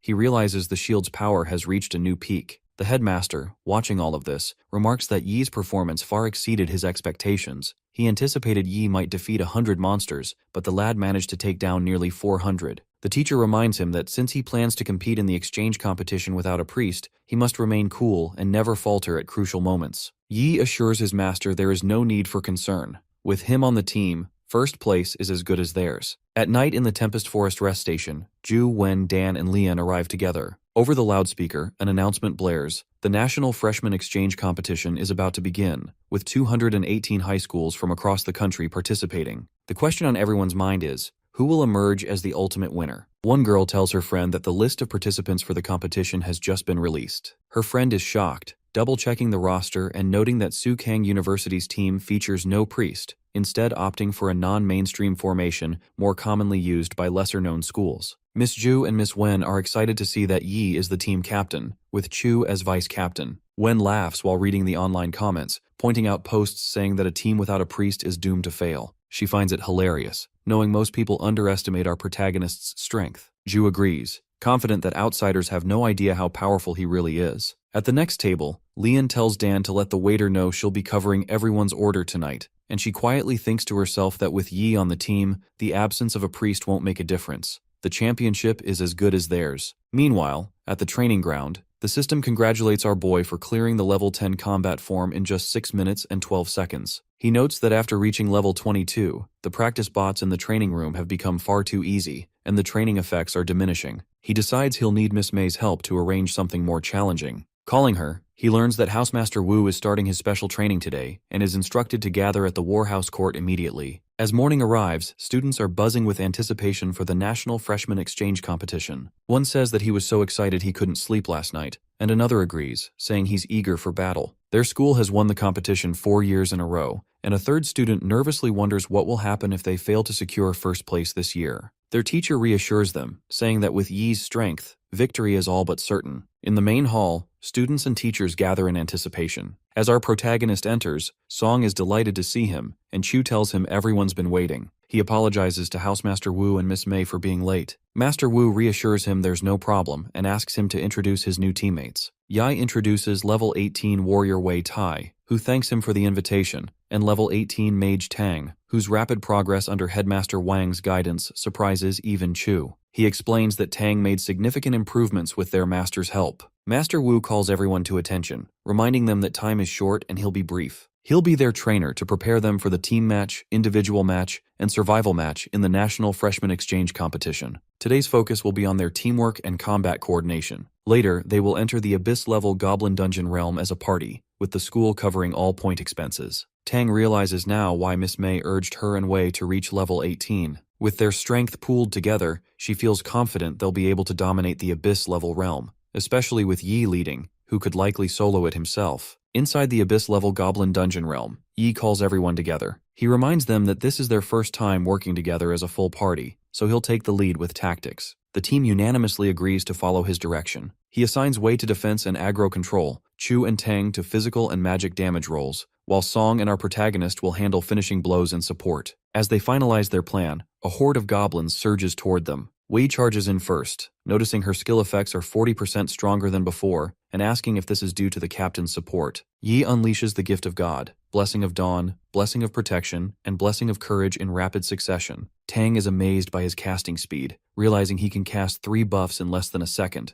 quicker than even a professional mage. She immediately follows up with the sound of magic destruction. He warns Wei to be vigilant for sneak attacks. Suddenly, Wei and Chu discover a magical shield among the goblins, and Chu is puzzled by its presence as well as the new goblin archers. The system explains about goblin archers and their enhanced abilities. Yi understands the dungeon's difficulty has increased because there are more challengers, so the goblins have adapted with new offensive tactics. He annihilates the archers using punishment of light and informs the team he'll handle these troublesome enemies, leaving the rest to them. Wei wonders if the point of this challenge is to foster teamwork and questions fighting solo, but Chu reassures her and hurls her magical cards, causing explosions and decimating the enemy ranks. Watching from the side, Master Wu observes that Yi's casting speed has clearly improved since the freshman competition, and some skills are now almost instantaneous. Miss May notes that he must have gained a talent related to casting speed after clearing the abyssal realm, and his rapid growth is astonishing, especially considering he brought Chu to challenge the abyss level, and they quickly took the top positions as soon as school began. Master Wu explains that's why he ramped up the difficulty for this challenge, wanting to truly test Yi and the team.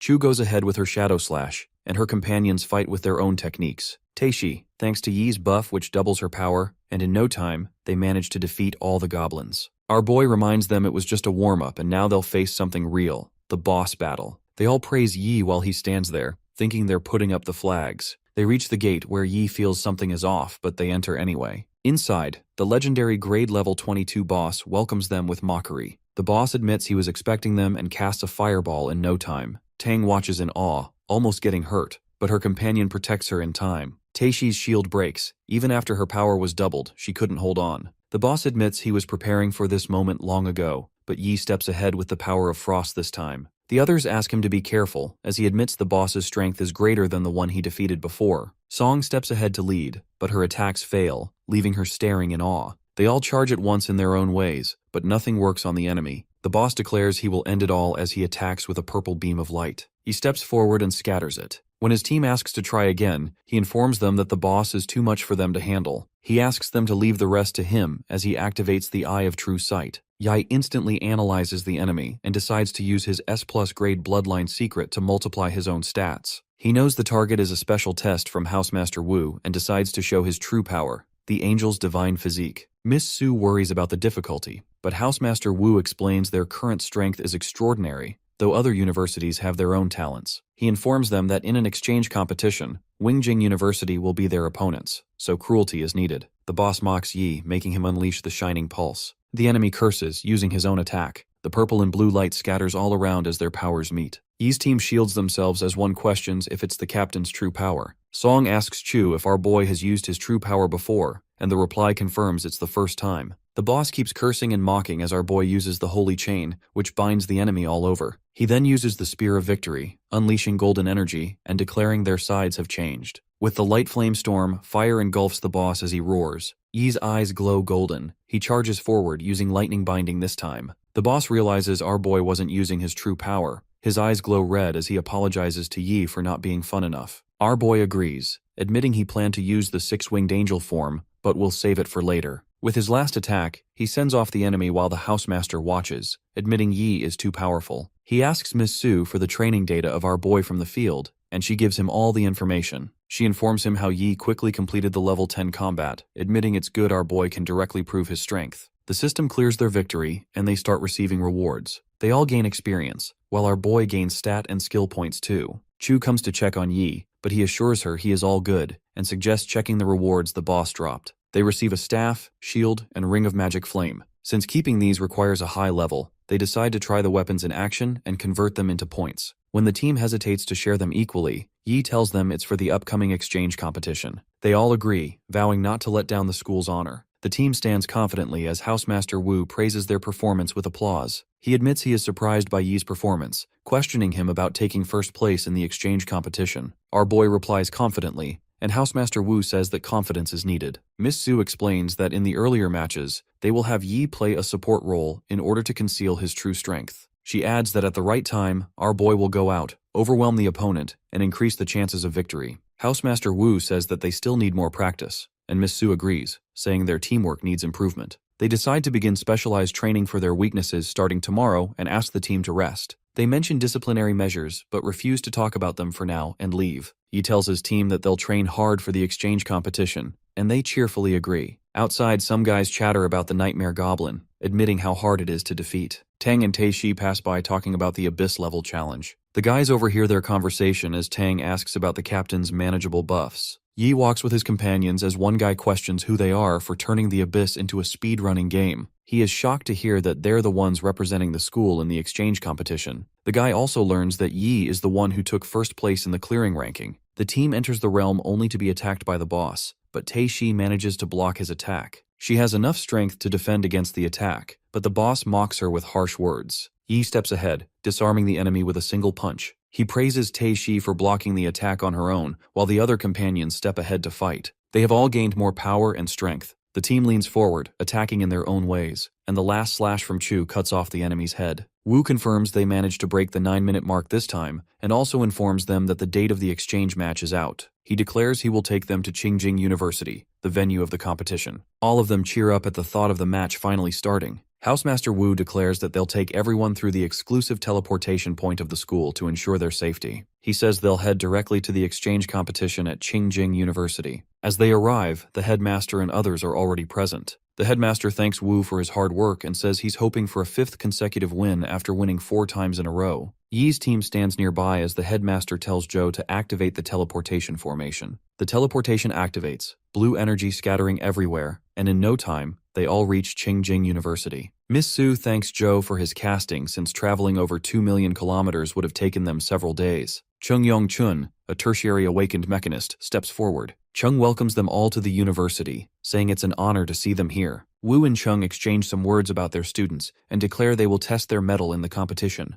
Wu reminds the team that the opening ceremony of the competition is on the 10th, and shortly after, the competition will begin. He tells them their training is good enough and gives them time to relax for a few days. Wu also tells them to take care of their safety since demons and other races are expected to target human geniuses. At the university apartment, Yi realizes he has a long way to go to reach level 24. In Secondary Awakening, he'll be able to learn B+ grade Saint Knight skills, and even an A+ skill. Thinking about the skills, he decides to complete the mission system set for him. The freshman exchange competition begins, and Sukang University is welcomed first. After seeing the crowd and cheers, Yi realizes why everyone wants to participate. Chu steps in and tells him the audience will double in the finals. Their first-round opponent is Rongyang University, who always feels unlucky to face them right away. Their captain cheers them up while the audience mutters about them definitely losing. The battle starts as our boy realizes the opponent team's strength is ordinary. He declares they will all attack together and break the formation in one wave. Tang steps ahead with her staff, taking the lead this time. She uses the fire magic arrow and the opponents shield themselves, relieved, thinking that's all the team has got. In no time, all of Yi's other companions start attacking with their own powers. The battle ends instantly, declaring the win for Suhang University. The announcement confirms the next team battle will start soon, and there is applause for both teams for bringing an amazing battle. Tang calls it easy, while the others find it all boring, and Yi admits only Modu or Wingjing University can give them an actual challenge. Chung wonders at the power of the team, questioning Housemaster Wu about their strength. He points out Yi's buff, asking how a regular school could compete with that. Wu laughs it off, saying he didn't make much effort and that it's all their own power. Chung takes his leave, saying they'll face each other soon enough. Wu reminds him that friendship comes first, not the competition. Later, Wu praises the team for their excellent work and tells them it's their free time since there's no match in the afternoon. Miss Su suggests watching a few high-level matches, and Wu agrees. He also asks them to sign up with him for participation in the individual competition. When asked if they aren't in the match by default, Miss Su explains that other schools have supports with no offense, and even strong defensive classes avoid joining to escape the hassle. Hearing all this, Yi and the team agree to participate. The individual matches begin. Announcements confirm the victor proceeds to the next round. Yi is in the 6th battle while his companions have to wait long enough. The crowd cheers for our boy as the match begins. His opponent is Rong Yang, a swordsman. Rong starts to attack, asking Yi to surrender and promising he'll let him lose with dignity. The fight begins, and our boy dodges every single attack from his opponent, making Rong think that Yi is really fast. Before Rong can react, the protagonist freezes his feet and lunges forward to punch. His opponent calls it a cheap trick, thinking he blocked our boy's attack. Rong gets hit and is sent flying while his teammates stare in awe. The announcer declares Yi's victory, and the crowd starts shouting for him again. Zhu Yu, the lecturer of Qingjing, regrets not making enough effort. Nearby, Xiaolan admits our boy's strength is not bad, while the priest Zhou Xiao thinks about Yi's speed, wondering if he awakened a front bloodline. She leaves instantly, saying she has some urgent work. Xiao calls his dad, informing him about finding the Frost bloodline Awakeners and mentioning the family name is Zhou. His dad is doubtful, so she decides to approach the protagonist and confirm. His dad agrees and says he'll make his own efforts to find out if Yi is from their Zhou family. Xin is confident he'll defeat our boy, while his captain asks him to be careful, admitting that Yi is very strong. Xin assures him and steps forward. Some talk about his great aura while the audience cheers for our boy. Xiao's father and sister are finally at the stadium and confirm that Yi might be someone who split off during the Dark Ages. He informs her that the family ordered him to check on the protagonist after hearing about the first bloodline, and Xiao's sister can also witness the Suhang freshman's might. Her sister says there's nothing to learn from a knight, but Xiao tells her Yi's blood purity is over 70%. She tells him that he is qualified to awaken the hidden class of their family. Her dad asks Dong to be respectful towards Yi, but she says his strength will decide whether he's her brother by name or not. From Madu University, Li Xin is welcomed for the first match of the 3rd round against our boy. He declares he was planning to deal with Yi instantly, but since our boy is strong, he'll go all out. Our boy admits his opponent can't be underestimated, although he'll go down in one go if our boy uses punishment of light. Yi decides not to reveal his true power yet, and admits close combat is the only choice. The match begins and Xin's first move fails. He gets beaten down by our boy as the onlookers stare in awe.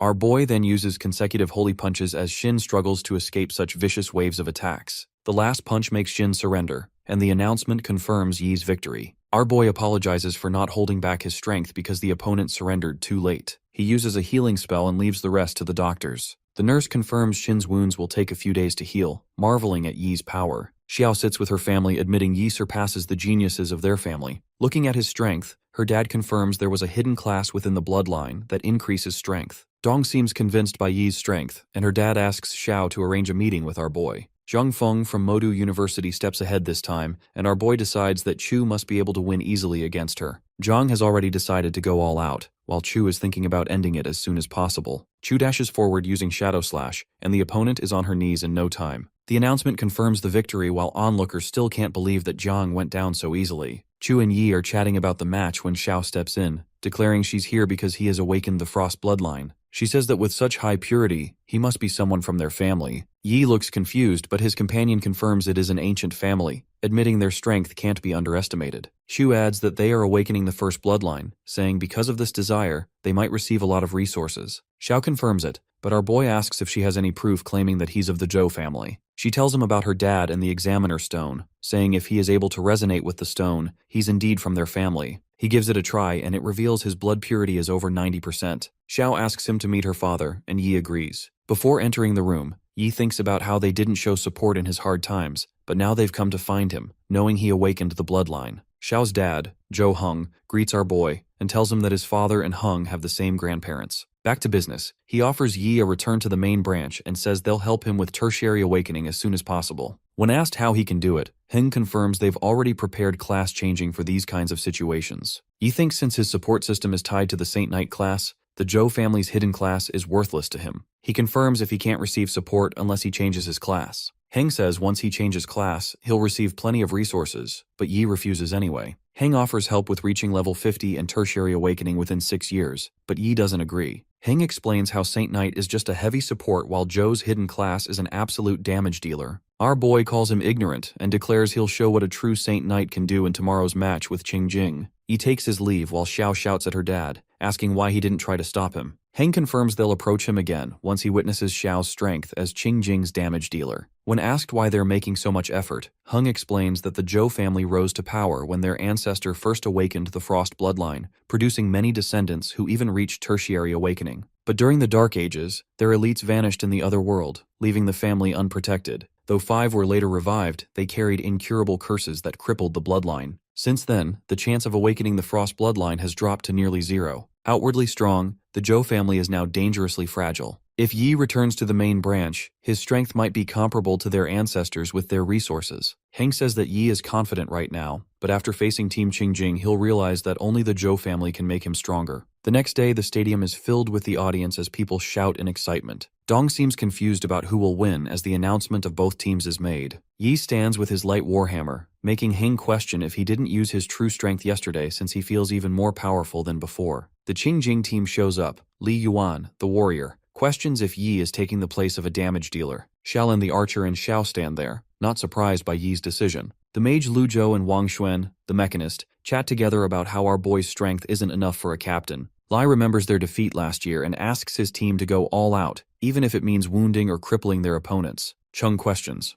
Yi juggling both damage dealer and support roles, but Wu shows confidence in our boy. Chung wonders if Yi still has some aces up his sleeve, since freshmen usually have limited skills. The protagonist tells the team to do it just like their training in school. He'll attack and they'll follow behind to act. The team is carefree, but Yi asks them to be cautious and orders them to come to him for healing spells if anyone gets wounded. Yi dashes forward with his power as the crowd shouts for him, claiming he's really confident. The opponents prepare their fiercest long-range attack. Lan launches his arrow attack, but Yi dodges them effortlessly and even crushes one with his bare hand. Lan stands in awe, questioning how he did that. The captain claims that defense is all Yi has, and he won't be able to stop it once Lu finishes his casting. The mage unleashes his strongest attack, Fire Phoenix, and a giant fire eagle is summoned, throwing fireballs. Seeing that Yi doesn't move at all, Lu thinks he'll take his head off. The audience watches in horror, unable to understand how our boy will withstand such a powerful attack, while Ju says he has to retreat to his team for defense. Miss Su laughs from behind. They both argue over Yi's power, while Heng says that Yi's holy flame light wheel was bestowed upon him by the god of light personally. Heng says that since the Zhou family held the first Frost bloodline,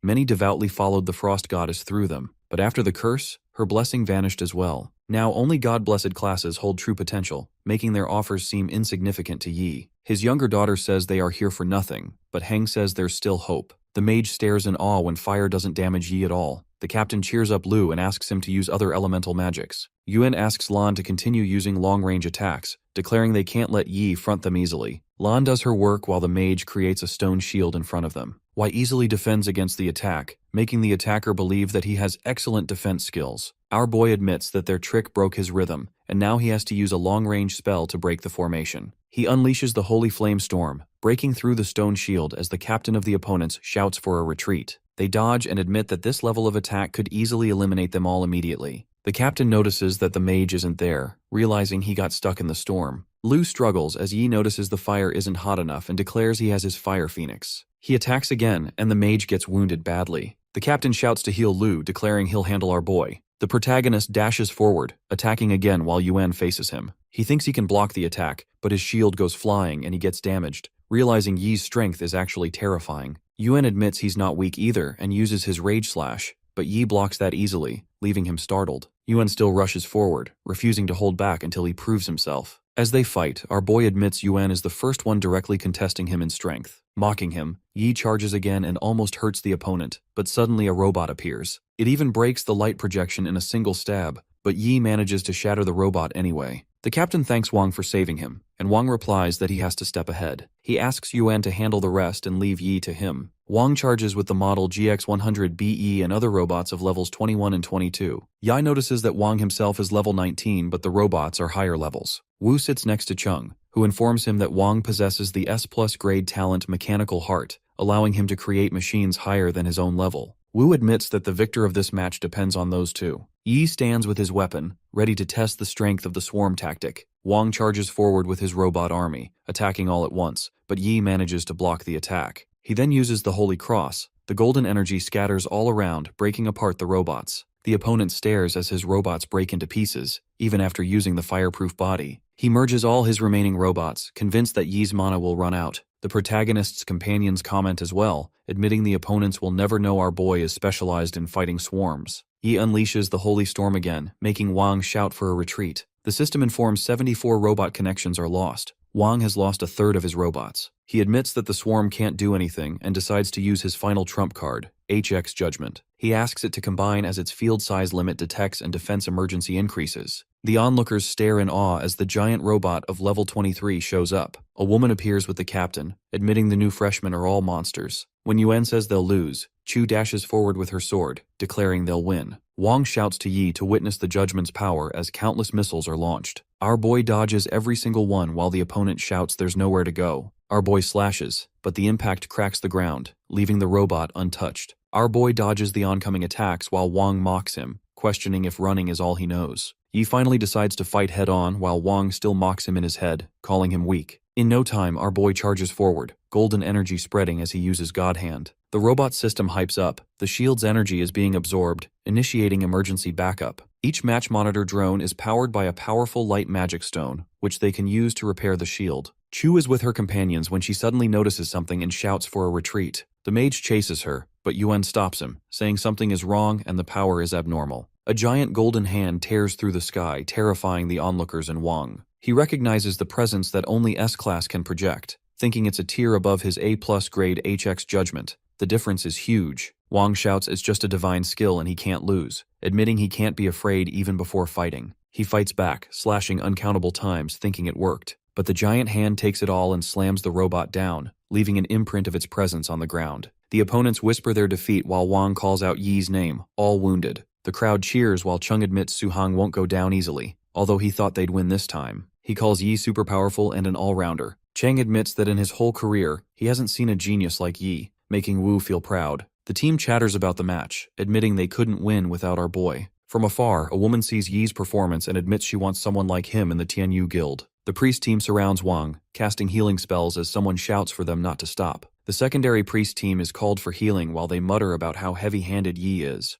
Yuna admits that without the arena's protective shield, Wang might have died. The whole team apologizes to their housemaster Cheng, but he comforts them. Yi is too powerful, and Qing University will take third place in the team match this time. The team confirms they can defeat Modu, but all the robots have been destroyed and Wang is badly wounded. In that case, Qing Jing no longer has the members to fight against Modu. Wang lays wounded, admitting Yi is powerful, but says that next time he'll obtain victory. Elsewhere, Heng apologizes to our boy, admitting the Saint Knight is indeed a powerful support and damage dealer. He keeps praising our boy, but Yi brushes it all aside, asking him to get to the point. Heng informs him that if he returns, the head of the family and elders will cultivate him with the power of the entire family. Within the Zhou family, yearly distribution of resources depends on individual ability. The family is divided into factions, the largest led by the elders and the family head. Though usually opposed, both sides have united regarding Yi. Our boy admits that this way he won't need to deal with tiring side matters if he returns to the main Zhou family line. But with his headmaster, he can still level up without the Zhou family's help. He admits he's afraid of disappointing them, and he has no plans to change class,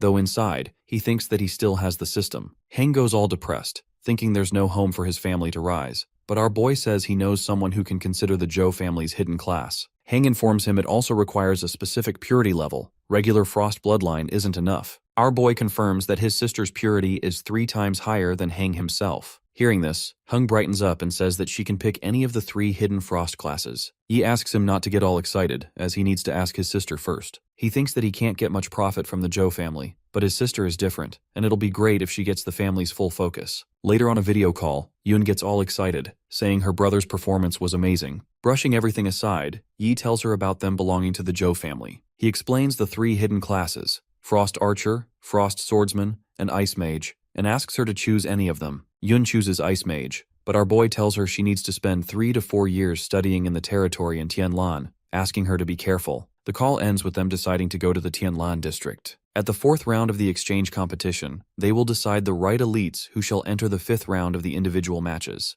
A D-grade man's potion is the reward for contestants who entered the quarterfinals. Chu talks about the reward with Yi, but since they've entered 3rd-level war preparation, the alliance needs to cultivate more geniuses. The announcement reveals the rewards for those who make it to the semifinals and the champions. Our boy realizes the reward is a legendary grade weapon, the highest grade of weapons humans can forge. Hearing the announcement, Chu and Yi get ready. Yi faces his opponent, who is already confident in his power since he only adds points to his strength. The match begins as they both rush forward with their weapons. Yi overpowers his opponent, and the guy ends up on his knees, unable to understand how it happened. The housemaster of the opposing team instantly calculates that Feng Cheng's strength is around 370, so according to that, Yi must be at least above 450 points. He asks the other teammate Wei if he thinks he can win against our boy. Feng wakes up trembling, saying a knight only dies standing. Yi is impressed, and his opponent rushes forward with the air/punch. Our boy attacks with his hammer, making the opponent team surrender. The crowd cheers, and nurses run over to help Feng. One day later, Song and Yi have already made it to the quarterfinals. Wu wasn't expecting Song to enter, but tells her to do her best. He shows disappointment in Chu for not entering the quarterfinals, but shows understanding since her opponent was a potential champion. He says there are 2 spots left for the quarterfinals, and she still has chances. Wu shows all his confidence in Yi, saying there are 2 matches tomorrow, both against regular high schools. Chu calls the 4th round's second half the cruel contest of losers, where only 2 of 70 contestants advance to the 5th round. Reaching the semifinals in the 6th round grants a rare S-class resource, something even the powerful Chuan family cannot easily obtain. She thinks that if she secures it, her strength will rise greatly. Wu tells Yi he can easily dominate the regular high school on his own. Since the matches are primarily for training others, he just needs to stay on guard and avoid taking action. The protagonist stands there as some girls suddenly surround him, asking for an autograph. Song and Chu watch from the side, while Chu doubts if Yi will be taken away from her. She decides to secure her place in one of those 2 spots at any cost, declaring she must get Yi. The 4th round, second half individual matches start, and people doubt if they change the environment every year. The 4th round's second half is a near-real realm created by an artificial intelligence from data collected by teachers. The artificial intelligence integrates the data to simulate a realistic replica for the competition. The realm's battlefield has been inputted during its creation, so the map and even the monsters for every year are different. The artificial intelligence welcomes them to the missing forest. Every 30 minutes, waves of monsters appear around the abandoned village, 3 in total. Driven only by hunger, they attack relentlessly, and the students must slay as many as possible before being devoured. The 2 with the highest kill counts advance to the 5th round. As the realm poses no real threat to life, no return scrolls are provided. The people around think of it as an easy task, claiming there's nothing to worry about. The 1st round begins, and in no time a competitor gets confused by the monster and exits the realm. Shu notices that she didn't see the monster at all, wondering if it's invisible or doesn't exist at all. One after another, people start getting consumed by them and exit the realm. Chu panics at first, unable to figure out what's going on, but she calms herself, thinks calmly, and finds the issue. She wonders if it's physical or invisible and figures out that, to affect many at once, it must be a transmittable monster. Suddenly, she notices a mushroom on her shoulder and burns it down right away. She finally realizes there are spores in the air. Once they land on someone, they'll grow and multiply. She asks everyone to use fire to cover themselves as more people exit. Chu realizes that fire isn't actually killing them, so she needs to find the monster itself. On a tree, she finds the monster and starts killing them. Meanwhile, in the stadium, the match begins. Each participant uses their own attacks while Yi instructs them. Tan is told not to let adrenaline affect his judgment, while Zhang is told to provide protection.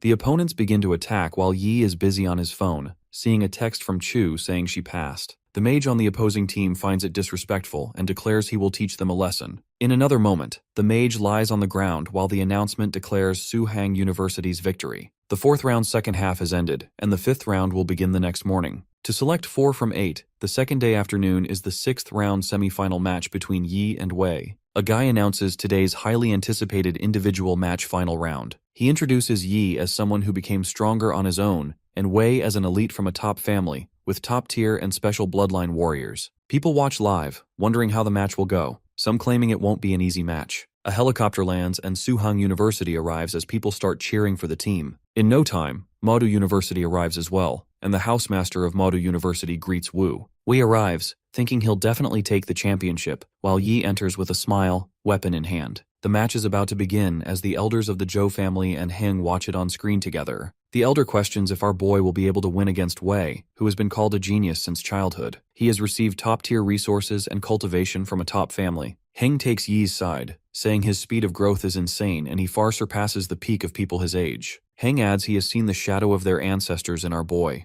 The fight begins with their weapons clashing. Wei activates his flame blade technique, red fire surrounding him. He strikes again and again, but Yi dodges them. Our boy recognizes the special skill. It's Berserk, boosting the user's 4 stats to a different degree, although once it ends, Wei will enter a weakened state. Wei has also used Flame Blade technique, allowing him to carry flame magic damage as he slashes. Our boy's opponent rushes forward, sword in hand, using the skill he leveled up to level 9 after a lot of practice. Yi steps forward with his air smash, their weapons colliding with insane energy. Wei realizes the strength of Yi, thinking his blade can even slash through the hardest of alloys since it's so heavy. The momentum behind it with lightning slash is immense, yet he's at a disadvantage. Wei realizes he can't keep it up and steps back, and our boy uses Holy Cross level 9. But the opponent already knew this would happen. Wei uses his fighting rage as his housemaster stares in awe at the battle full of energy and lightning. Yi's system informs him that fighting rage is the opponent's awakened talent. It buffs all 4 stats and reduces damage taken by 80%. Once the skill ends, all the damage will be returned to Wei. While fighting, our boy thinks that Wei used the skill pretty early, realizing he wants to end the fight as soon as possible. Our boy knows the talent can stay active for barely 2 minutes. Dragging it out would be better. Although he can be defeated even now, the strikes come one after another, weapons clashing. Wei knows that with a Saint Knight's vast healing skills, a battle of attrition is pointless. So he unleashed Berserk and fighting rage from the start, pushing himself to the limit. The crowd mutters about the fight, some questioning Wei's actions while others show trust in Yi. Our boy uses a Spear of Victory, but it's useless against his opponent. He then unleashes the punishment of light, and lightning starts falling from the sky. Wei stands still, but he still can't feel the pain, admitting even a single hit will defeat him. He knows the skill needs at least a second of chanting to cool down, so he can take advantage of the cooldown. Wei dashes forward only to be surprised by the fast lightning. He realizes the skill level is above 20, leaving him in agony. He knows Yi is just 10 meters away, yet the distance feels very long. The opponent uses the Thousand Shadow Blade City as thousands of blades come down from the sky. Yi reflects on the legendary Wei family technique, born from battles in the other world. It transforms the body into a weapon, merging souls with magic, and forging thousands of blades capable of annihilating a city of monsters. Though Wei has yet to reach his ancestors' level, even the early form of this technique is breathtaking. Yi finally gets serious and uses his own skill, thousands of miles frozen. The ice shield covers the whole area. Announcements clarify that the camera can't observe the area inside because of the ice-covered arena. The elder reflects on the powerful technique as all the blades in the sky turn frozen and shatter, attacking the opponent. Yi wins the match as the crowd erupts with cheers. Wu is impressed, while the other teammates declare they've never gotten first place in the individual match before. Taishi says nobody will be able to threaten them now, declaring first place is theirs. Chu tells Tang that she can disguise herself as a grand mage, while Yi says they'll relax tonight. For 3 centuries, the Eternal Game's fusion with reality has birthed countless dishes through monsters, magic plants, and culinary classes. In Qingjing City's bustling east, the famed food street serves delicacies from any creature, sure to satisfy all. The team wanders around trying food when a thug plans to approach Chu. He steps back instantly after spotting Yi with her. They walk together, but Chu gets tired since they have been walking for an hour already. There are 6 street blocks connected to each other. It's not easy to finish walking. Song suggests that our boy and Chu stay at the wine shop and they'll go get snacks. A woman tells them about the shop's specialty. It's 50-year-old apple wine. They both order apple wine and Chu gets drunk real quick. Our boy says she got drunk easily, even though, as a level 19, normal alcohol shouldn't make her drunk. Since apple wine is made with grade D treasure, it's understandable. Hai realizes it's late and gets up, saying he'll go find the others. A woman approaches him, asking him to buy her a drink. He tells her to grab the apple wine from above, asking for 1,000 yen. She calls our boy interesting, claiming she likes him while Chu stares from nearby. Chu runs forward and pushes the woman away, but the woman whispers that Chu isn't our boy's girlfriend. The woman knows that the world thinks these 2 strongest freshmen are in a relationship, but the reality is they still need time to develop their relationship. She admits it's her time to make Yi fall in love and take all his resources. Chu gets frustrated, but our boy suddenly holds her hand, saying he doesn't mind her blocking his luck with love. As they walk, Chu finally confesses her feelings and dozes off right away. From afar, the other teammates witness it all and smile. The next day, Chu wakes up, confused if what happened was a dream or reality. Everyone behaves normally because last night, Yi asked them to forget about it all. When asked why, he explained that the Zhang family from Chuan district is an ancient family that has existed since before the Eternal Game.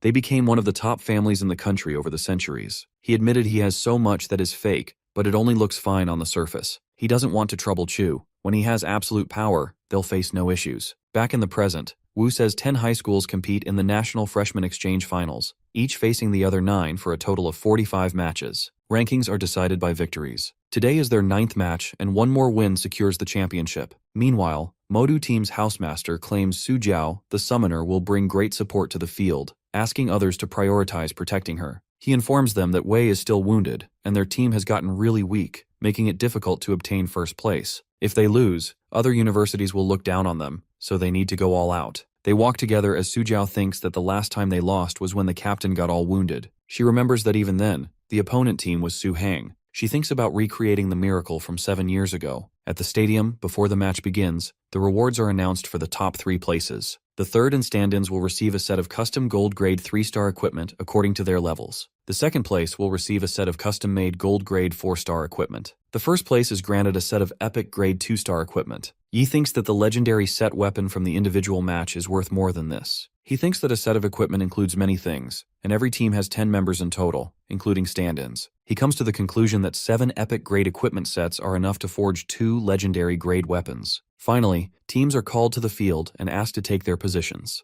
The match begins, and Su Jiao summons tons of monsters while our team faces them all in their own way. Our team fights with the summons. Real combat has improved their coordination by 30% compared to before. Su Jiao tries to summon something while her companions stare at our team's performance in awe. He rushes forward to attack, but suddenly a giant hand blocks his strike. A strong, towering monster comes into view as our boy struggles under its pressure. The newcomer grabs another monster, kills it, and asks the team to play with it. The towering monster turns to Su Jiao and asks why she summoned him. It's a flame baboon, level 24, and our boy recognizes it instantly. The baboon starts attacking everyone, even its own summoner. Song and Tang go all out, trying to shield everyone, but nothing works. Teishi steps in and shields them since Yi's buffs have doubled her skill potency. Our boy uses a holy light shield and asks his companions to leave the match to him. The teammates protest, but Yi makes it clear that he has his own ways to defeat the baboon, admitting he can't take care of them while fighting. His companions insist, but Yi informs them that one mistake and they'll be dead. Even if the priest revives them, they'll lose 30% of their stats. He asks if they can bear the loss, and he pats Chu's head, assuring them he can handle it.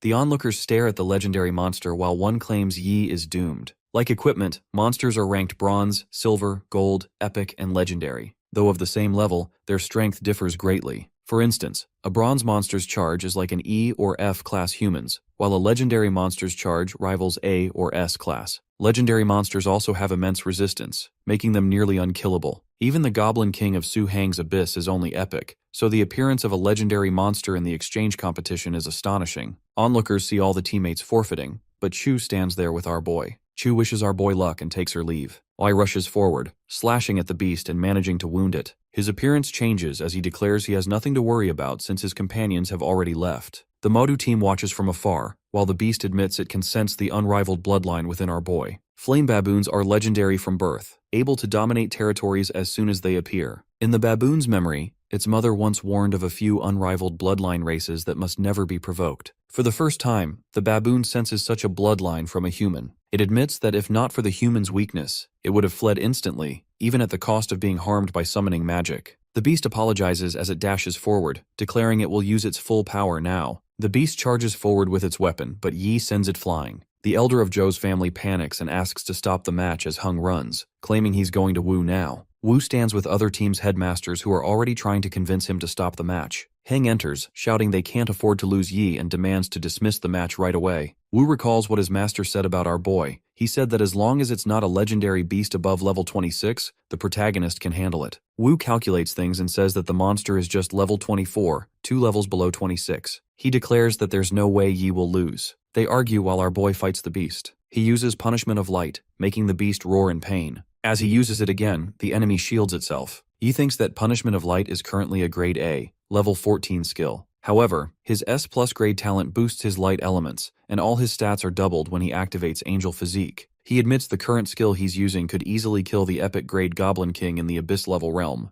Although against this opponent, his attacks don't cause great damage and it recovers immediately. The baboon charges forward, but Yi binds it with chains. Our boy believes he has defeated a legendary grade demon, but knows demons are restrained by light, preventing them from showing their full power. He resolves to research further to prepare for the next battle. Noticing the demon growing faster, Yi realizes its resistance to light is rising. Its adaptability is terrifying and the very reason countless humans perished in the Dark Age. He has applied the buffs again with Angel Physique active, and now he's at his full strength. From above, the Madu team calls themselves lucky that Yi didn't harm Su Jiao. They claim that once the summoner is finished, the summon disappears as well. Our boy uses God Hand as the beast charges forward. The giant hand crushes it down, the effect breaking the shield as fire erupts. Onlookers almost get harmed, but a mage saves them in time by using a water shield. Recognizing the awakened mage from the Alliance, the audience is relieved. The mage thinks that they already increased the shield level to 7 since they were expecting a fierce battle. She's amazed that Yi's power managed to break through it and calls him another genius, a blessing for the country and humanity itself. The beast is badly damaged. It admits that light and ice elements are coursing through its flesh, interfering with its regeneration. The baboon still doesn't hold back and charges forward, but Yi punches it hard, crashing it down into the ground. The golden chains bind around the Modu team as our boy questions if they want to fight or surrender. The team surrenders, and the announcement confirms the victory of Suhang University. Since the high school's 45 matches are over, the final placing of the team matches is announced. Suhang University holds first place, Modu University is in second place, and Qingjing is third. The crowd cheers for Yi and the university while Chu runs to our boy, asking if he's okay. Yi assures her that he's fine while the reporters try to capture the moment. Wu steps in and reminds them that they can't record privately after the match is over. Wu tells Yi to return to the mansion, and he'll brief him on the final competition, the survival match. At the mansion, Wu explains that the survival match is the final event for the team match. All high schools will enter the realm to explore. Unlike the simulation realm from earlier, the survival match takes place in a real open-style realm. Wu claims that our boy will face many dangerous monsters, and even the unlucky ones will be eliminated at the very start. The rules are simple. Killing monsters will gain points and eliminating others will grant half of their points. After 7 days, the school with the highest points will be the winner. Wu adds that the realm is wide and only a limited area can be explored in a day. As the match goes on, the available area will shrink. He tells Yi that he must enter the new area in time or else he'll be eliminated. He warns that our boy's entry point into the realm is random and suggests leaving immediately if he finds himself in the void zone at the edge. The void contains many spatial cracks that can instantly kill even tertiary awakened class. Headmaster Su enters a room where others sit alongside Chung. When asked why he has gathered all the mentors except Su Hang, he says that if there's no accident, Su Hang will take first place again. Chung questions if Housemaster Su really wants that. The announcement declares that the final event match will start soon.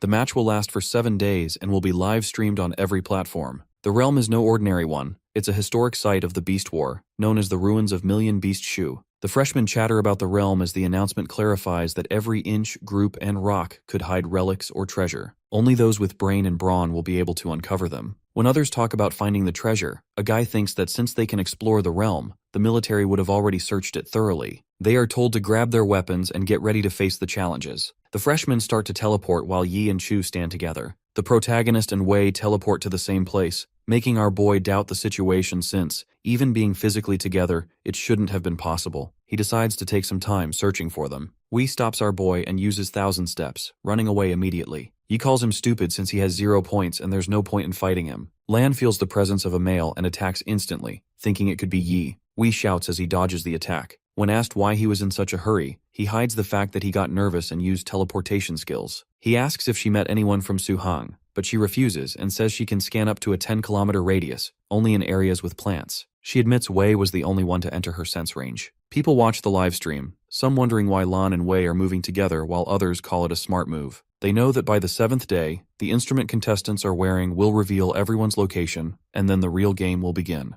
Inside the realm, our boy kills tons of monsters one after another, gaining insane amounts of points in seconds. He decides to check his score and finds himself in first position, while Wang is in second. He thinks that mechanists are particularly like an army. They can split up the hunt by using scout robots to avoid high-level monsters and kill low-level ones. He checks Xiaoran, Xiaolan, Taixin, and Tang's ranks, noting they are 9th and lower, while Tanwei and Zhang Ze are way lower in 72nd and 81st place. He was expecting them to be low, but at least in the middle ranks of the entire match. He suddenly notices that Tanwei is eliminated, realizing it's still far away from the time zone shrinking, so it's impossible that the realm eliminates contestants. Yi admits Tanwei might be a stand-in, but he isn't weak. He's in the upper range of the entire competition in strength. Our boy is sure Tan Wei would definitely escape if he encountered strong monsters or contestants. He wonders if the contestants team up, since it's what weak ones usually do to maximize their chances. Although it's not possible in the beginning because of random teleportation, so this usually happens in later stages. Suddenly the announcement declares that the stage is about to shrink, and Yi starts running. He's far away from the first safe zone. In order to reach in time, he has to run at full speed. As he runs, he spots the blue light, realizing it's Tang. Tang is fighting other contestants, struggling to hold on but manages to take them down. In no time, another rushes forward to attack, but she dodges and takes them down as well. Tang finds herself confronted by a cloaked man. He summons his beasts, intending to eliminate her quickly. Tang retaliates with her water arrow, but two of the creatures bite her arms, preventing her from reaching her staff. Despite the setback, she manages to draw a magic circle beneath herself without using her staff. When the spell activates, the entire area erupts in an explosion, slamming the cloaked man, Li Jian, to the ground. He is eliminated from the competition, and Tang earns 1,050 points. However, her mana is depleted, and she starts coughing up blood. Meanwhile, another contestant, trapped under a flail, sends his dagger flying toward Tang in an attempt to finish her off. Just then, Yi appears and intercepts the dagger with a swift kick, sending it back to its owner. As a result, that contestant is eliminated, and our boy earns 1,240 points. Yi then heals Tang and fixes a cold glare on the orange-haired contestant who had attacked her earlier. Intimidated, the girl, Luozheng, decides to forfeit, which grants our hero another 1,860 points. Yi notes that it's no coincidence 3 contestants from different schools have targeted Tang together. After tending to Tang's wounds, our protagonist places her in a safe spot. The two soon learn that Zhang Ze has also been eliminated. Irritated, Tang speculates that he must have been surrounded by groups as well. She explains that the entrance to the realm was supposed to be random, but wonders how the other contestants managed to find each other and locate them so quickly. When Yi suggests that others must have located each other, Tang accuses them of cheating. Our boy, however, argues that if this ability is a special skill some contestant possesses, then it's not truly cheating. He then resolves to eliminate anyone who uses such underhanded methods against his friends. Tang, still worried about her friends, voices her concerns that they are likely under attack. In response, our protagonist gently pats her head and explains that the 9 schools have allied to weaken his strength. For the first 6 days, they'll target his friends, and on the 7th day, they'll surround him. He adds that in the face of absolute power, no amount of trickery will matter. Yi vows to repay all their enemies on the competition's final day. He instructs Tang to drink her potions and rest for the night, then decides to clear the area of monsters. At last, the final day arrives. An announcement declares that 74 contestants will begin the last battle, and everyone's information will be displayed on their smart brackets. This excites the observers, who note that only Yi, Chu, and Tang remain for Suhang. Contestants from every school converge on the battlefield. They notice Yi and Tang approaching, while Chu is positioned in the northwest. Wei observes that 18 people are heading toward Chu and tells her to take 5 people and eliminate Chu, while the remaining 47 wait to confront our boy together. Wei also shouts that Yi will arrive in an hour, urging everyone to give their all in this decisive fight, as it will determine their final ranking. Soon after, Lan gathers her group to face Chu. However, Chu easily eliminates several contestants in quick succession. Although Lan has the advantage in numbers, she is caught off guard when Chu transforms into her succubus form, something Lan hadn't expected her to control. Despite the surprise, Lan fires arrows at Chu, and other contestants rush in to attack as well. Suddenly, a massive explosion rocks the area, startling all the beasts in the realm. Wei and the other contestants finally spot Yi's arrival. Moments later, Yi and Tang make their entrance, riding atop his giant monster. Wei announces that our boy should feel honored, as 47 of the top contestants have united solely to defeat him. Unimpressed, our hero calls them a bunch of fools, reminding everyone that each of them has already been defeated by him before. He points out that they've only managed to target Suhang's contestants by relying on sheer numbers, and without that advantage, none would dare face him alone. Yi promises to show them that no matter how many ants gather, they can never overcome a dragon. With those words, every contestant activates their abilities and charges at our protagonist. Yi leaps from his giant monster, powers flaring, and begins striking down contestants one after another, moving with incredible speed. Soon, a herd of beasts is sent to attack our boy, but he activates his angel physique and quickly dispatches every beast in his way. In response, several contestants raise protective shields to defend themselves. Yet all but 6 of these shields are shattered by Yi's onslaught. The remaining shield bearers are momentarily confident,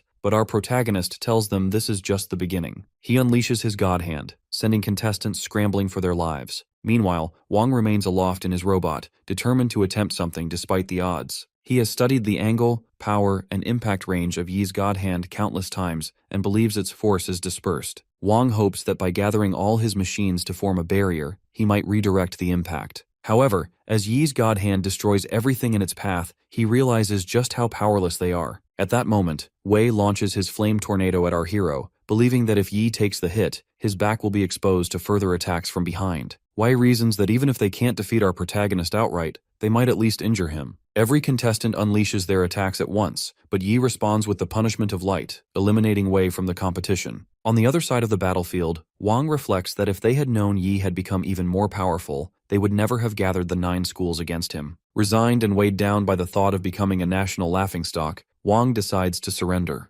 Housemaster Wu laughs heartily as he observes all 9 schools forming an alliance against Su Hang. Housemaster Chung feigns ignorance, but Wu points out that he's witnessed contestants from Modu, Qingjing, Qingchang, Leiqi, and Chaoyang working together. He comments that no ordinary schools would attempt such a move, and with Modu already guaranteed second place, he questions who else could unite them all if not the host, Qingjing University. Internally, Housemaster Chung admits they had no choice but to act for the sake of Qingjing University's reputation. He recalls a meeting where he raised the question, what would happen if Su Hang claimed first place in all 3 competitions, and what would become of the other top schools? Housemaster Su responded that they had no intention of fighting for first, being content with second. However, Chung persuaded Su to join the alliance by promising each school a share of S-class resources as a gesture of goodwill. When Housemaster Su requested 2 shares, Chung agreed, sealing the deal. Chung then outlined his plan for all their students to work together to eliminate everyone from Su Hang except Yi, leaving only our protagonist for the final day's confrontation. Back in the present, Wu asks why the esteemed guests have fallen silent. Addressing Housemaster Feng He, Wu warns that this will damage his reputation,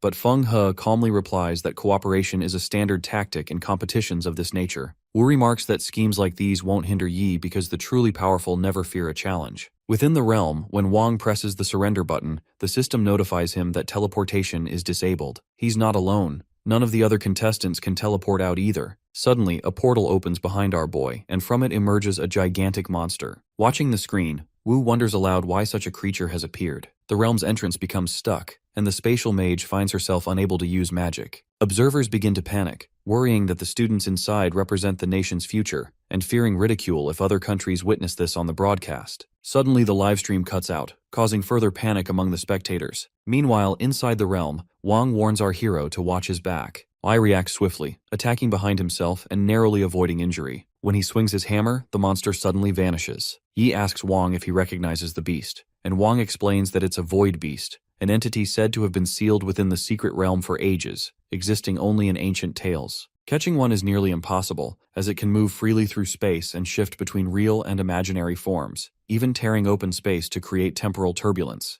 Our protagonist wonders how the void beast could have broken free from its seal. Suddenly, a scream echoes as someone is devoured by the creature. Yai immediately launches a golden beam at the monster, but it retaliates, poisoning his legs. The beast then retreats back through the portal, but our boy quickly attacks the portal with another golden beam. Unfortunately, the monster reappears behind him, and thinking fast, Yi unleashes his holy fist. As soon as the monster lunges at Yi, Chu rushes in and pulls him away. Both tumble to the ground. Meanwhile, Lan instructs Wei He and the others to attack the monster together. Exhausted, our boy asks Chu why she's there. She explains that, after realizing no one could leave the realm, she hurried over as quickly as possible. When Yi spots the monster moving toward Lan, he leaps into action, attacking her to push her out of harm's way. He then reveals that he's been poisoned and tells Chu to focus on protecting the others. Following his orders, Chu shields a student from the monster's assault and uses the voice of seduction to distract the creature. Wei tries to confront the beast, all the while wondering out loud where it could have come from. The monster, meanwhile, mocks their efforts, claiming they are defying the god of time.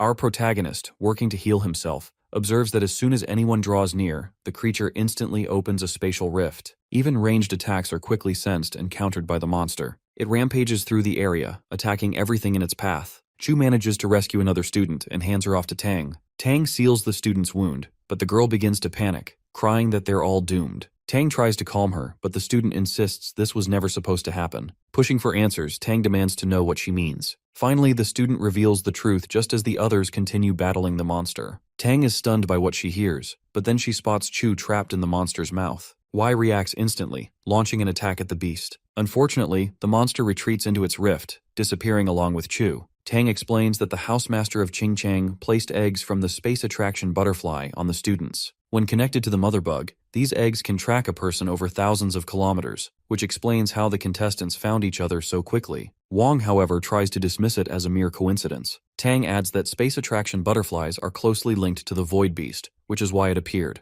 mistaking them for thieves who had stolen its companions. Determined, our hero decides to locate every egg and mother bug, offering himself as bait. He swears to rescue Chu, even if it means destroying the entire realm. Suddenly, a student steps forward, claiming she knows how to defeat the void beast. She explains that the Sun family possesses a powerful sealing technique, but using it drains all of the user's life force. If they can't withstand the strain, they will die. Admitting her own limits, she says she can't perform it, which infuriates Tang. However, Yi steps in, calmly volunteering to learn the technique and asking the Sun family student to teach him. At last, Yi gathers all the space attraction butterfly eggs and locates the mother bug. With everything in place, he uses the summoning tool to call forth the void beast. He remembers how the Sun family descendant had poured all her mana into her eyeball, transforming it into a summoning device. Through this eyeball, our hero is able to activate the sealing technique. In the present, Yi manages to strike the monster and follow it into the rift. The void beast is baffled, claiming it can't capture our protagonist at all. Undeterred, Yi attacks with all his might. The beast, still underestimating him, declares it will demonstrate the true power of the god of time. Poisoned once again, Yi recalls the Sun family student's instructions. A summoner's mana can penetrate the space vortex and summon powerful monsters. She entrusted him with her eyeball, which would not only activate the seal, but also protect him. She had advised our boy to attack the beast to force it to reveal its weakness, and to activate the seal at precisely the right moment. Now, despite his dwindling mana from activating Angel Physique twice and using several other skills, our protagonist pushes through and attacks the beast with divine punishment. He manages to begin the sealing process, though the void beast resists fiercely. Closing his eyes, Yi's memories flash before him, especially moments shared with Chu. His heart races, prompting him to open his eyes and pour all his determination into the seal, finally subduing the beast and bringing it crashing down. The void beast, admitting defeat, surrenders. Yi demands that it release Chu. When the creature hesitates, our hero kicks its eye, prompting the beast to confirm that Chu is unharmed. It finally releases Chu, and Yi brings her back to the secret realm, where everyone gathers. Teleportation is restored, and some students debate whether to use it. Yi hands Chu over to Tang and summons his hammer, leaving everyone puzzled about his intentions. He explains that the competition is not yet finished. Announcing that they have a choice, our boy tells the others to either surrender or face him in battle. Seeing no other option, everyone reluctantly chooses to surrender and teleports out. Yi collapses to the ground, severely injured, while Tang rushes to his side, alarmed by his wounds. Our hero mutters that his mana is completely depleted, then notices they've made it into the top 3, with Su Hong securing first place. He feels a wave of relief at having led his team to victory as captain. Soon after, the announcer declares the results. Su Hong has taken first place, Qing Jing is second, and Modu claims third. The announcer continues, noting that the National Freshman Exchange Competition has been held 183 times, producing many geniuses who are now the backbone of the country. Team Su Hong is finally able to relax after 20 days of relentless fighting. Meanwhile, our protagonist receives extraordinary rewards: divine grade talent, a divine treasure, and a divine skill. He reflects that the exchange competition lasted 20 days and required him to claim first place in every event to complete his mission. Internally, Yi admits this was even more challenging than the entrance exam where he had to defeat the Demon Prince. He's especially pleased to have obtained an S+ swordsmanship talent, a rare S-class skill that will greatly enhance his strength. Eager to test his new ability, Yi heads outside with his sword.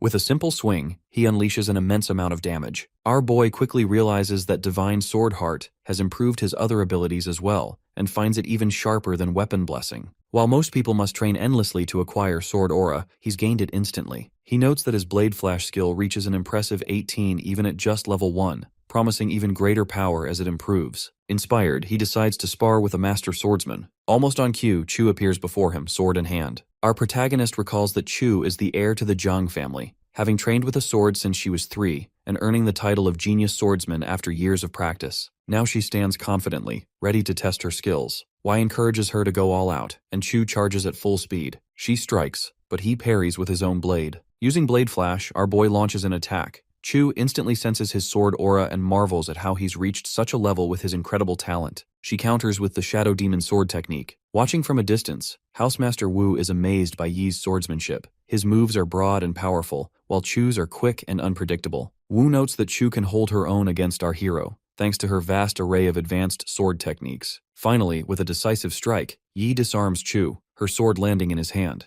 Breathing hard, Chu concedes defeat. Our protagonist checks if she's alright, and she assures him she's just exhausted. Wu approaches them, offering high praise. He admits he hadn't realized Yi was such a skilled swordsman. Trying to play it down, our boy claims he just had a little something up his sleeve, knowing it would seem odd to have suddenly gained a new talent. Wu then informs them that he's here to bring them to the celebration feast, but also shares somber news. Feng He has died. Investigators found that he had already taken his own life. According to his students, Feng He was the one who supplied the bug eggs, hiding them in their clothes during laundry. Wu reassures our protagonist that the Alliance is investigating everyone Feng He interacted with. He also mentions that the upcoming feast will be attended by top powers, whose aim is to recruit Yi into their guilds or legions. Housemaster Wu leads his students to the celebratory feast, explaining along the way that many people there will try to recruit them by offering money, women, power, and resources. Once anyone accepts, they'll be bound to those groups. Wu doesn't object to the idea of joining, but advises everyone to make their decisions carefully and with clarity. Soon after, Feng Hao from Xiaoyan steps forward and announces that the top 10 students from the competition are present. Each will receive a reward from the Xiaoyan Class Alliance. She distributes bank cards loaded with 20 million in currency to the students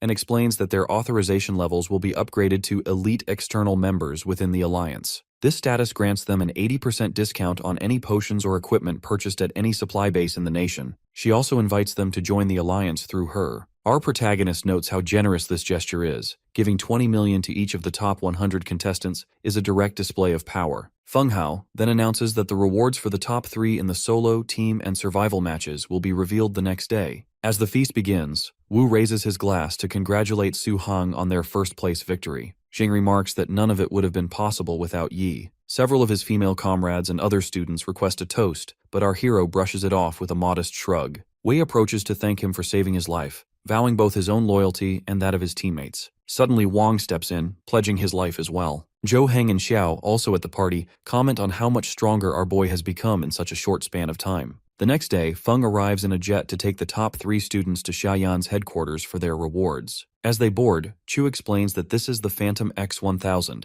the latest model produced by Phantom. The jet accelerates so rapidly that Zhang and Chu nearly lose their seats. They arrive at their destination in just 20 seconds. After waiting for their jet to be scanned and getting clearance, the group travels to the floating island headquarters by portal. They notice that Qingjing University has its own floating island too, each island equipped with extra defenses. Arriving at the headquarters, the top students are each assigned a servant to guide them. Feng personally escorts our protagonist to claim his reward. Inside, she once again offers him a chance to join the class alliance. This time Yi declines outright, feeling he isn't ready to tie himself down just yet. Feng explains that he will receive 3 rewards. For winning the individual match, he'll get a custom-made legendary-grade weapon. For the team match, a full set of custom-made epic-grade equipment. And for the survival match, he will have the freedom to choose any item from the Alliance's vault. She then leads him to Master Qijun's forging room, where the heat is palpable. Feng introduces Yi to Qijun, and our hero greets the Master Smith respectfully. Qijun explains he will forge a level 25 legendary-grade item for him. Wei expresses his interest in a longsword that can enhance both his strength and wisdom. Feng is astonished to see Yi standing before Qijun without breaking a sweat. Qijun's unique vision technique is so overwhelming that most people can barely speak in its presence. Meanwhile, our boy requests a sword tailored for his Saint Knight class, emphasizing that it must possess lethal power. He recalls that golden-grade weapons provide 2 stat buffs, while legendary-grade weapons enhance all 4 stats. As a Saint Knight who both fights and grants buffs, Yi decides to prioritize strength and wisdom. After reviewing footage of our hero's fighting style, Qijun comes up with an idea. He summons a Sunlight Holy Stone, a rare jewel that only occasionally drops from holy ruins. This stone is said to have formed from the sun's core. A weapon crafted from it can purify creatures of darkness with light. From the lava, Qijun brings forth additional rare materials, merging them together. Using magma blast melting, he causes a volcanic eruption and burns away demonic souls. Then, wielding a divine hammer, he strikes the molten mass to shatter any impurities. Once the metal is liquefied, it's poured into a mold. Qijun then carefully etches spells into the blade as he forges it. For the final step, the sword is placed in lava to finish the forging process. During this intense moment, Feng draws a shield to protect herself and our protagonist from the flying embers and heat. Finally, the Holy Light Sword, legendary 3-star grade, is complete. Qijun tosses the sword to Yi, instructing him to release his energy so the weapon can recognize its master. Our hero does so, and the sword acknowledges him as its owner. Yi is pleased to discover that the sword will boost all 4 of his stats and comes with 3 special effects. He notes that, with the increased speed, he'll be able to unleash 4 slashes while an enemy could only manage 1.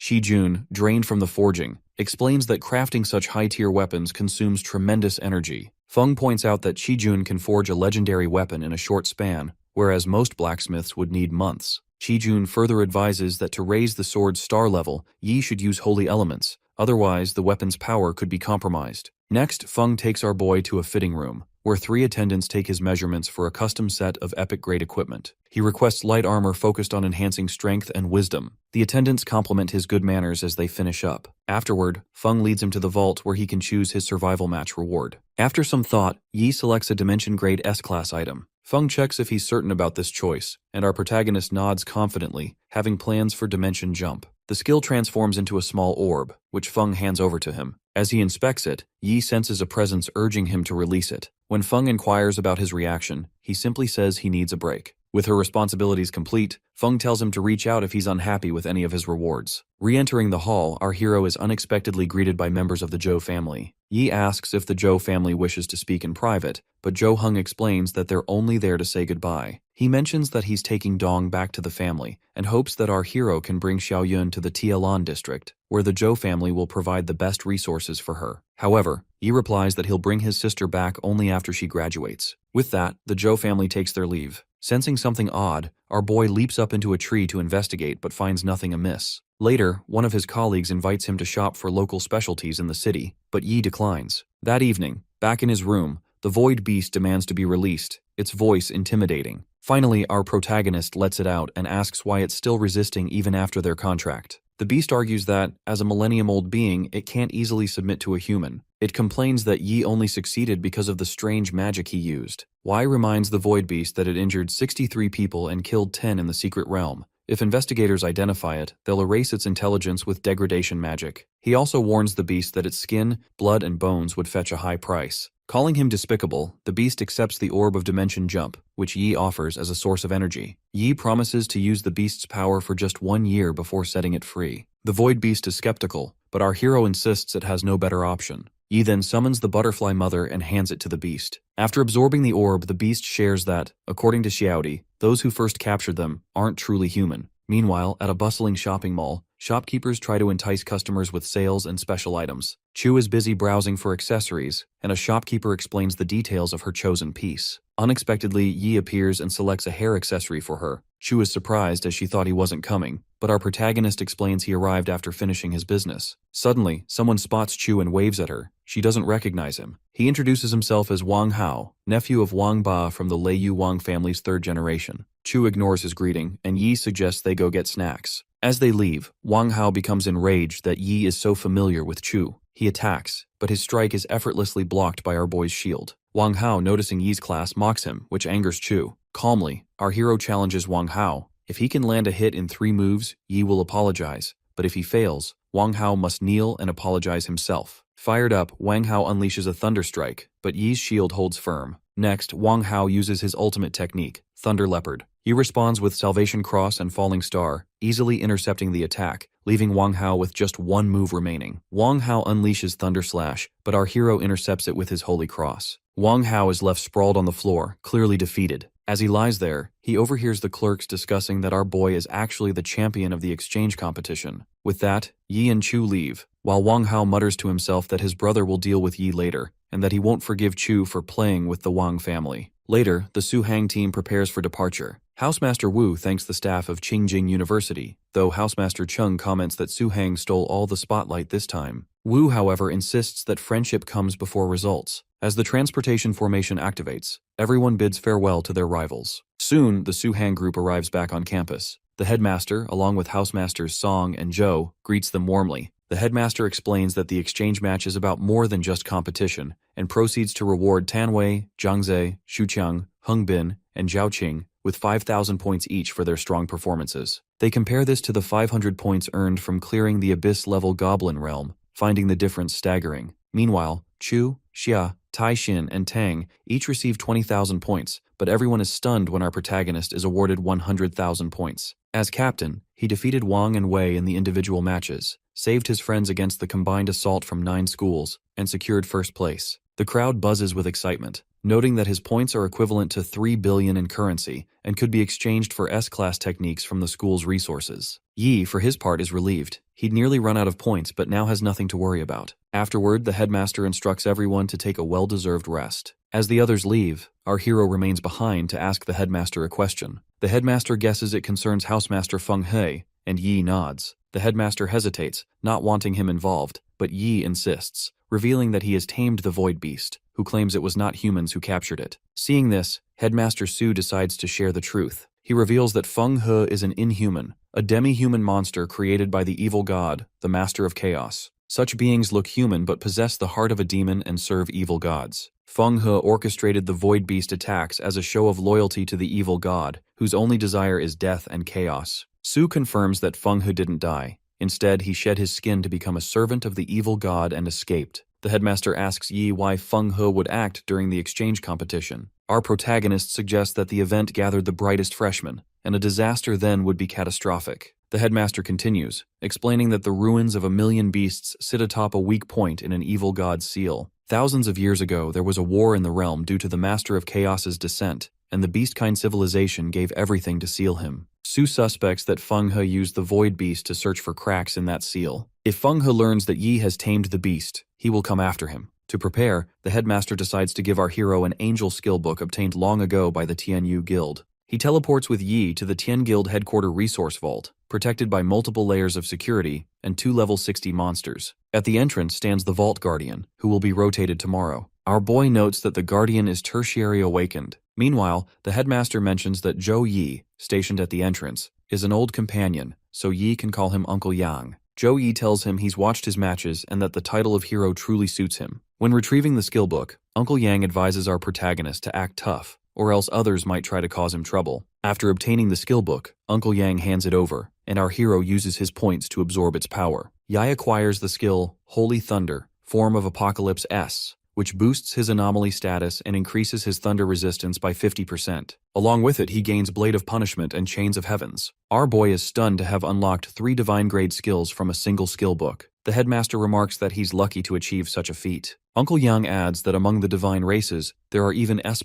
or higher-grade skill books. S+ represents the highest grade attainable for humans, but divine races are able to wield skills that surpass even that level. Next, the headmaster summons Deacon Wei Ningxin, one of the 3 deacons of the Tianyu Guild. She greets Yi and mentions that she visited Qingjing University to meet him, but he had already left by the time she arrived. The headmaster explains that she is also in charge of recruitment for the guild. Uncle Yang tells her to take our protagonist with her, as he and the headmaster have matters to discuss. Soon after, Deacon Wei escorts our hero to a Tianyu Guild base in a jet. She explains that the guild was founded 45 years ago, and this base, originally the first headquarters, has since grown into a city. Standing on high ground, Yi is awestruck by the sight of the legendary Eastern Dragon on the distant mountain, a creature he'd only seen on television before. Deacon Wei explains that this guardian beast has protected the guild for 32 years. Below, guild members hurry into the guild's realm, which is split into 3 zones: Golden, Epic, and Legendary. Unexpectedly, she offers her guild card to our boy, and he exchanges 10,000 points for it. Shortly afterward, Yi enters the nightmare-level Sighing Plague realm. In the first stage, he faces a wave of zombies, regular ones at level 20 and mid-level zombies at level 22. Our protagonist cuts through the horde using Form of Apocalypse,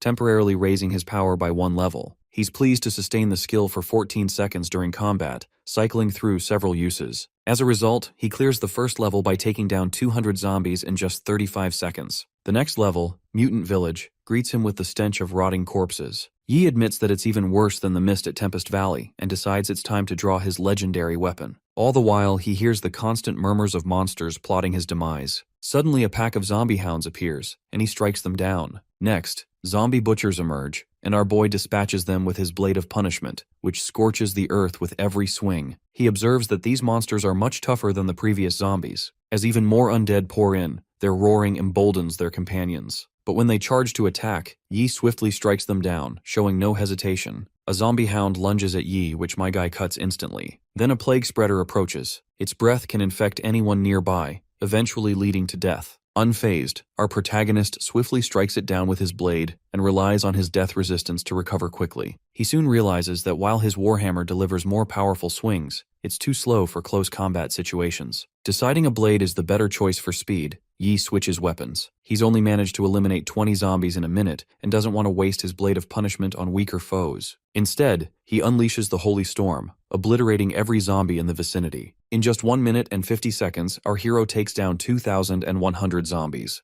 Advancing to the next level, Yi enters the Forbidden Church, where a level 45 zombie bishop is delivering a sermon. The bishop proclaims his faith in an ancient god who governs life and death and invites Yi to embrace this deity, promising freedom from mortality and the gift of immortality. He extends his hand, urging Yi to accept. Caught in a brief hallucination, our boy still manages to strike the bishop and declares that he'd rather embrace death than immortality. Angered, the bishop commands his zombie nuns to attack. Without hesitation, Yi activates his blade of punishment. When the nuns rush him, he vanishes, only to reappear and strike from different angles. One nun screams in rage, but he dispatches her with ease. Moving fluidly, our hero cuts down every zombie nun that dares approach. Despite the carnage, the bishop remains unfazed, claiming that the louder the nuns sing, the deeper the ritual roots itself into the magma of hell. As Yi moves closer, a red aura spreads throughout the church, forming a sigil beneath his feet. He instantly realizes that the bishop used his nuns as a distraction in order to set this trap. Suddenly, a hand from the formation grabs Yi's leg and begins to pull him downward. Yi feels his body growing heavy as his strength ebbs away. It's as if something is relentlessly dragging him down. He realizes he's been ensnared by the touch of withering, a special group casting skill that weakens its target and inflicts curses or poison. Fortunately, our boy's death resistance and magic immunity allow him to shrug off most of the curse. Drawing on his skills, he breaks free from the dark vines binding him. Outside the formation, the bishop urges Yi to accept his faith. Refusing, our hero calls upon Holy Flame, boosting his stats and incinerating the nuns, pulling him down. He then attacks the bishop with his Spear of Victory, but the bishop raises a dark shield to defend himself.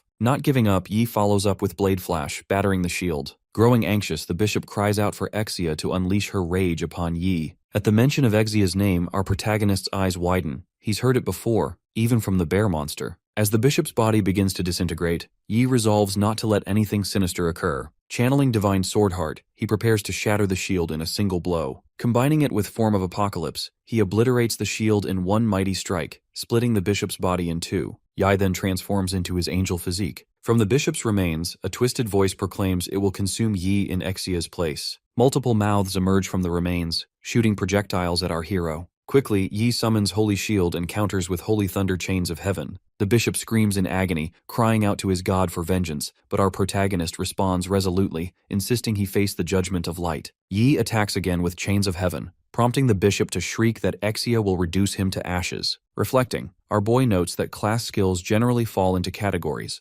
attack, defense, buffs, debuffs, and limitation skills. While rare, there are also summoning or creation type skills, but limitation skills are the scarcest, with control skills being the strongest among them. Curious, Yi asks who Exia truly is. The bishop declares that Exia is the greatest, unrivaled god and ruler of all. With a single thought, she can turn any enemy to ash, damning resistors to hellfire while granting immortality to faithful followers. Yi mocks the bishop for preaching immortality while existing as a mutant monster. The bishop, slipping into memories of his past, recalls a time when he was human and beloved by his people. Then a plague ravaged the village, infecting everyone. Desperate, he begged the higher priests for help, but they ignored his pleas. Finally, one day, he returned to the village holding a cross, announcing that salvation had come. The bishop tried to heal the infected with the cross he carried, only to discover it was a fake. The villagers died rapidly, and the ones still breathing begged him for help. Overwhelmed by hopelessness, he was approached by Exia. With her power, the sickness vanished. The villagers were freed from pain,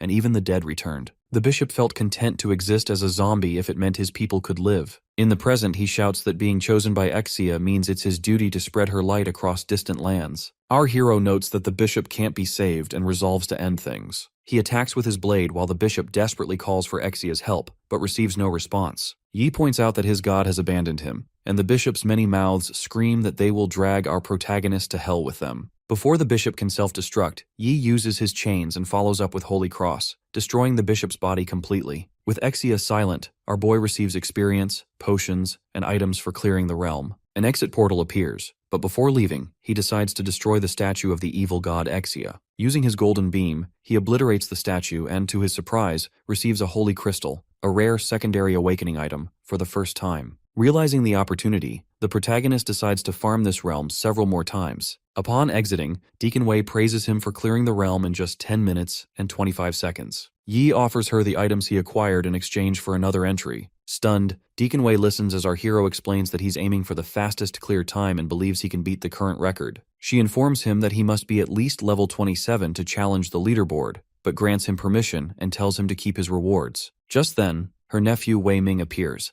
having spent 2 months in the realm due to the difficulty of defeating the overlord creature. As our protagonist listens, he remembers that back in Tempest Valley, he discovered low-level overlord creatures could slip through medium-sized dimensional gaps. In the past, the nation entered a level 3 wartime state and sent legions to eliminate overlord creatures near those breaches. Deacon Wei asks her nephew about his ordeal, and he shares that 4 teammates died. Without the support of legions, he wouldn't have survived. She asks if he's called his mother, but Wei Ming confesses he kept the mission secret and now expects to be scolded. He tries to get his aunt to intervene on his behalf, but she refuses. Then she turns to Yi and asks why he's not in the realm, only for him to reveal that he just came out. When Deacon Wei checks the leaderboard, she's shocked to see our hero's name at the top, having cleared the realm in only 1 minute and 59 seconds. Yi then expresses interest in challenging the Abyss difficulty realms. She agrees, giving him her card so he can farm as much as he likes. After 2 months, our protagonist holds the first place record for the Sighing Plague realm in Abyss difficulty, clearing it in just 1 minute and 29 seconds. People marvel that he even broke the Nightmare difficulty record, finishing it in 59 seconds. As our boy exits another realm, he recalls that Master Wang Hui gave him a card after learning he was farming so diligently. Yi has spent 2 months at the Tianyu Guild, reaching level 29 and preparing for his class awakening mission. He decides to consult his master about where to find a Holy Knight class book. Suddenly, he receives a message from Master Wang, summoning him. Later, Yi greets the headmaster, who praises him for gaining 6 levels in just 2 months. The headmaster asks if Yi knows why he never took him deeper into the wilds for faster leveling. Our protagonist calmly observes that tertiary awakened classes often end up empty, with more levels but less real training,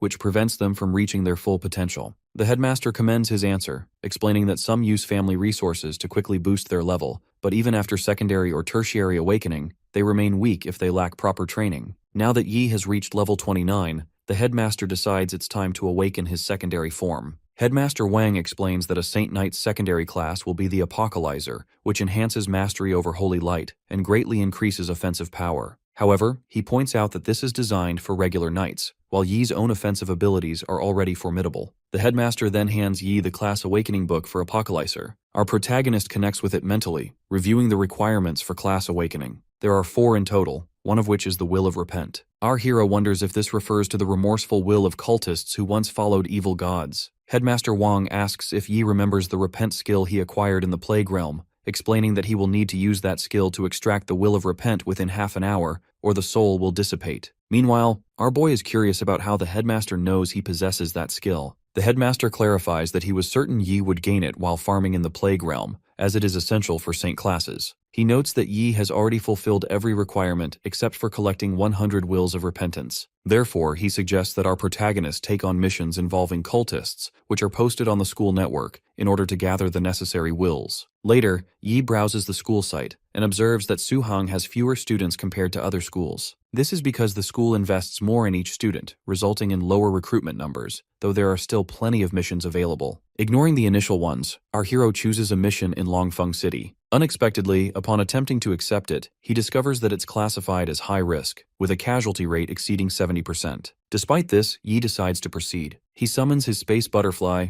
marking the area with its mana so that, with help from his void beast, he can teleport back if necessary. After leaving the campus, the narrative shifts to Wu, who is training in the combat room. Wu learns that Yi has departed for a high-risk mission. His assistant provides details, revealing that 2 students, levels 26 and 28, lost contact after taking the same mission, which led to its current high-risk rating. Still, Wu is confident in our boy, knowing he has trained diligently for the past 2 months. Wu instructs his assistant not to intervene. Meanwhile, our protagonist leaves Ning'an City's teleportation square, taking 12 teleportations and 7 high-speed rail trips to reach Chanshan District. Now tired, Yi notes he still has 2 hours left to travel. A girl sitting nearby notices his phone accessory and guesses he's from Ning'an City. He confirms, and she mentions she visits during summer vacations before asking about his journey's purpose. Hai replies that it's for business. The girl introduces herself as Bai Na and says her friend's name is Liu Jie. Both are headed to Longfeng City for the hot springs. She assumes our hero is a combat class and asks for his contact information, noting that she and her friend are pharmacists. Upon arrival, Bai Na and her friend depart.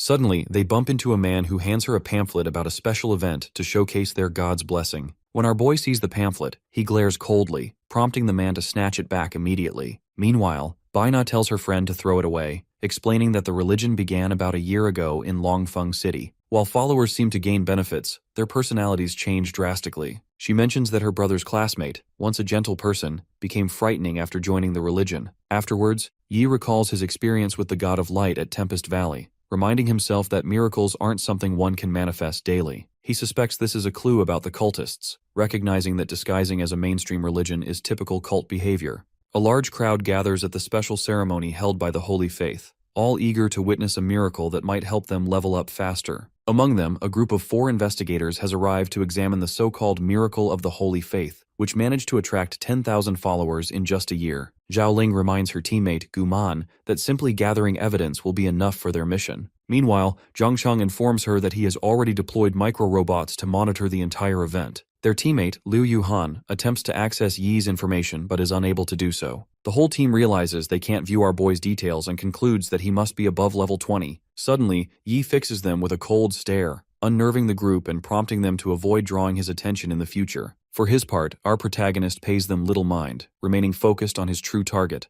the Holy Faith. After a few minutes, Father Liu Shu Yuan of the Holy Faith welcomes everyone. Our hero quietly notes that Liu Shu is at level 18, accompanied by 2 others at level 17. Liu Shu announces that the Holy Master regards all equally and bestows blessings upon believers. The faith offers specialized realms and unrestricted resources to its members, including every kind of potion and treasure. He further declares that each member will receive 8,000 coins every month. The announcement excites the crowd, fueling fantasies of quickly becoming elites through the Holy Faith. Liu Shu then unveils a statue of the Holy Master, calling it an honor to look upon a god. Unable to appraise the statue, Yi suspects it may be a magical artifact. Meanwhile, Zhao Ling's team goes on high alert, intent on collecting proof of a fraudulent miracle. Liu Shu prays aloud for the Holy Master to reveal his power, so the congregation can witness a true miracle. Suddenly, a brilliant light bursts from the statue, and a massive, transparent figure of the Holy Master stretches its hand over the crowd. The crowd is quickly convinced they are witnessing a miracle, as the figure begins to mutter incomprehensible words. Liu Yu raises a shield to protect herself, but her teammates fall under the spell, convinced they have grown stronger and richer. Recognizing the effect as a high-level hypnotic spell,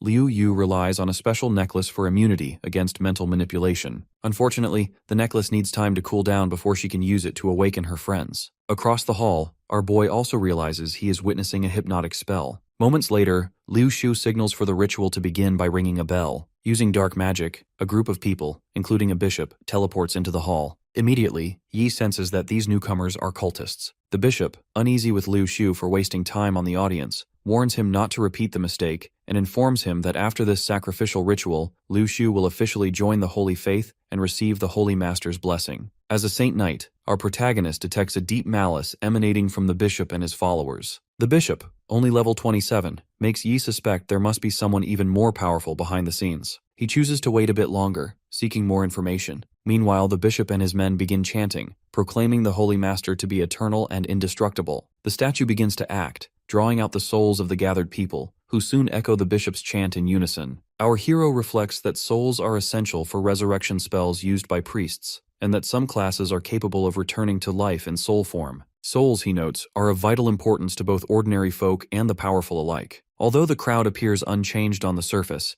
Yi observes that their personalities have been completely altered after their souls were stolen. Yi wonders what purpose the statue has for the stolen souls. At the same time, Liu Yu fears everyone will die if this continues, so she tries to wake Zhao Ling with an icicle spell, but it fails. Meanwhile, Liu Shu notices Liu Yu resisting the hypnosis and attempts to control her with black flame magic. Fortunately, our protagonist intervenes, casting holy protection, while another girl in the crowd raises a shining shield to help. The girl, Liu Ran, follows up with a shining light attack against a cultist, but he remains unharmed, remarking that she must be from the Court of Light. Startled by his strength, Liu Ran attempts to escape using teleportation magic, but the cultist counters with a swamp spell, and his partner launches a fireball attack. Ran barely manages to shield herself, realizing she might have escaped if only one opponent had targeted her. She retaliates with holy power, even as a close combat cultist approaches. The cultists quickly form a shield, putting her on the defensive. Ran begins to despair, wondering if 4 years of training will end here. At this crucial moment, Yi sighs and finally unleashes his Hammer of Repentance. With a single strike, he destroys the entire 9th floor and leaves several cultists unconscious. The bishop recognizes our hero as a high-class knight of the court, while Yi calls them sinful cultists. Watching from the sidelines, Ran wonders if our boy is a secondary awakened class, since he just defeated adversaries all above level 25. The bishop,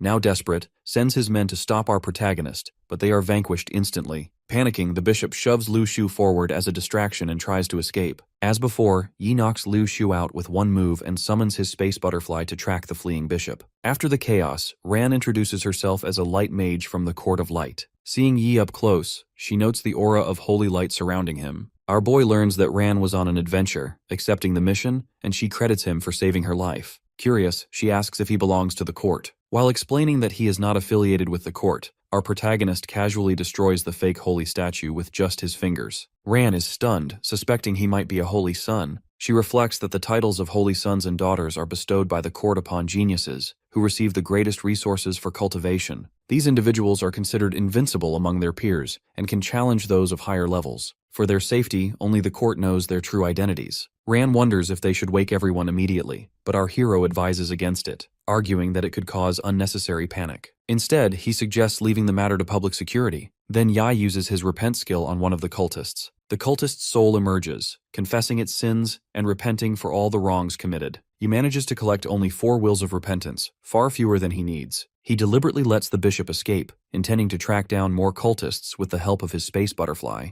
Meanwhile, Ran, who also possesses the repent skill but finds hers much weaker than our protagonists, wonders if he would allow her to follow him for further cultivation. Shortly after, the Longfeng security team arrives and begins inspecting the scene. Ran raises her arms and informs Captain Wang Hao that the Holy Faith is actually a cult, luring people in to steal their souls. The captain asks if she stopped them, but Ran admits she didn't, noticing that Yi has already disappeared. Disappointed, she watches as the security team focuses on evacuating the crowd and ensuring everyone's safety. Team healers tend to the affected, and as people regain their senses, they're left bewildered, unsure of where they are or why they feel so exhausted. Meanwhile, Liu Yu explains to her teammates that they were all hypnotized and that she only escaped thanks to her magic talisman. She adds that the Holy Faith had 5 members above level 25, but someone resembling a secondary awakened class eliminated them all. Zhang Tong decides to review footage from his micro-robots, but before he can, the building begins to shake violently. Underground, the bishop is troubled, trying to figure out who Yi might be. He doubts our hero is from the Court of Light, as he's been operating quietly, and all known court members were led away under hypnosis. Muttering that his lord will be furious over the failed ritual and the loss of 4 devout followers, he opens a concealed door. Using his space butterfly, our boy tracks the bishop to a hidden hall packed with believers. At the center, their lord, appearing as a dark sphere, greets Bishop Feng and inquires about the situation. The bishop prostrates himself, confessing that a man with a powerful light element disrupted the plan and that he is no match for him. Begging for mercy, Feng promises to find more sacrifices to make up for the loss. The lord, unimpressed, calls him useless. Meanwhile, Yi, now disguised in a cloak, observes the situation. He notes the dense malicious energy radiating from the lord, and quickly counts around 100 cultists in the hall, realizing they're orchestrating something significant. The lord claims the ritual succeeded, despite the interruption. However, Feng argues that the Soul Master's requirements weren't met, warning it could provoke their master's wrath. The lord clarifies that the current sacrifices were not for those few souls and instructs Bishop Su to explain the real plan. Su reveals that their goal is to topple the entire world. Over the past year, they've performed 307 sacrifices across Longfeng City, each at carefully chosen locations, forming what they call the Chaos Hell Formation. By drawing in people's desires and expanding their ranks, they've set the stage. They've even laced the city's water supply with a transparent potion, weakening the population and making them more susceptible to control. Our hero wonders about their ultimate aim with the Hell Formation. Bishop Su continues, explaining that secret tunnels connect each sacrifice site, filled with runes and spell formations. Tonight, the Chaos Hell Formation will be activated, channeling the souls and life energy of the entire city into the seal of the Master of Chaos. Their intention is to sacrifice the entire city to awaken the Master of Chaos, plunging the world into darkness and reshaping it according to their design. Determined to stop them, Yi summons his weapon and launches an attack on the Lord, followed by the cultists, wielding both his sword flash and form of apocalypse. Su retaliates fiercely as the Lord recognizes our protagonist, mocking Feng for failing to shake his pursuer and belittling him for his lowly origins, promising his death. Meanwhile, our hero finds himself struggling to keep pace with Su's power. Su summons his phantom scythe and conjures a dark cyclone, escalating the battle to a new level of danger. Su's dark cyclone engulfs the battlefield, forcing Yi to rely on his holy protection just to withstand the onslaught. Su taunts our protagonist, pointing out the vast difference between first and secondary awakening, emphasizing the 14-level gap between them. Despite this, our hero struggles to hold on, realizing that if this continues, he risks being completely drained. Determined to end things quickly, Yi declares that his light will be enough to shatter Su's tricks. Su, suspicious that our boy might be the court's secret weapon, resolves not to let him leave alive. In response, Yi activates his Focus Halo, Angel Physique, and Sacred Flame Halo all at once. He launches a golden beam, obliterating the Dark Cyclone in a single strike and leaving Su utterly stunned. Suddenly, the gathered believers swarm our protagonist. Though weak individually, their sheer numbers begin to drain his mana. Dark chains attempt to bind Yi, and a blue fluid surrounds him, but he counters with his swords and swiftly decides to clear the field. Using his twin shields, our hero repels the cultists,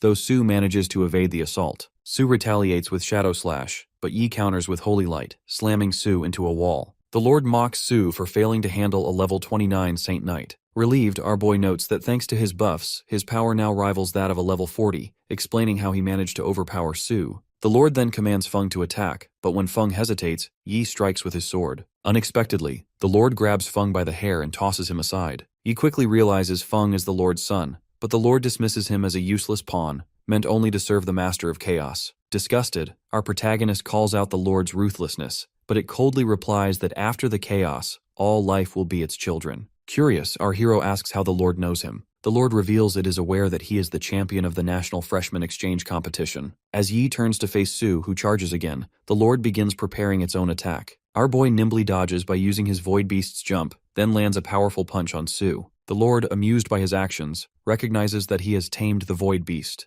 Yi follows up with his punishment of light, eliminating another cultist, but his focus shifts to the Lord. Piecing things together, he concludes that the Lord must be Feng He, the one who previously escaped. The Lord nods and, assuming human form, claims that after the Master of Chaos awakens, he will ascend as one of the new gods. He explains that, if not for our protagonist's interference in the exchange competition, the Master of Chaos would have awakened months ago. The Lord sets his sights on taking the Void Beast as a gift for the Master of Chaos, and plans to use Yi's holy power to fuel the awakening. Meanwhile, our hero braces himself, knowing that facing Feng He will be a monumental challenge, as Feng He now stands at level 49. Next, Feng He unleashes spikes from the ground, targeting Yi. Our boy dodges nimbly, but all the cultists around them are already dead. Feng He continues his assault, sending more spikes toward our hero. Yi summons Holy Protection, but some of the spikes break through, striking him despite his defenses.